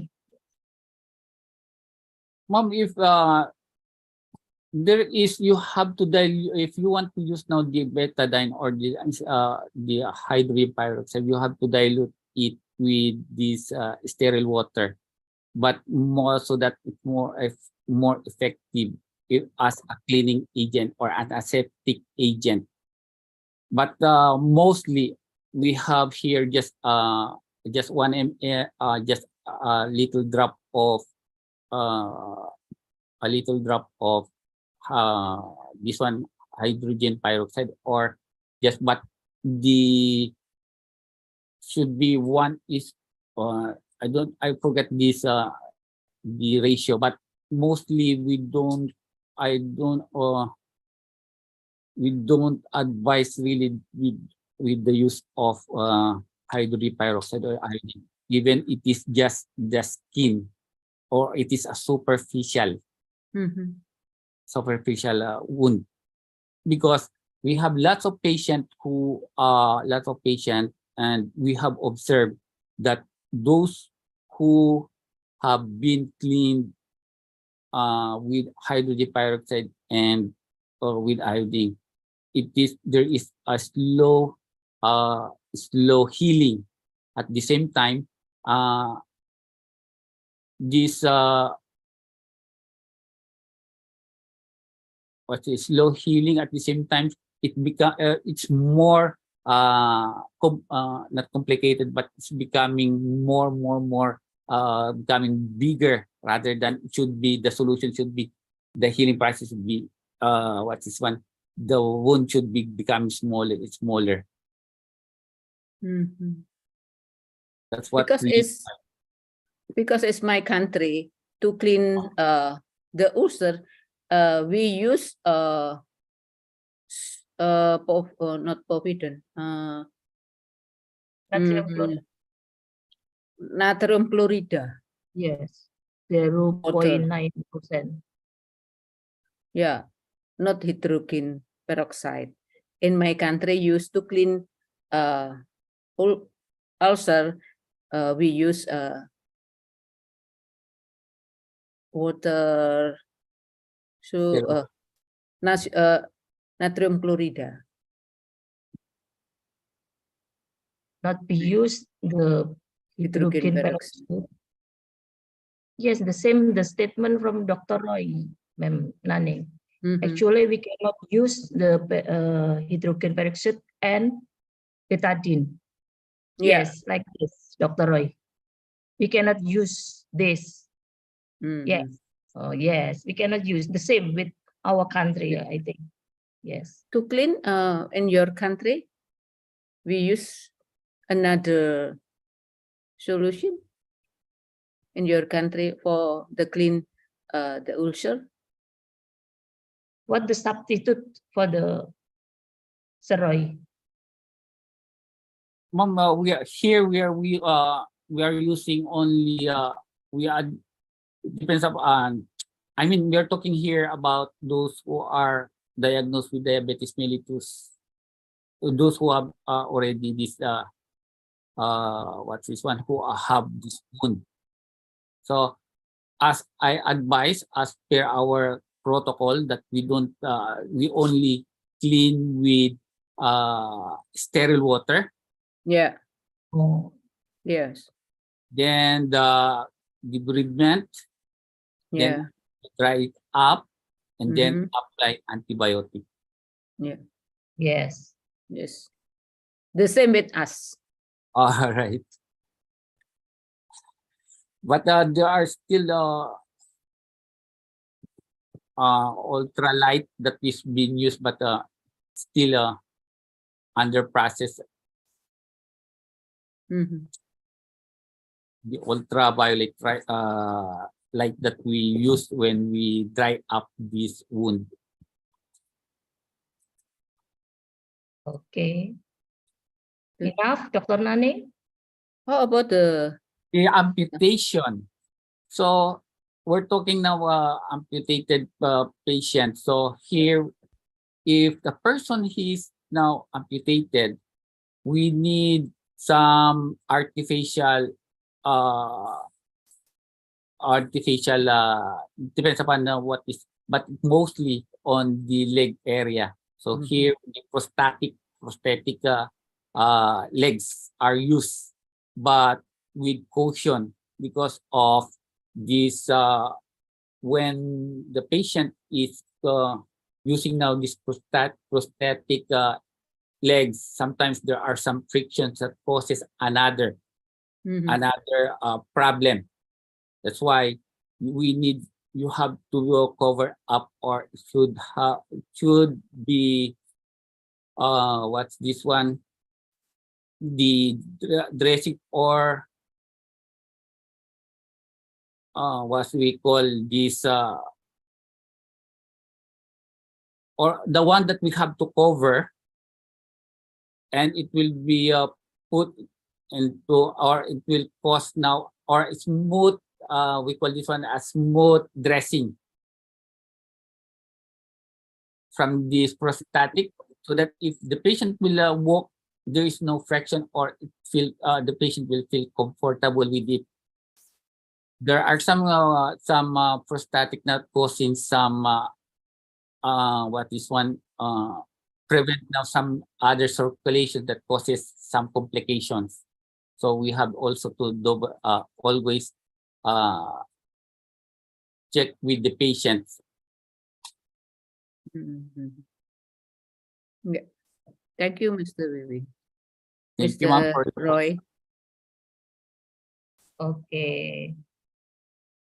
Maybe one more. No question. How many?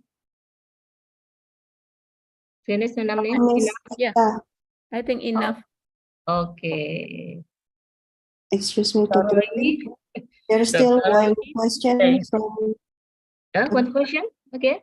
Yeah, there's still one question from Mrs. Tika, I think. Okay, Mrs. Tika, please. We will send you to the bottom of the message, I think. Wait a minute. Okay. Sometimes, blah, blah, blah. Sometimes this is from Mta. Yeah. Sometimes, Dr. Roy, there is a question. Sometimes those of us who are young don't realize we have diabetes. Then, when we suddenly get a wound, it takes a long time to heal. So, what do you think about the progress of diabetes wound healing at a young age? Yes, ma'am. That is more common problem with on the young age, mostly on the toddler, if they have because they are the most active one. You keep on running in here, running the process now. So here, the parents should don't allow, they should I mean, the way they dress, they should dress their children with a long what is one that cover all the lower part,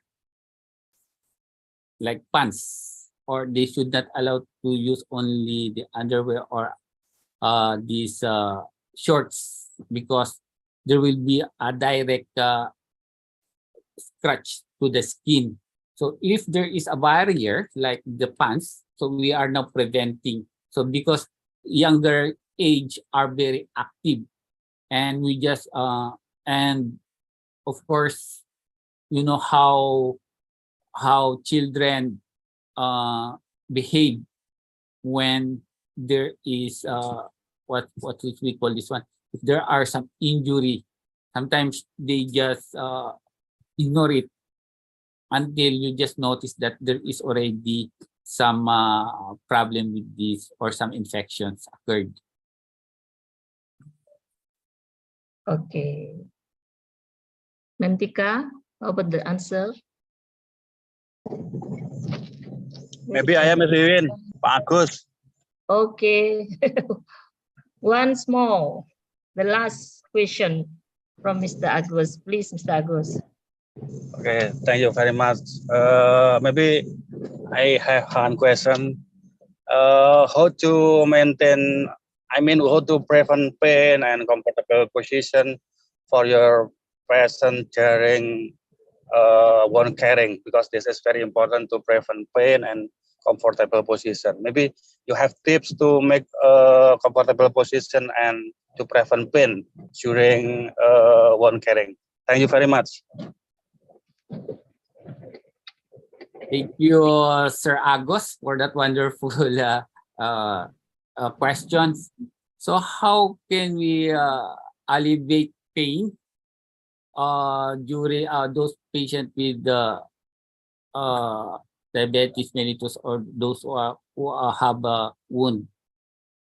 Here, we always advise patients, sometimes during the night, they have to elevate a little their foot so that it will now maintain the circulation of the blood. So at the same time, we advise them to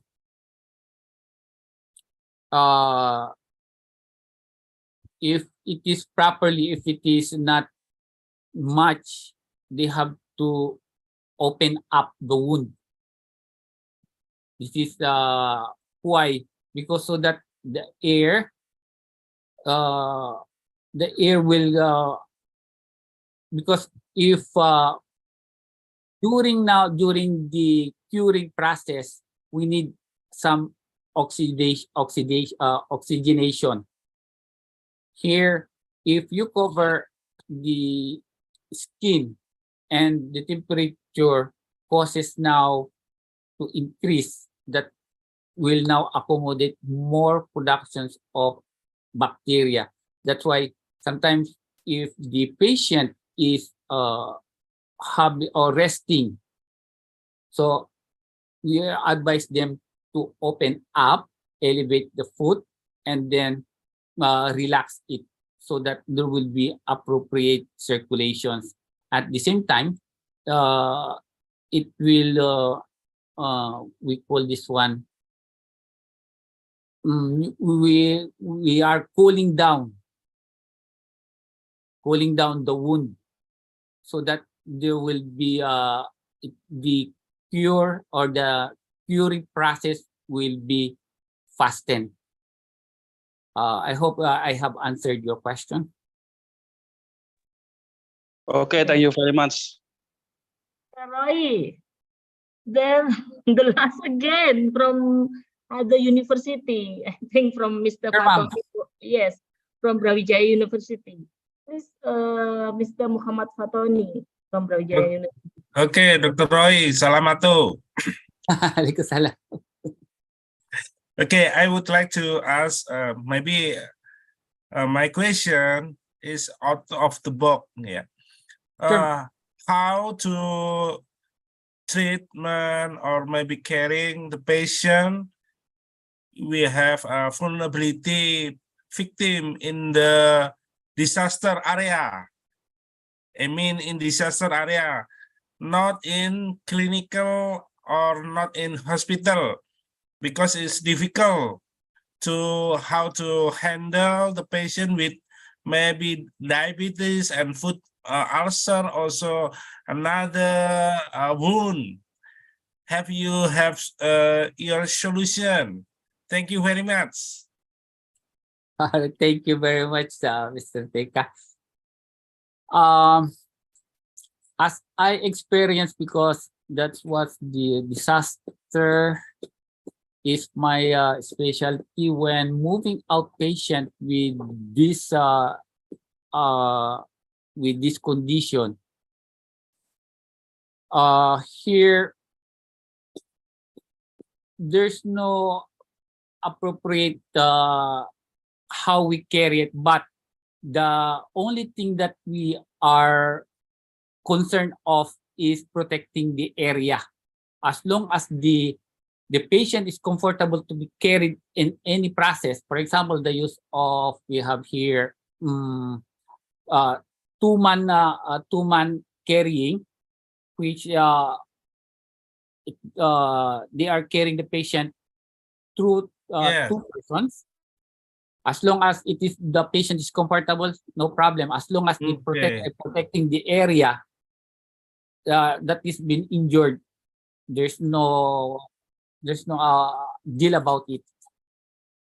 Yeah, because Indonesia is the laboratory of disaster, many disaster like volcanic eruption, floods, maybe typhoon, like same in Thailand or Philippines. Because yeah, this is our burden. How to caring the patient when in the shelters. Dr. Roy. For us, if it is really an emergency, we have to grab it. We will forget everything. That sometimes we forget that the patient needs some safety of. But if during emergency and all your what's this one? All your energy are there. You forget that. But what is most important is we need to protect the patient. Just if you have to carry it in your at your back, and you have to check it. Or first you have to cover it with a blanket, put in your back, then move it out. Yeah, the problem is when in this disaster area, the area is so far, not like in maybe another country. Indonesia is very biggest. Yeah, it's very maybe take time around 2 and 3 hours to send in the hospital. This is our problem, because maybe in like South Malang area, we need around 2 hours to take the patient to send into hospital in Malang City. This is our problem. Maybe have a solution. Maybe because we didn't have like in Malang, especially like a helicopter medic like this. Maybe this in your country or maybe in Qatar, maybe helicopter is okay, it's easy, but in Malang remote area is very difficult. Thank you. I understand. Yes, that is really one of the problem. But here it's properly prepared. Okay, yeah. Here, if during disaster, we have all the equipment needed. That's why, as in connection to your question, sometimes it's very hard to suggest or to tell through. Through what only from my experience is that if during a disaster, what you need is the safety of the patient, not the condition of the patient. The safety always comes first. Okay, thank you very much. Gracias, Dr. Roy. Thank you, Mr. Fatoni from Brawijaya University. Thank you very much. You can attend in our conference. Because our time is very limited, Doctor. Actually, we want to discuss many things about this. I hung up my class. Because yes, actually, you have many classes. together same time.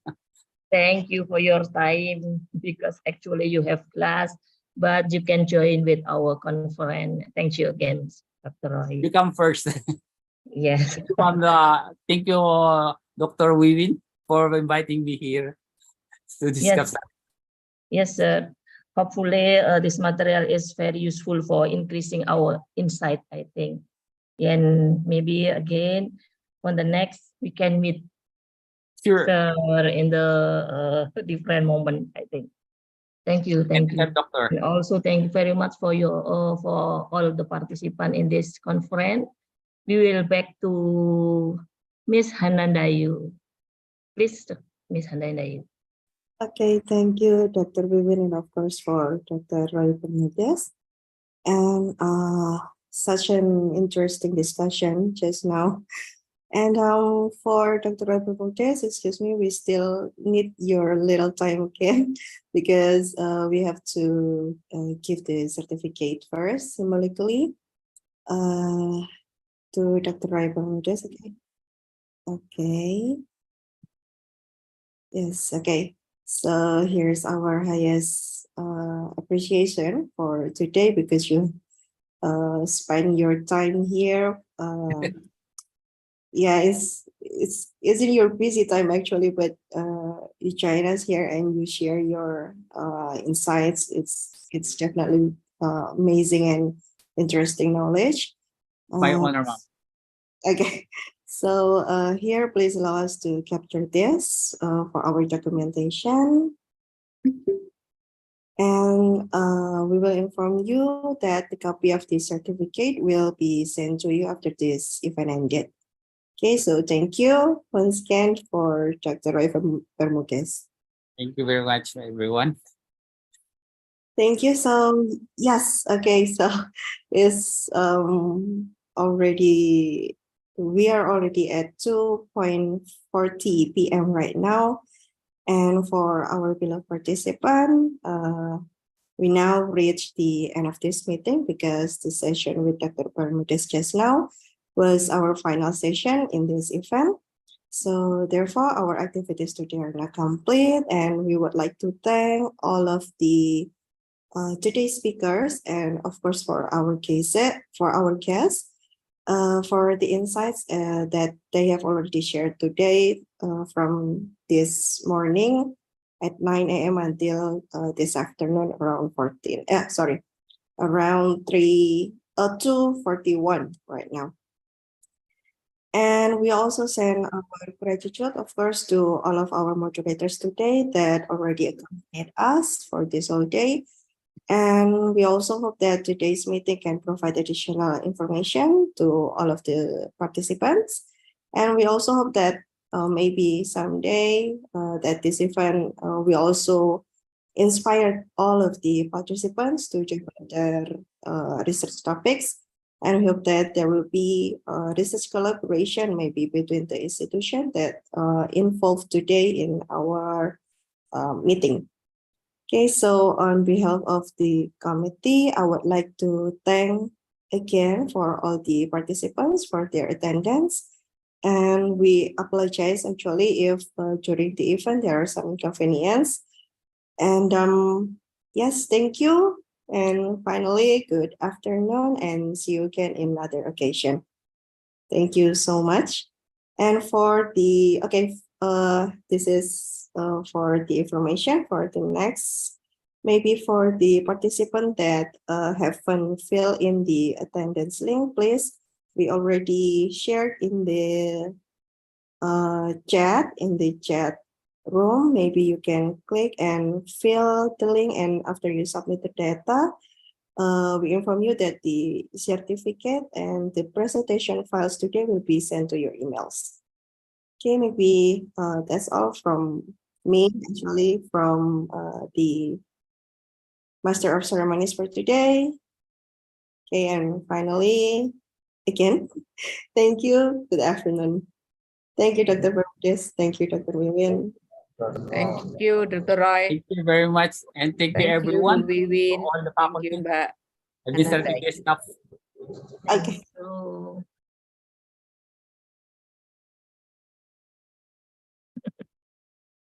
Aku leave. Yes, ma'am. Can I leave now? don't Oh, forget, yes, you may. Okay, thank you very much. Thank You're you very welcome. much. Thank you, committee.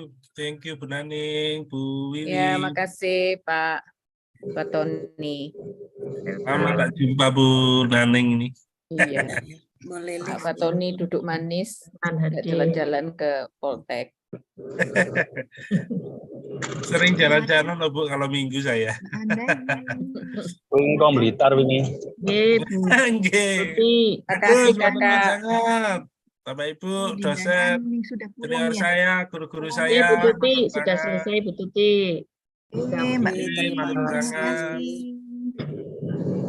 Izin leave. Assalamualaikum warahmatullahi wabarakatuh. Terima Waalaikumsalam. kasih semuanya. Terima Bu, matur ya, nuwun. sami-sami. Saya alumni Akperma juga loh Bu. Siapa ini ya? Pak Tony Bu. Nggih, apa kabarnya? Alhamdulillah saya Bu. Masih di UB toh? Masih Bu. Insya Allah sampai Alhamdulillah. pensiun. Nah, alhamdulillah, nggih. Monggo Amin. salam untuk teman-teman di Siap UB Bu, semuanya, Brosi. nggih. Saya izin undur diri. Assalamualaikum semuanya. Waalaikumsalam.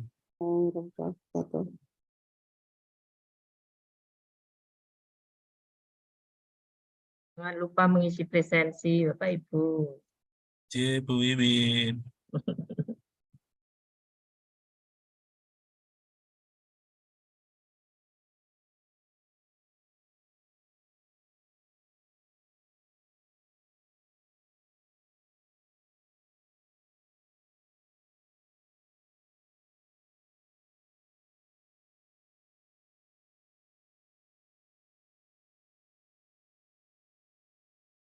Bapak Ibu, mohon izin kami end meeting for all dari panitia nggih, dari host. Nggih, Mbak Nandi sudah di copy untuk presensinya. Nanti Mungkin ada saya teman-teman kirimkan yang lagi. Nggih. nggih, makasih. Ibu. Izin leave.